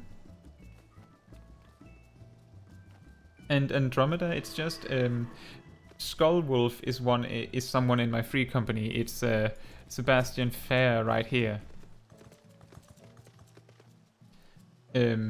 But everyone else is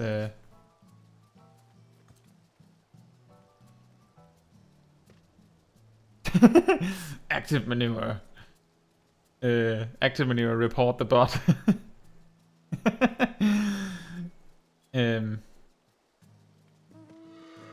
Well, you don't need to get anything from the mock station ever. So, but it's only if you if you see something you really like. As I said, this mount that I have is something that a friend gave me.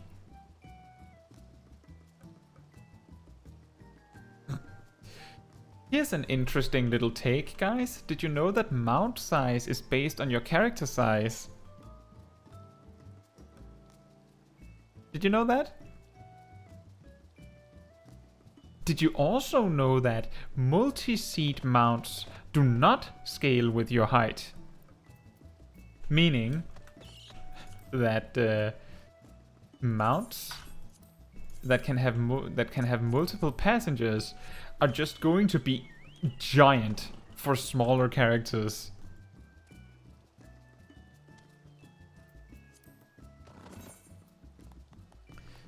And then you also have really funny scenarios like smaller characters not actually being able to see out of the window of the car.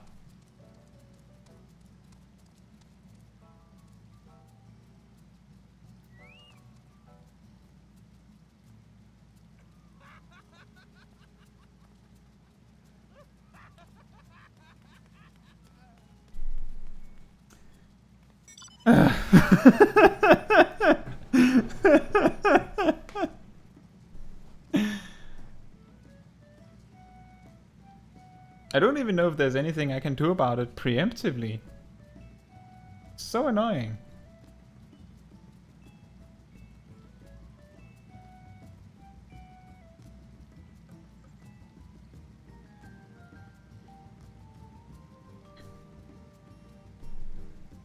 Well, Andromeda, as Leon said, well, as a combination of what me and Leon said was, try and see if you can find people in cities of the game and talk with them. Maybe some of your friends in the game are in a free company. You can see if you can like get to know some more people through that.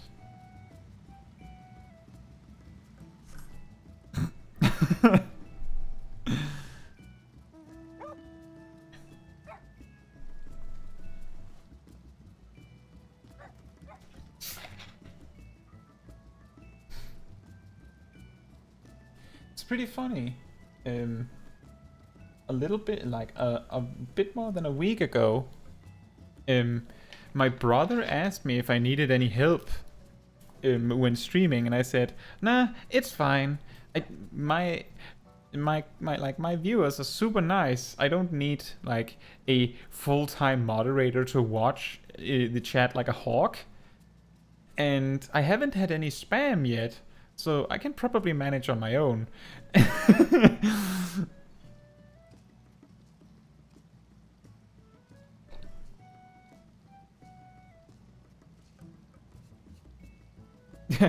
A lot of them can't even touch the pedals of the car. Speaking of which,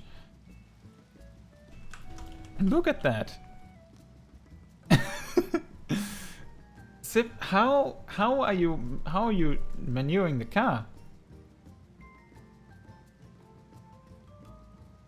It's just, does it have like pedals in the hands? The critically acclaimed Kaizo has reached an audience wide enough for ad bots to reach the masses.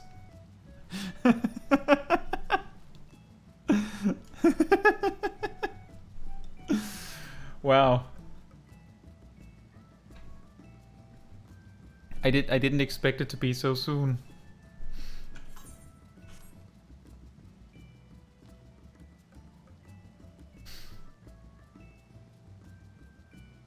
Yep. Skullwolf is Sebastian Fair. And ZJ or Sipping Jackets is Mackerel. But he doesn't say that much in the chat. He's talking in the free company chat, and for privacy concerns, in case someone says something that we don't want to share, then I have it hidden.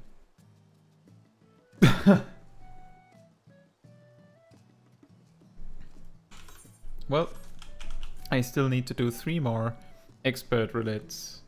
Are there any jobs? Are there any jobs you would like to see in a level 90 dungeon? You all have good names. I was just lucky with the name generator. Why didn't you? You could have. You could have come up with a name yourself. Or do you prefer to use a name generator? Astrologian. Oh, then I'll have to ask Sip very kindly to not heal.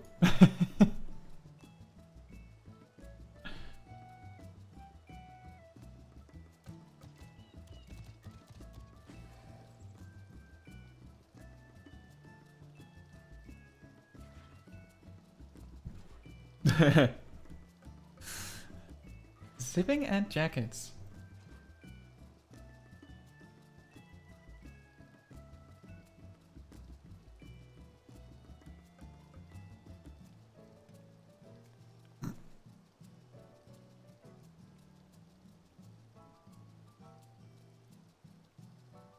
Oh, no, Andromeda. You can call your character whatever you want. Well, not exactly whatever you want. Not anything offensive. But beyond that, you can call yourself anything, really.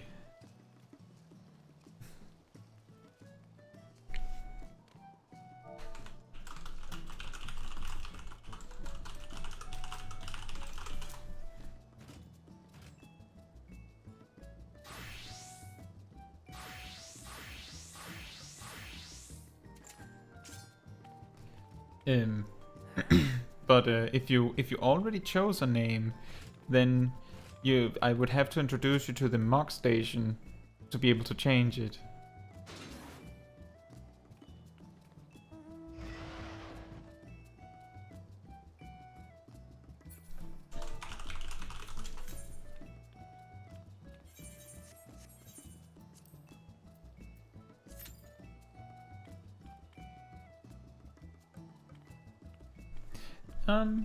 Just as a little forewarning, I think Astrologian is probably the healer I'm worst at. What? So if you get one free name change, don't you just get one free Fantasia? I'm pretty sure you don't get a free name change, do you?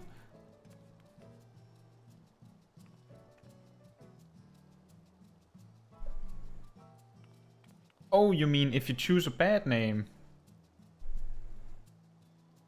Right. That's true. If you choose an offensive name, they'll give you a forced name change.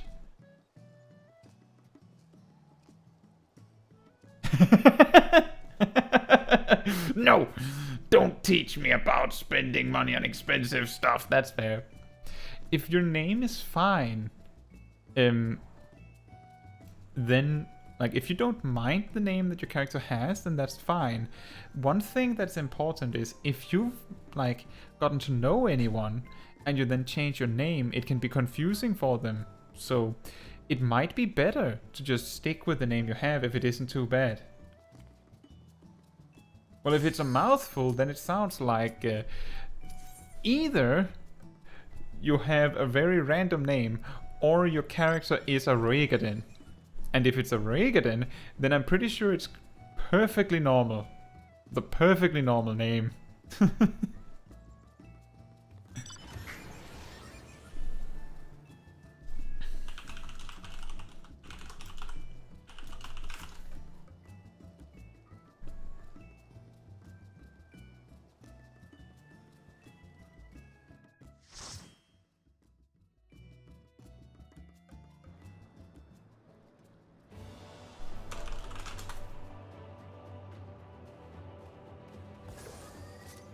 Oh yeah, that makes sense, Andromeda. Once upon a time, there was a beautiful blue star Oh, the double dancer. that fell to pestilence Oh boy. and rotted inside and out. The more its people clung to life, the more they suffered.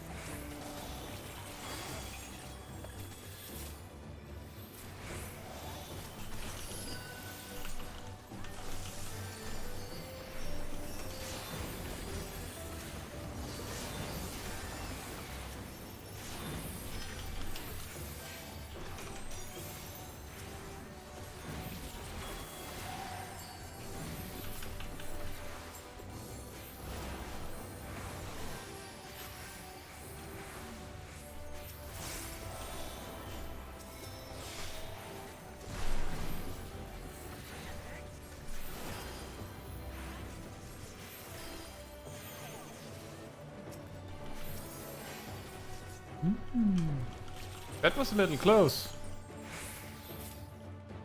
Until they curse not the illness, but their fellow corrupted.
Those who lived and festered.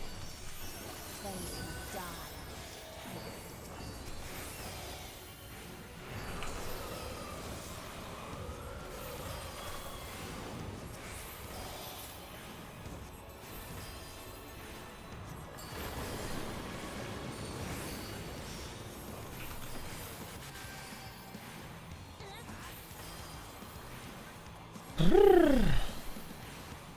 Yeah. I'm healing a dungeon and also timeouting bots at the same time.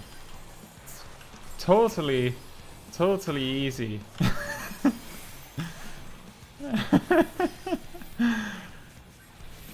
Ah.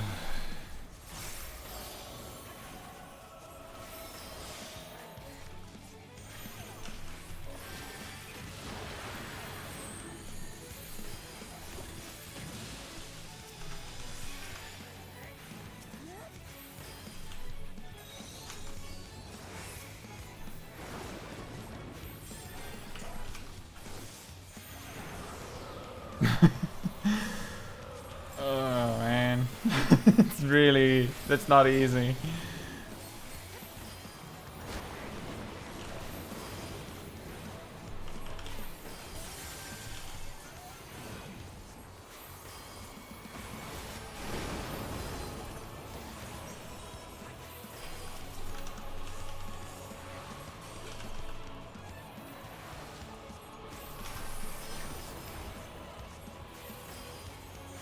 Hey Al Bundy, you've been away from the game?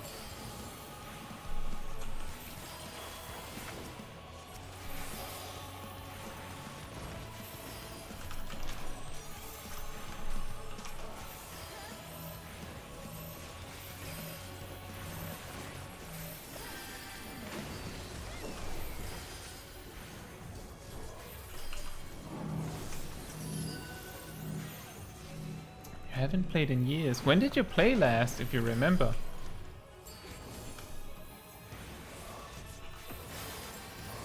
And the very last of them wished they had never been born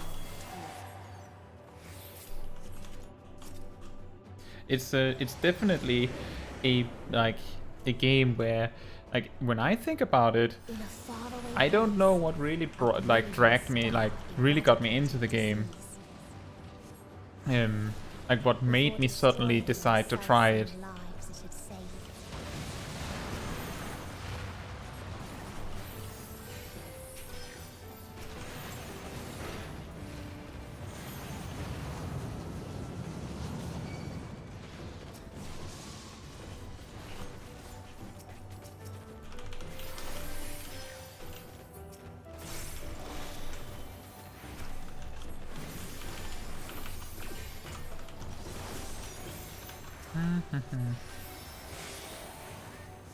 Early PS4 days. Oh, I guess that might actually be before I started.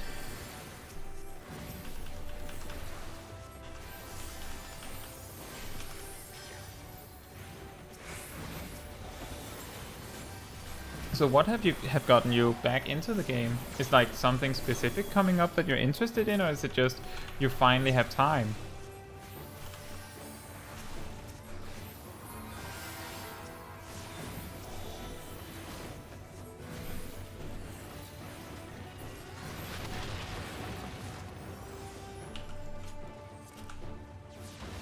Its people sought ever greater freedoms no matter the cost.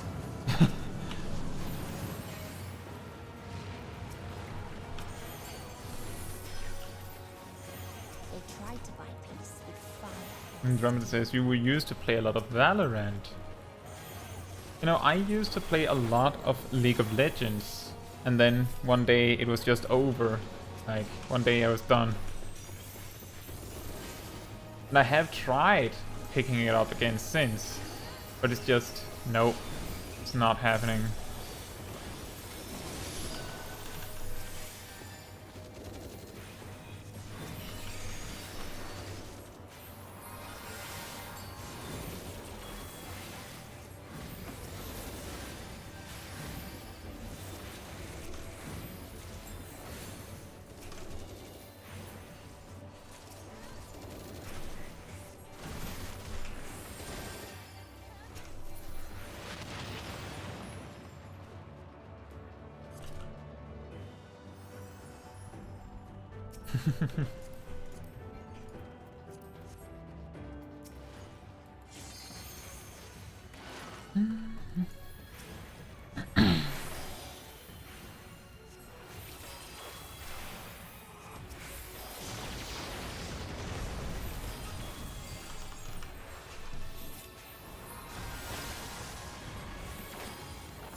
What?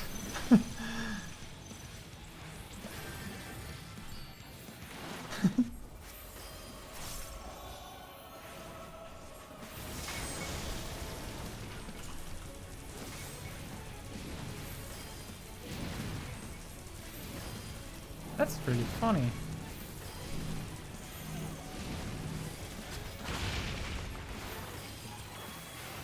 I'm sorry I'm not focusing too much on chat in this dungeon, guys. It's just Astrologian takes 100% of my concentration to even get half right.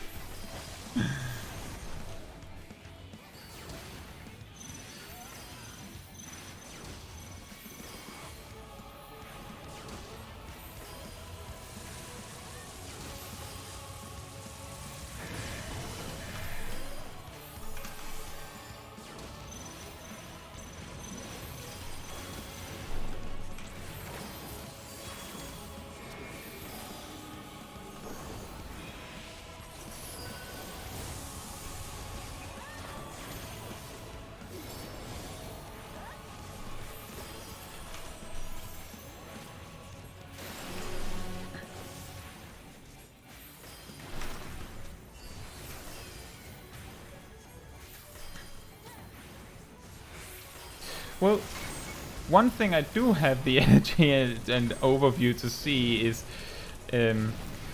El Bondi. Super awesome that you get the opportunity to get back into the game. If you feel like it's been way too long since you played last, then if you haven't gotten very far in the game, then you may find it better to just start over from the very start, instead of continuing on a character in the middle of a story you can't remember. But what really matters is having fun. And no scoping bots while in the middle of a dungeon.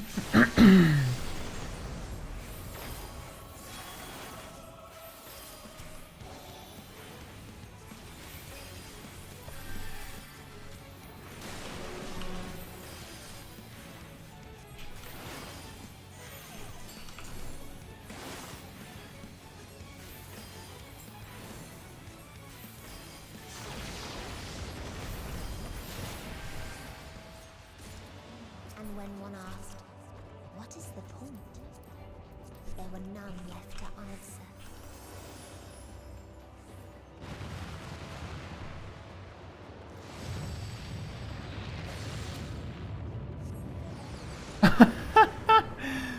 Wow, that's amazing. The Farther still existed a star without strife. the dancer random in the group Where none remembered is someone I met when they just started the game. joys. That's really funny.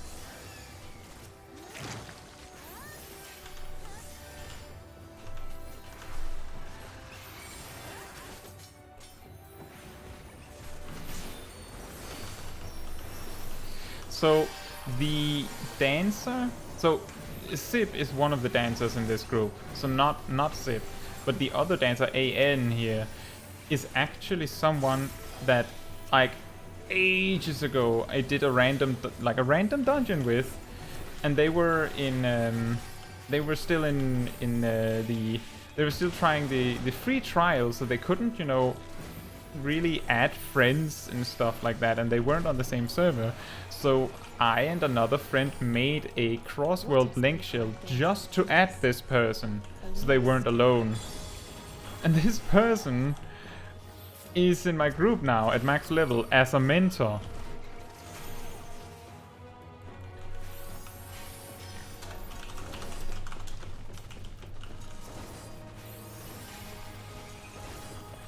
We haven't talked since. So that's why it's very, I guess it's very wild that we run into each other now.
It's just some favorite relic weapon.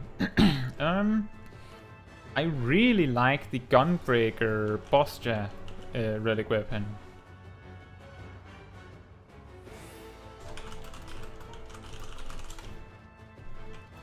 So they created the kindest, most gentle of beasts.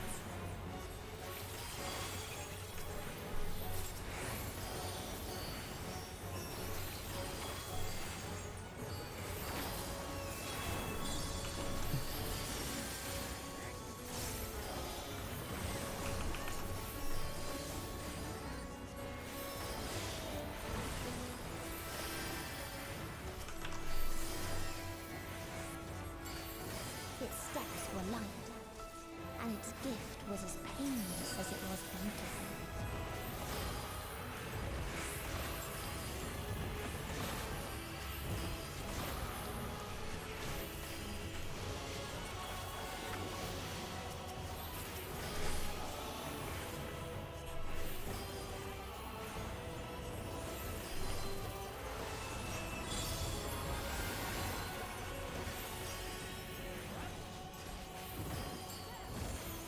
Bathed in its golden glow, they all slept happily ever after.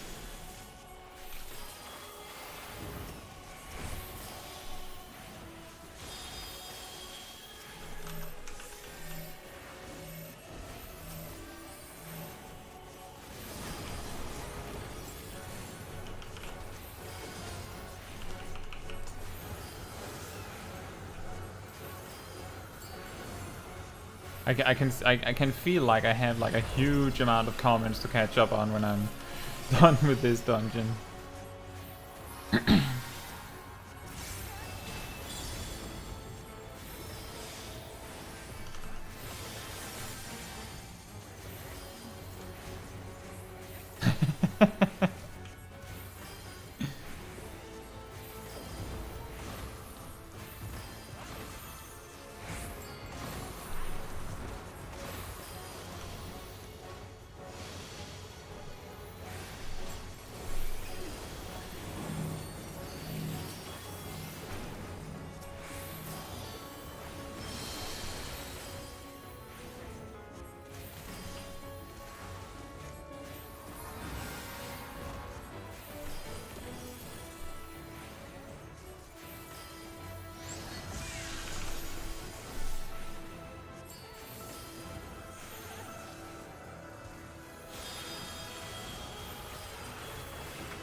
Mhm.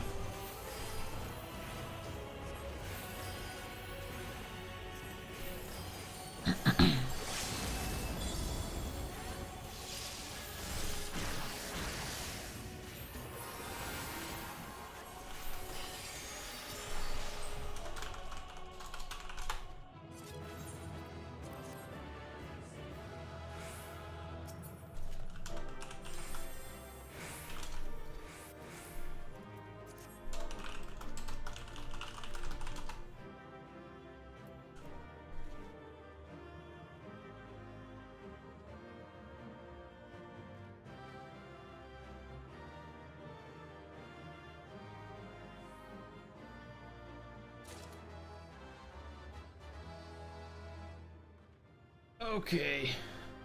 Let's see. Let's see if I can actually see which things I did comment on and which I didn't.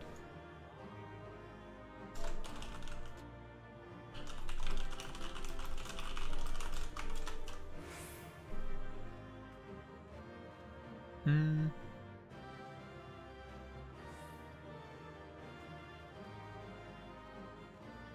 There was so much conversation that I missed.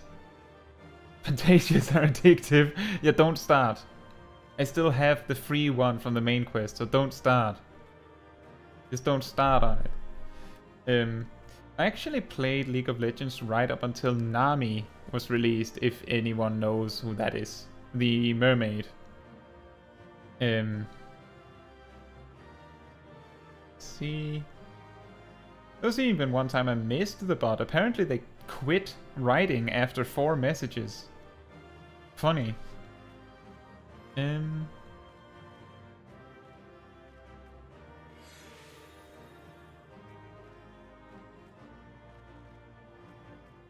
So, I don't think it's called the Lawman.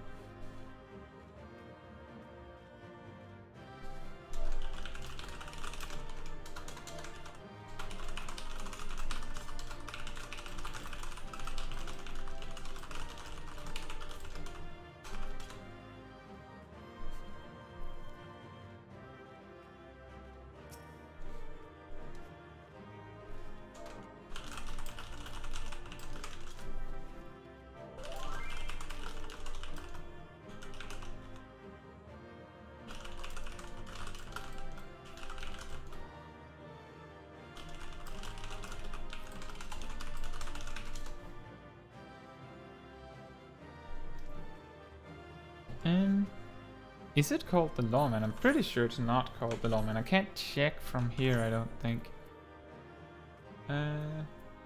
Gunblade, Gunblade, Gunblade.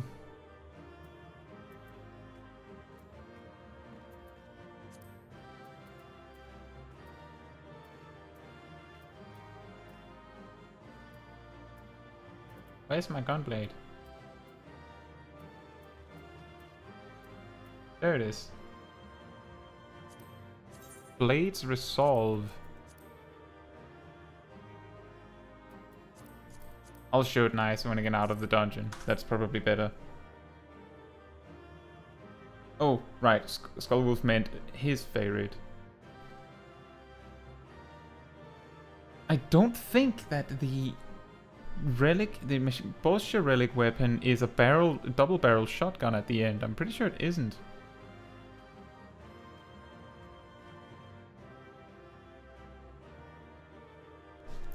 Okay. Let's see. Al Bundy asked what my favorite job is. My favorite jobs in each role is like Sage, Summoner, and Warrior.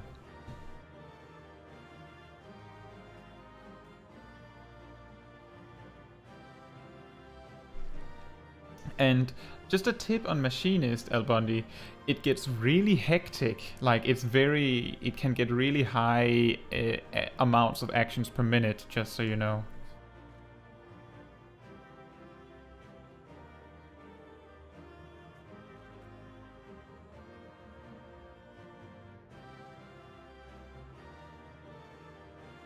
Not that should deter you, but it can be deceivingly difficult to master.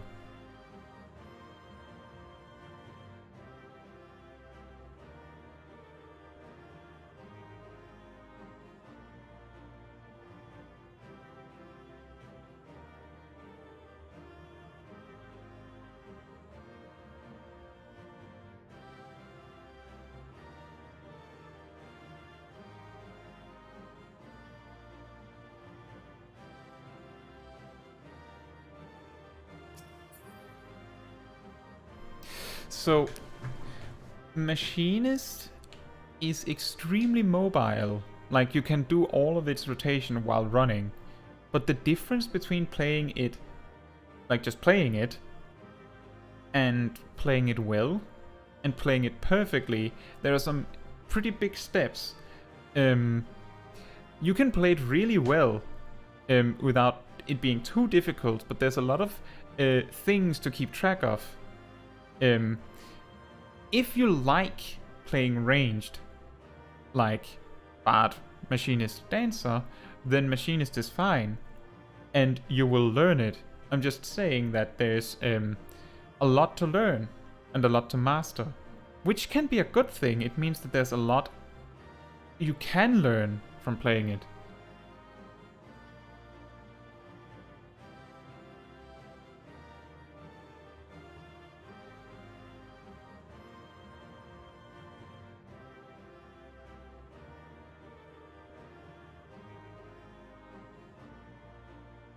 Actually, Andromeda, I clear the new entries in my inventory regularly. That's the only reason why it's like pretty clean.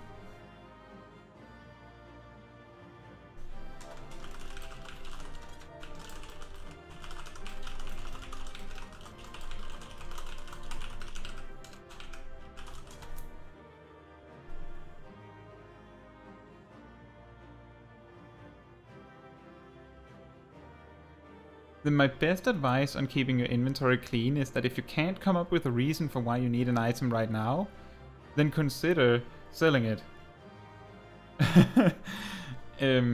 Like, if we just check here, all of this gear is going to be, like, gotten rid of. And a good example of something that you don't need are, like, materials.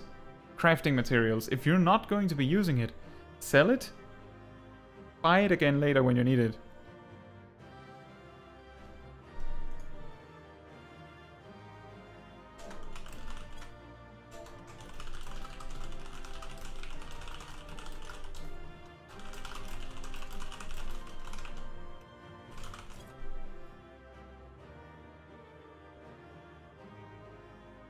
Yeah. It's hard to explain what you need to do to keep your inventory clean.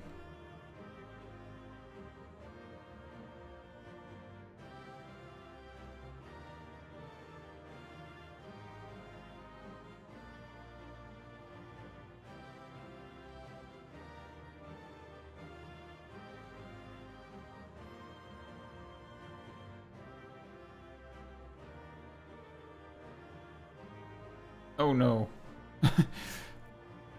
So, a tip. Okay, so I'm just gonna ask before Andromeda, when you say you threw your gear for your black mage away in the process, do you mean the gear you were actively using for your black mage, or did you mean like your like an outfit that you liked to glamour? And then a trick. If an armor piece is part of a set, then it will have like a special sticker on it to indicate that it is part of a set. So if you make sure to save your outfits, like the gear that you're actively using in sets, then there's a much smaller chance that you're going to accidentally sell something. Also, another tip is don't sell things from your armory chest.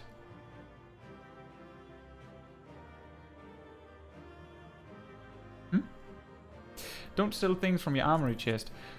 Move them to your regular chest, or your regular inventory, and then sell it. That way you don't accidentally sell it when you were using it. So you just drag it over, or return to inventory.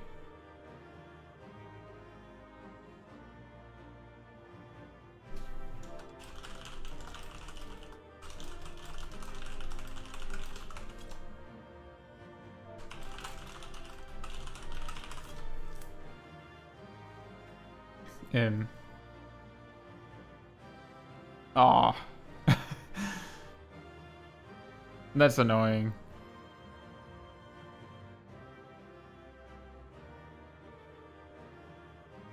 But yeah, my suggestion is when you're... Okay, you have figured it out. Okay. If it's artifact gear, so like the gear that you're given as you reach level 50 or 60 or 70, like the free armor sets that you get, then there is an NPC that will give it back to you for a pretty small fee. So it's not lost forever if that's the gear you lost.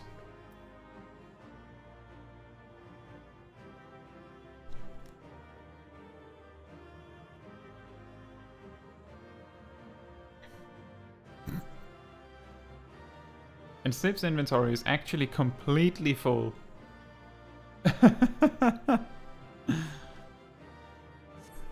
He always goes and does firmament.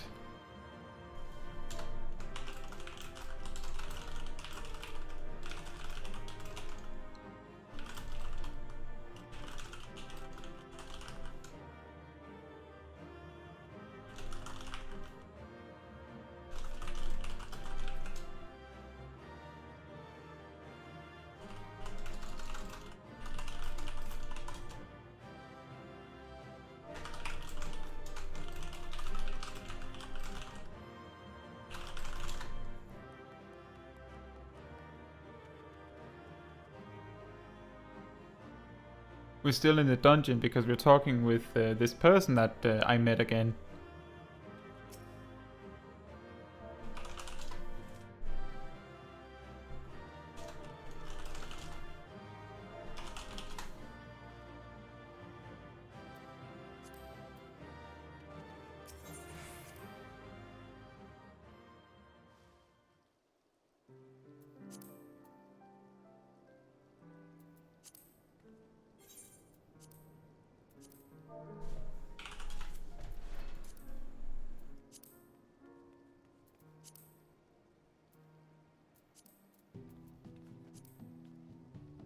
Okay, that NPC. It should be in every major city. But I'll show you the one in Gridania because that's the one I have the easiest time finding. So near the Miketos Amphitheater, we go there. These NPCs. So the recompense officer allows you to repurchase event gear that you've acquired at some point. So you don't, like, if you've bought it, you don't actually have to like hold on to it forever. You can sell it or get rid of it because the recompense officer can resell it to you for a very, very small fee. The Calamity Salvager allows you to purchase obsolete belts. But it also allows you to buy, for instance, your level 45 armor and 50 armor. So you can get all of it. You can also get like relic weapons and tools that you got as crafter. And starter gear for the jobs that started at higher level.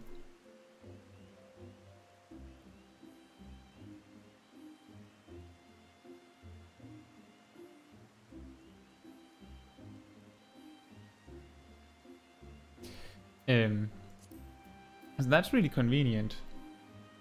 Where do you guys put furniture that you get as loot? If you can trade it, you can put it on the market board.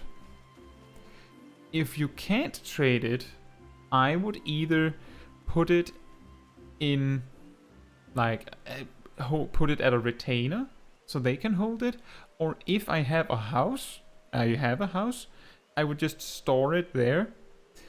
If it's an indoor piece of furniture, you can store it in an apartment.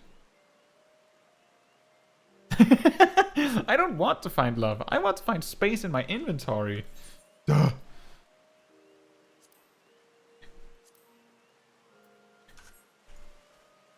Like, I can just show you an example. Do you know how to get an apartment?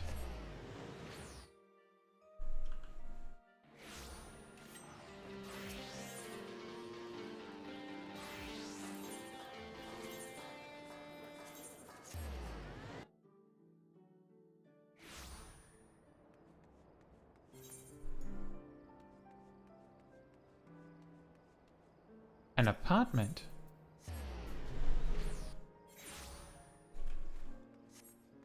So in the housing district, there's a building like this on the like the icon. I could do that, Zip, but then I wouldn't have shown Andromeda how to get here. So you go to the lobby, and then you can purchase an apartment. An apartment is pretty much like a free company home. Like, in a free company, you can buy a room in your free company. They're a little cheaper. But then you need to already be in a free company. And that free company needs to have a house. So there's a few extra steps. But if you don't have a house, then and you don't have a free company, then this is like a pretty good backup option. And 500,000 isn't so bad. You have to keep in mind that buying a small house is 3 million. At least 3 to 4 million. Assuming that you get it. But if it's an indoor piece of furniture, you could put it off in an apartment. I don't think you can buy apartments if you're on the free trial though.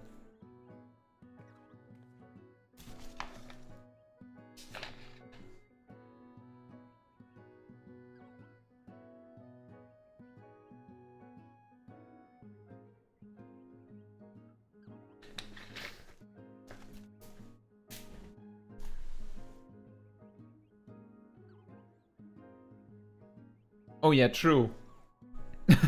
A free trial can't buy an apartment because you can't have enough money to buy one. And you can't be in a free company, so even though that one is cheaper, you can't be in a free company, so you can't buy a free company apartment. That is an interesting point.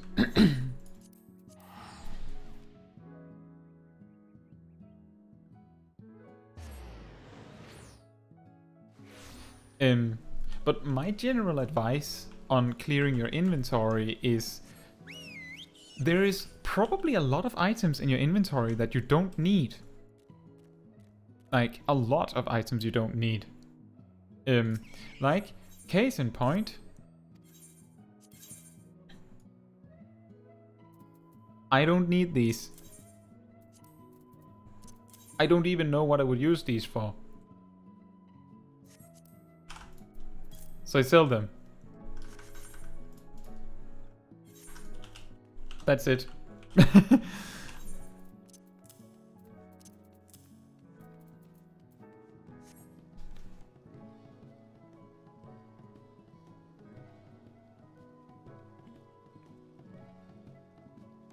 Oh yeah, and if you're wondering about what the firmament is and how to do it, I have a guide on the firmament coming out on Saturday.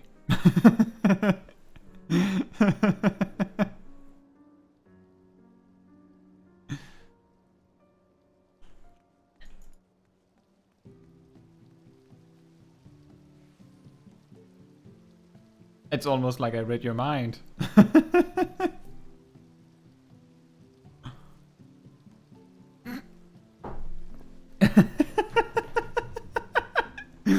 Incredible.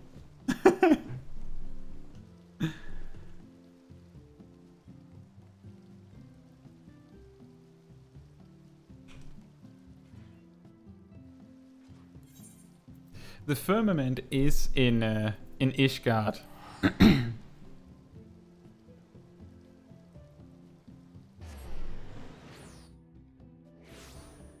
So, if you have gotten far enough in the main quest, which means you need to have done pretty large amount of the Heavensward story.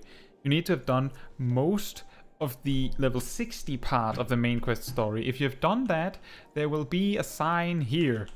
Like literally here. And that will start your quest. Once you have unlocked the firmament, there will be a button here. You click that. Bam. But there is one tiny problem. The firmament is gathering and crafting specific. But the upside is that you can do firmament from level 20. Like, you can start from level 20. So, for gathering, there's NPCs here that send you to a special place to gather. And you grind XP while you're there. So it's a really decent way to get gather XP. And over here, in the other end, there's an NPC that takes special collectibles for the firmament,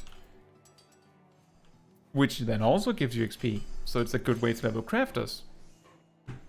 The scripts that both of them give you for doing stuff, you can use to buy things like emotes, mountain minions. You can also buy cards. You can also buy cherry pink dye. You can also buy dye, namely cherry pink dye, is something you can buy.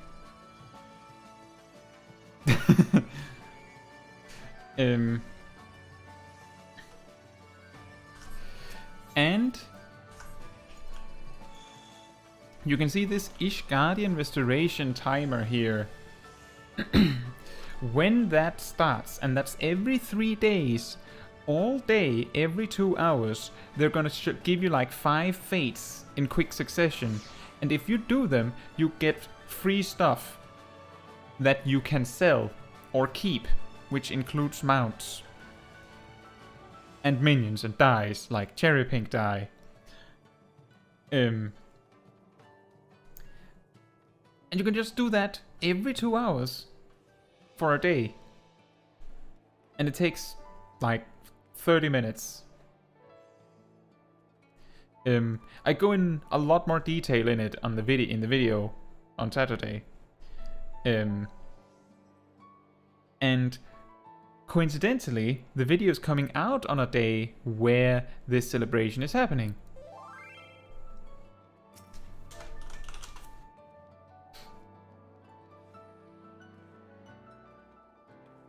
But it's mostly a zone dedicated to gatherers and crafters. You need to be level 20 with a gatherer and or crafter. I think one of them was actually just level 10. But the point is that around level 20, and it's pretty easy to get to level 20 with gatherers and crafters. So if that's what's stopping you, then that should just be like done in an hour, or maybe less, maybe more. Like, that shouldn't be what holds you back, right?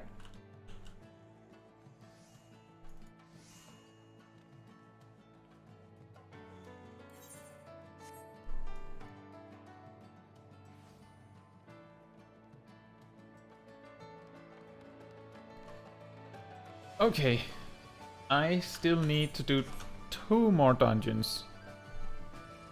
So maybe I should get that done.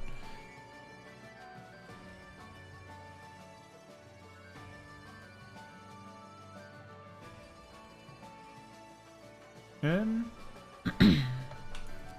there any jobs you would like to see? Or should I just queue for whatever?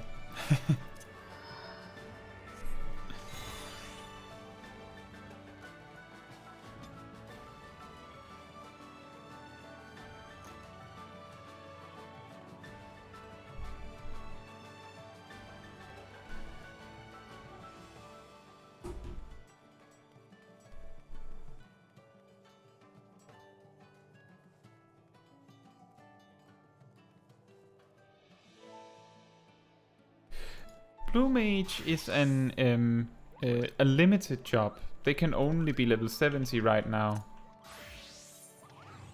But it is level 70, but I can't do an expert dungeon with that.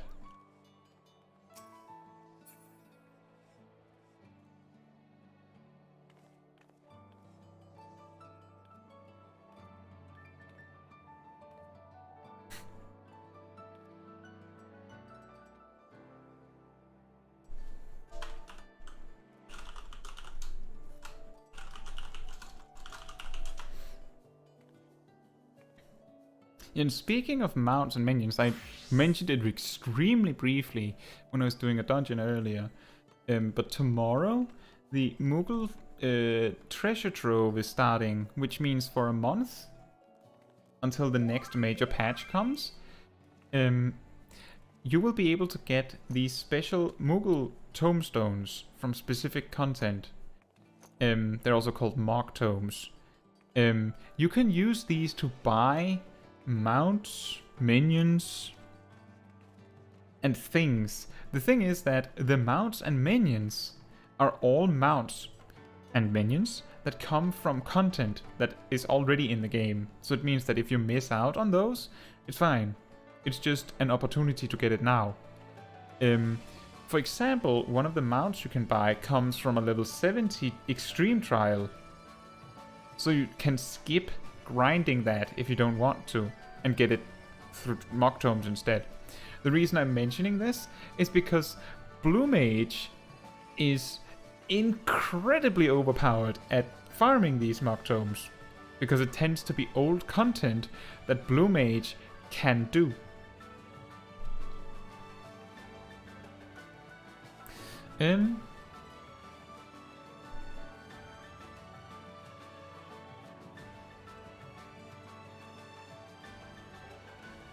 But okay, if there's not a specific job you guys want to see in an expert dungeon, then I'll figure something out. I'll choose something we haven't done yet.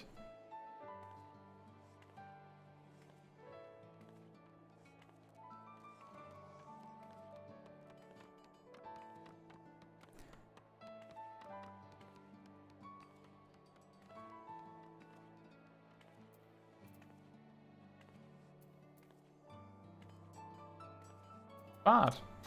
We can do that. Hello, Pia. I'll do Bard. We did Dark Knight earlier, and we haven't done Bard yet. So I'll do that. I'll do Bard. And hello, Pia. Welcome.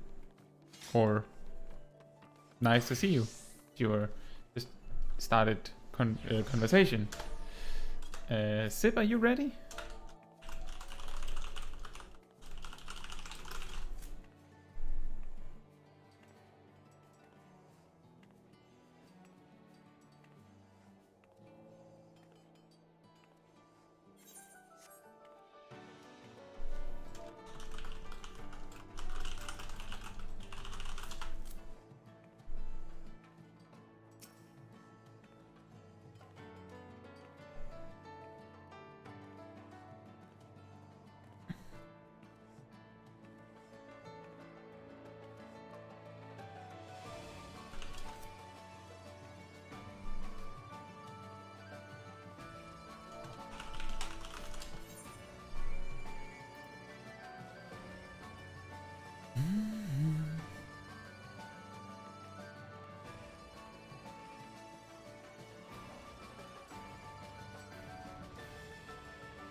And then we see if I can remember how to play Bard correctly.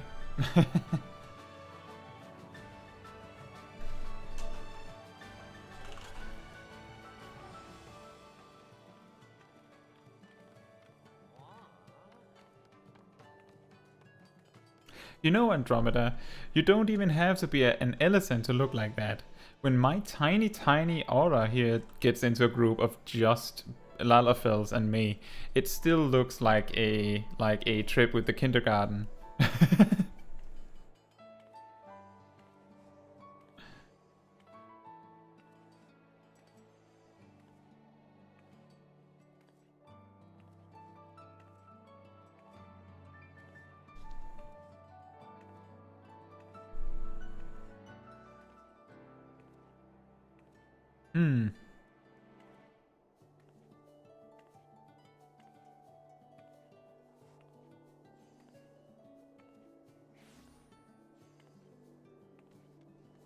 Queue is suddenly getting really long.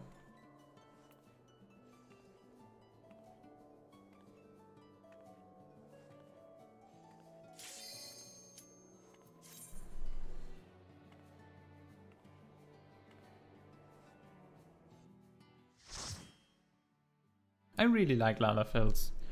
If Aura wasn't in the game, I would have played a Lalafell. Oh, I see Elbondi. Nice.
Whoops, I forgot a cooldown.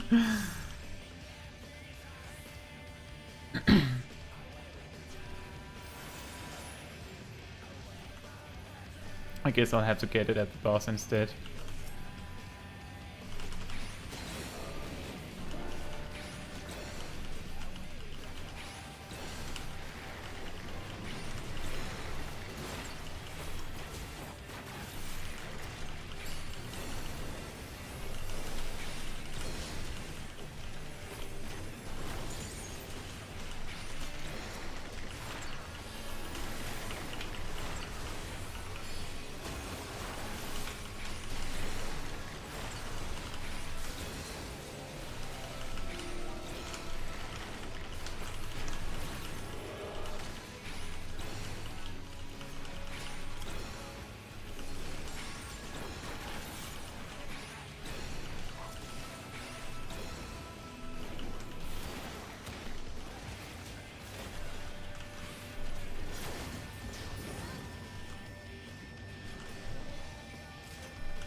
Pretty good idea to wait, it seems.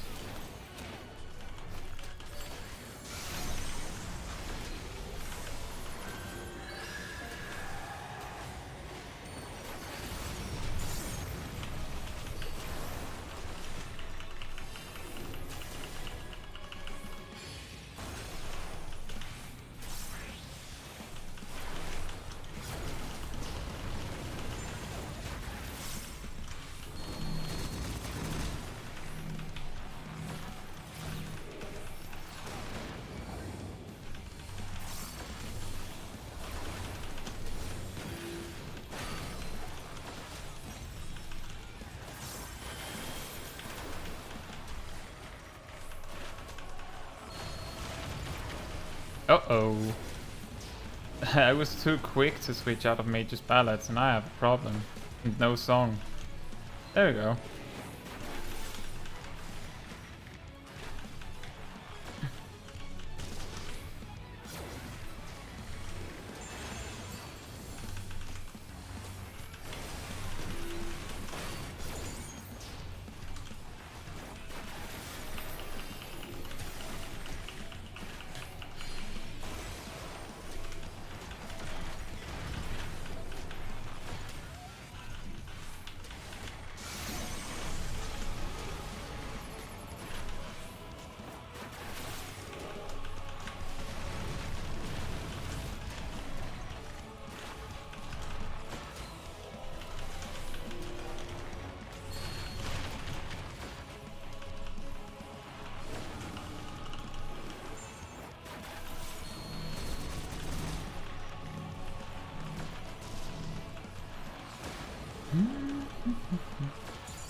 I guess that worked out.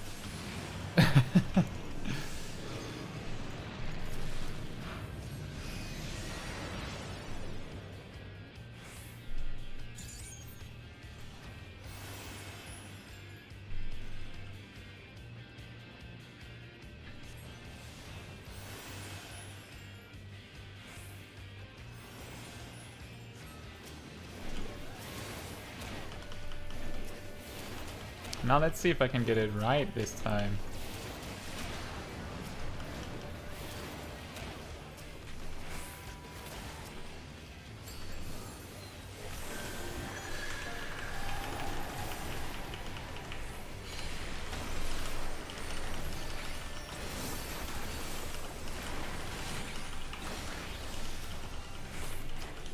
I think that worked out better.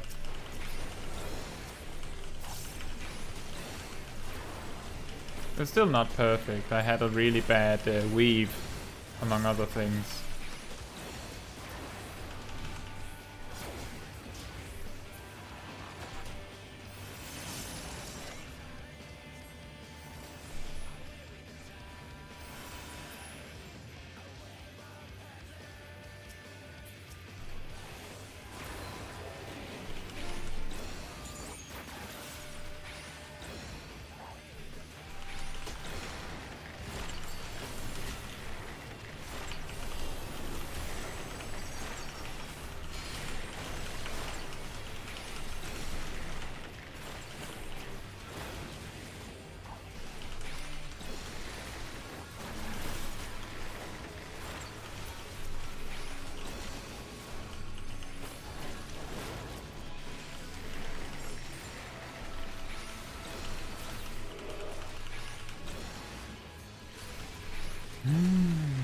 Imagine a world where we didn't have bots, huh?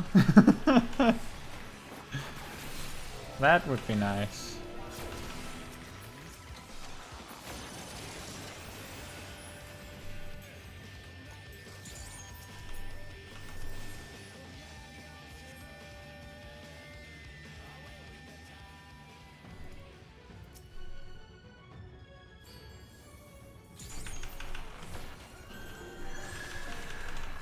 Ah, whoops.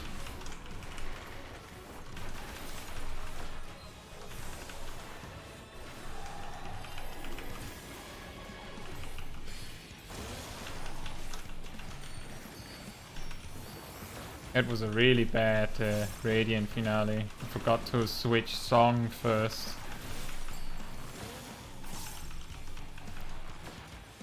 Oh, nope. Ow.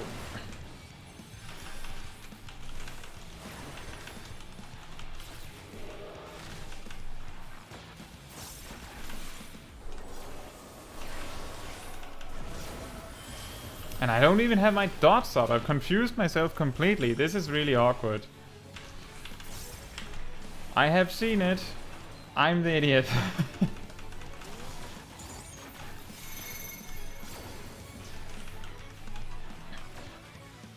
I don't mind Bard.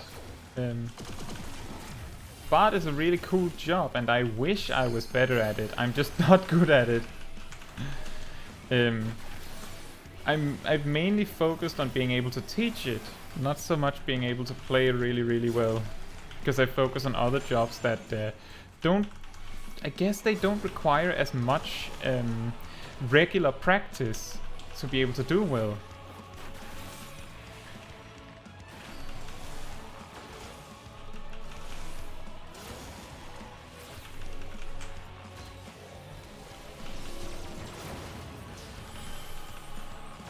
I actually said to a friend after I had made the Bard guide that I wish that I actually was really good at Bard because I love how the animations look. It's just that I enjoy playing some jobs a little bit more, so I end up playing those more. And that then means that when I play Bard on a whim, I don't play as well.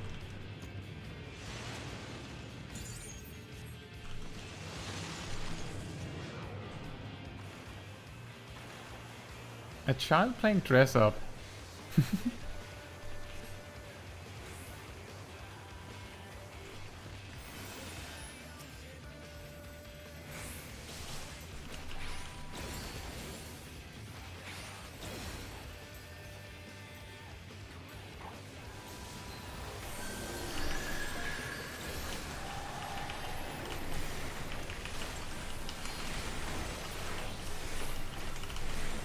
Third time's the charm. I got it this time.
Fists.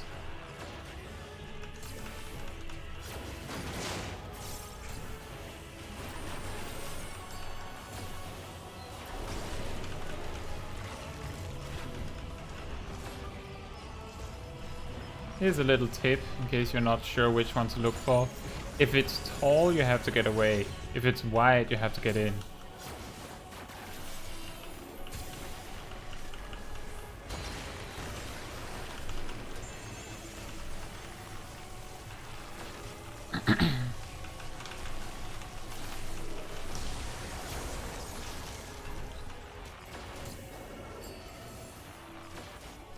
Alright, Andromeda, thank you for stopping by. It's really nice to see you.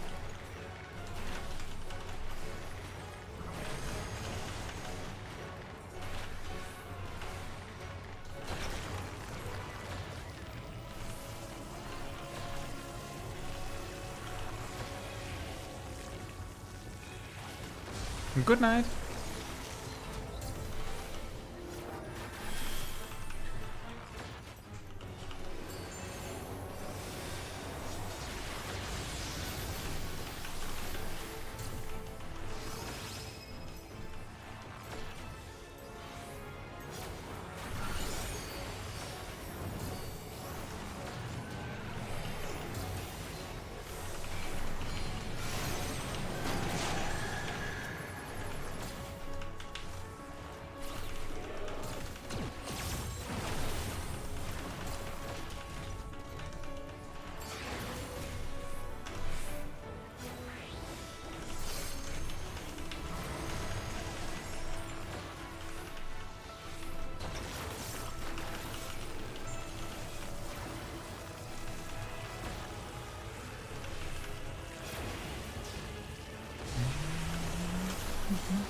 There we go.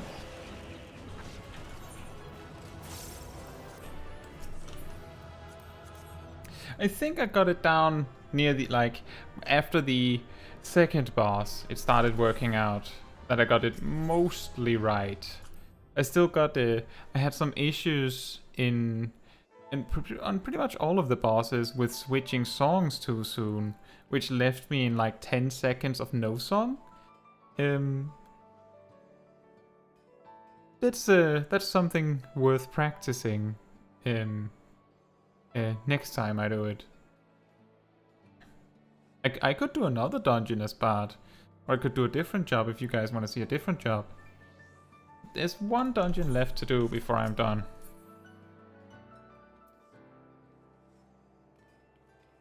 And yeah, I would say, Skullwolf, if you want to be a wolf, I think the best you have is Hrothgar.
Well, in that case, I think I'll end on Red Mage.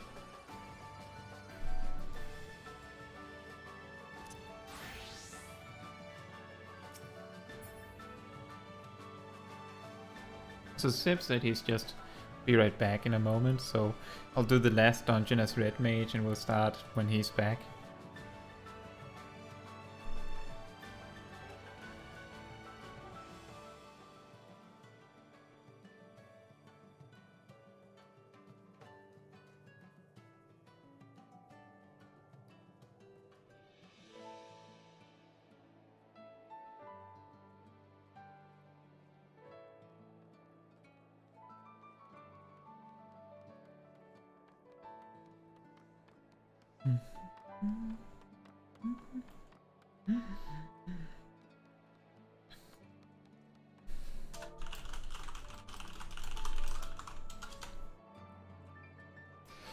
So, Al Bundy, you said you were gonna start on Final Fantasy XIV, right? So is it you're starting in a few days, or is it like you're waiting for something specific? Or have you started? Like, restarted? I know you said that you had tried it previously, but you know what I mean, hopefully.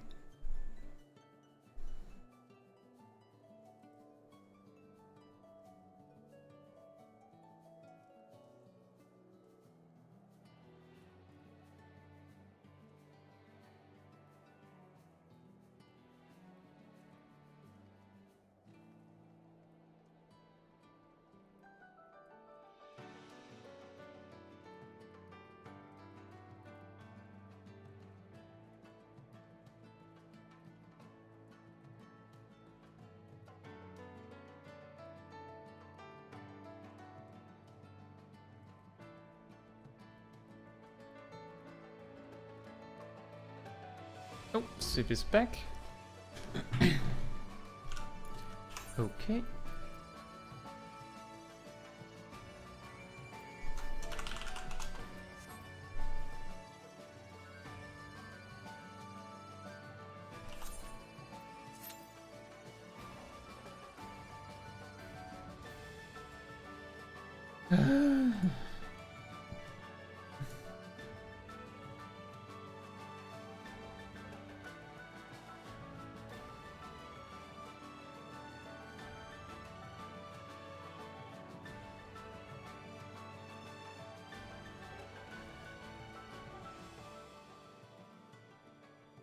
Yeah, it's really wild, so many bots.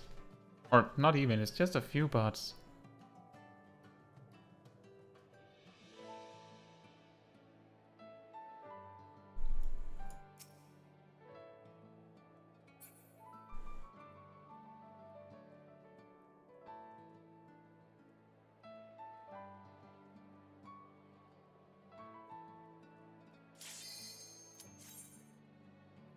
To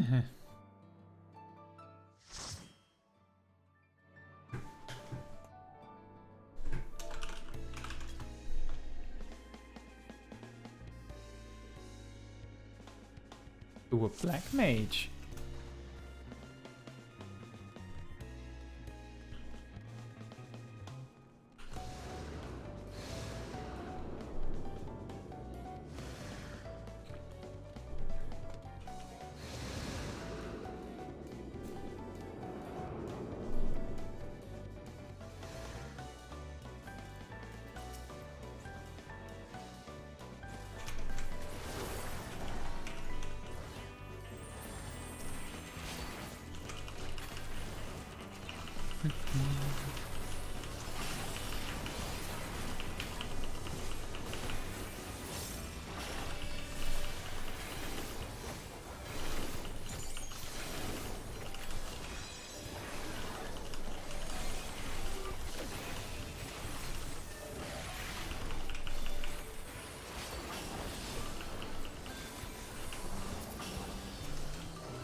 It's really incredible. I think we've gotten one of each of the other dungeons tonight, and then like 3 or 4 Smiletons.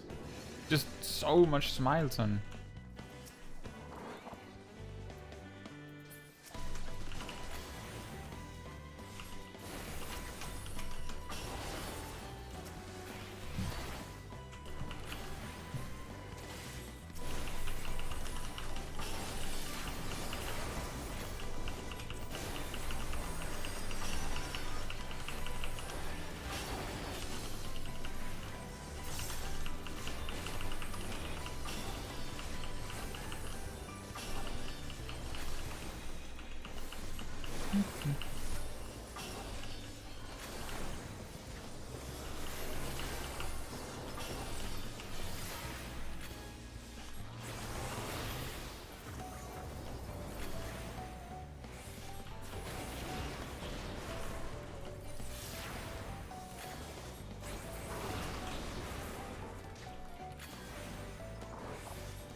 It's funny how with Red Mage that even though you don't actually go mana neutral, so you have to use Lucid Dreaming, it takes so long to get through your entire mana bar that you don't really have to do it in a dungeon.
Alright, Albondi.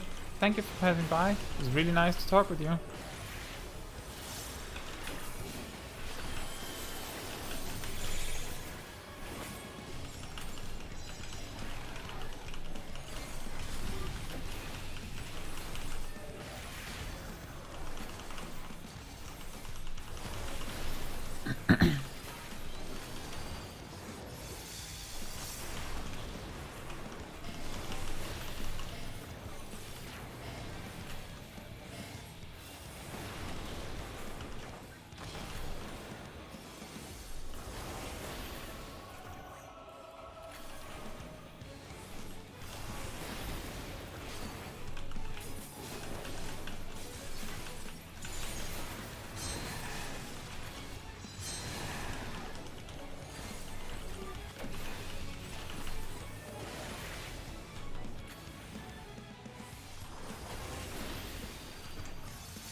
They just don't tire out, those bots.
PR, do you mean in general, or do you just mean tonight?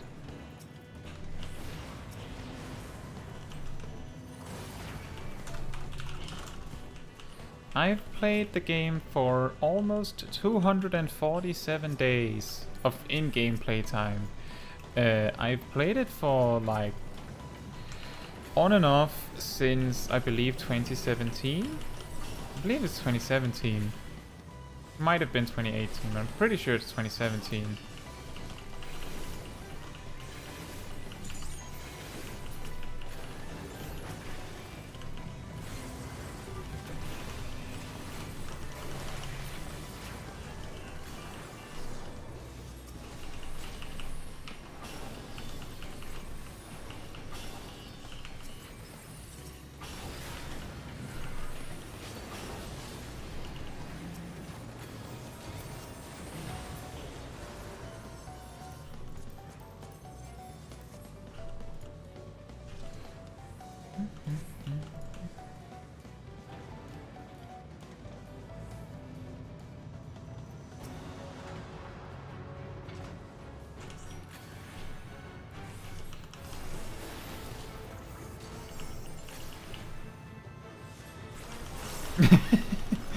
We're almost done, Shadow Slayer. This is the last one.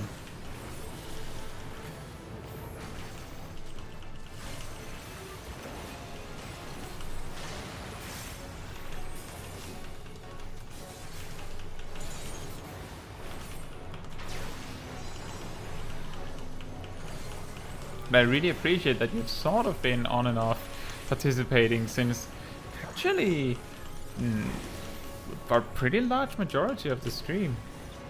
I appreciate that.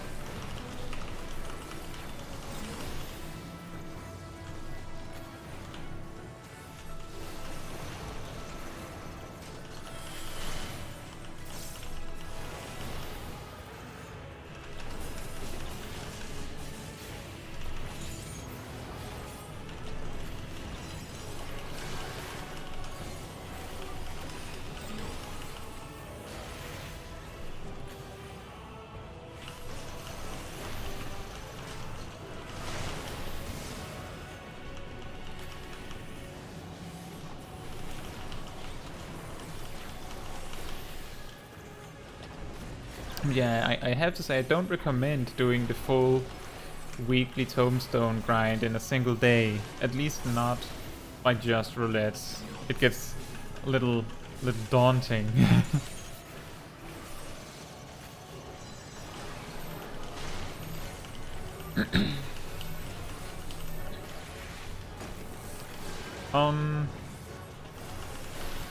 That's a good question, Shadowslayer. I'm pretty sure that it's set to this by default, or it was when I started. I don't know. Maybe I set it years ago. I'll check it after the dungeon. I think it's something in systems, maybe.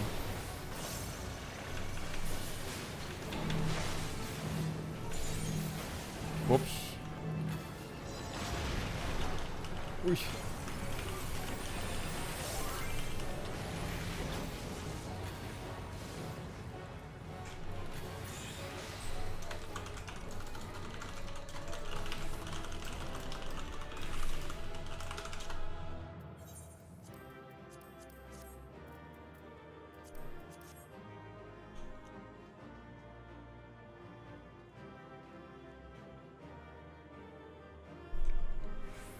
That is a good choice, Pia. Red Mage is like, it's one of the jobs I would recommend, because it's really easy to learn like the basics, and it teaches you a lot because of there's all these caster mechanics you need to deal with, and because it's both melee and ranged, you learn to deal with mechanics regardless of what position you're used to playing. So, and also all the utility. Like, Red Mage is an excellent job to start with, and it's pretty universally decent in all content. It's also one of the better ones at soloing stuff. So that's a good idea. And also, it looks really flashy. Now, about that UI thing, let's see.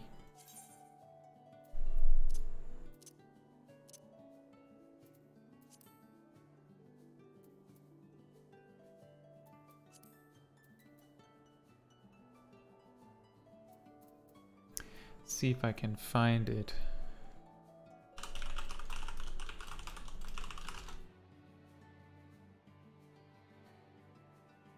Okay, I'll admit I had to look it up.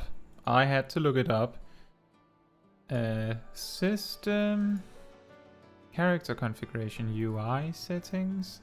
What? Okay, I was in the right area. Display targets. Okay, that's just a toggle.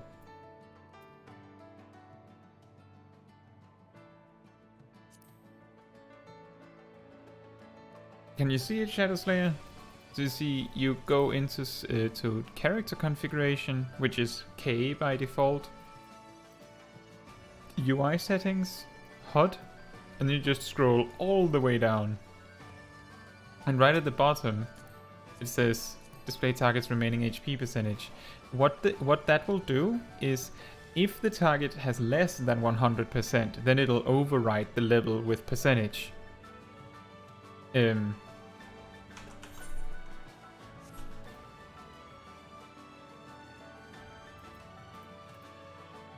It's not entirely obvious where it is, so I understand.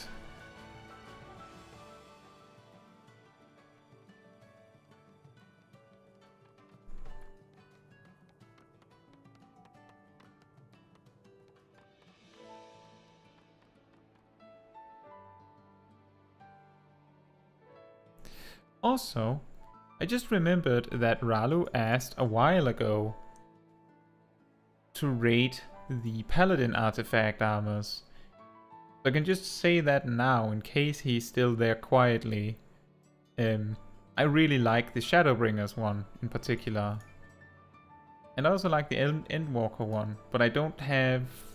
I have a hard time ranking them. I will just not do that. Okay, so I got all the weekly stuff that I planned to do done today. So that's That was everything I had on the program, guys. That took almost 6 hours. I didn't expect it to take that long.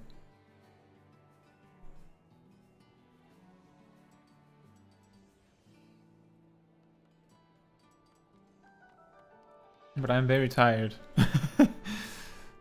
So I think that I'm just about to like round off the stream. So if there's anything you guys would like to ask or talk about briefly before we finish, then let me know.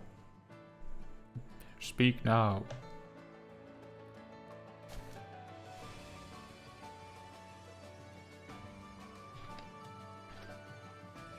Yeah, exactly, Green Yoshi. That's usually what it takes. Like for me, it takes 4 or 5 expert roulettes on the daily. But I haven't been at the PC all week, so I had to do it now. I believe that my friend Sibin Jackets here, he would say it's way easier to get it done by doing hunt trains. So if you get into hunt trains, that should be able to get you in a single day while also doing like those sacks of nuts. So it's very efficient in that way. What would you say is the hardest class? I would say that Monk and Black Mage has some of the highest skill ceilings in the game.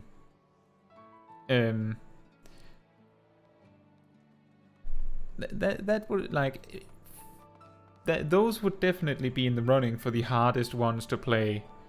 For each role, I would say I think that for tanks it would either be Dark Knight or Gunbreaker that is hardest. For healers, it would be Astrologian. For mages, of course, Black Mage. For ranged physical, I'm not sure if I would say Machinist or Bard, but I'm leaning more to Machinist. But I would say that learning and playing Machinist and Bard well is a completely different story to mastering it. Like, you can absolutely play Machinist and Bard and Black Mage and Gunbreaker and all these jobs decently. It's not too hard. I'm thinking, you know, playing it perfectly. And then I think it becomes really hard. For melee, I would definitely say it's Monk that is the hardest one. But Monk, the damage potential between playing really well and playing perfectly is like 1% difference or something like that. Or maybe 1 or 2 or 3%, but it's so small that if you like playing Monk, or any job for that matter, and you're playing it well, like decently, but you look at the perfect rotations and the perfect openers and all that and go, I can't do that. And that might even include the openers and rotation tips that I give in my guides. You don't have to do it perfectly, not even for Savage Raiding. You just need to play well. And what that means is mostly, does the boss die? Did you carry your weight? Then it's fine. But I would definitely say that Black Mage and Monk are the 2 jobs that have the highest skill ceiling, like the furthest distance you can go with mastery of them all. And that's because Monk has optimization around their auto attacks. And Black Mages have the biggest optimization potential around positioning for every boss.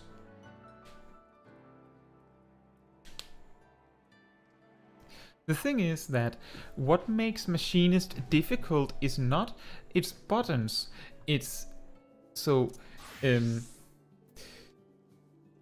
when you're just playing Machinist, the simple rotation is that you're using your big buttons when they're ready, and you're using your OGCDs when they're ready, and you're using your heat gauge and your battery gauge as they become available. when you're playing it perfectly or trying to really, really optimize, that's not enough. We're talking, you're using Automaton Queen on 50 battery gauge, because if you do that, you will have 100 battery gauge in 80 seconds maybe.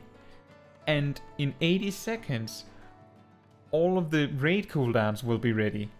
And then your Automaton Queen will be stronger because your Bard gave you a damage bonus. Or your Dancer gave you a damage bonus. Alright, Green Yoshi. Good night.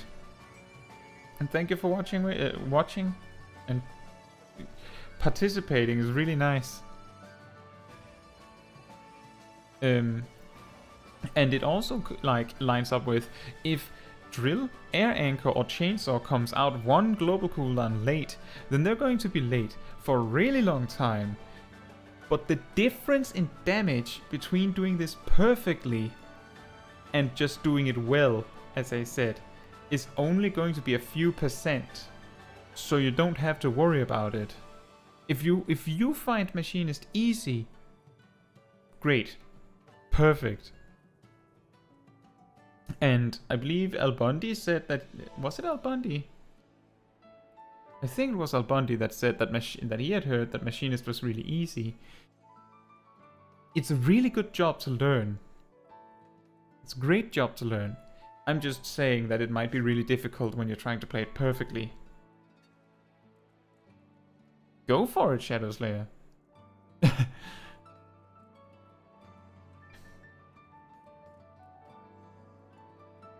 But the main thing is that I want to say is that some jobs might be deceivingly difficult when you try to play it perfectly, but I don't want anyone to feel discouraged from playing a job, because you can play the job. Like, I'm sure you can, and I'm sure you can play it well. So don't worry about that part. If you like the job, you will become good at it. It's that simple. Well, it's not simple to become good at it, but I know that you will become good at it. Because you will put in the time, because you have fun.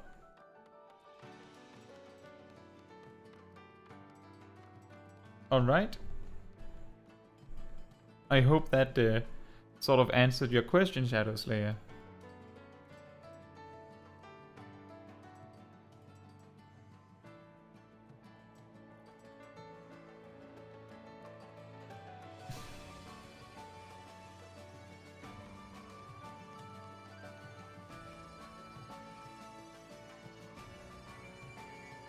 Right?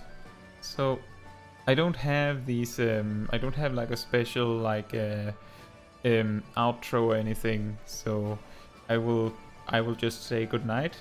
Thank you everybody for coming and watching along with my weekly grind. It was really nice you all came and participated in the chat. But I'm going to call it a night. Thank you so much, and see you soon. And good morning, afternoon, or whatever else, depending on where you are in the world.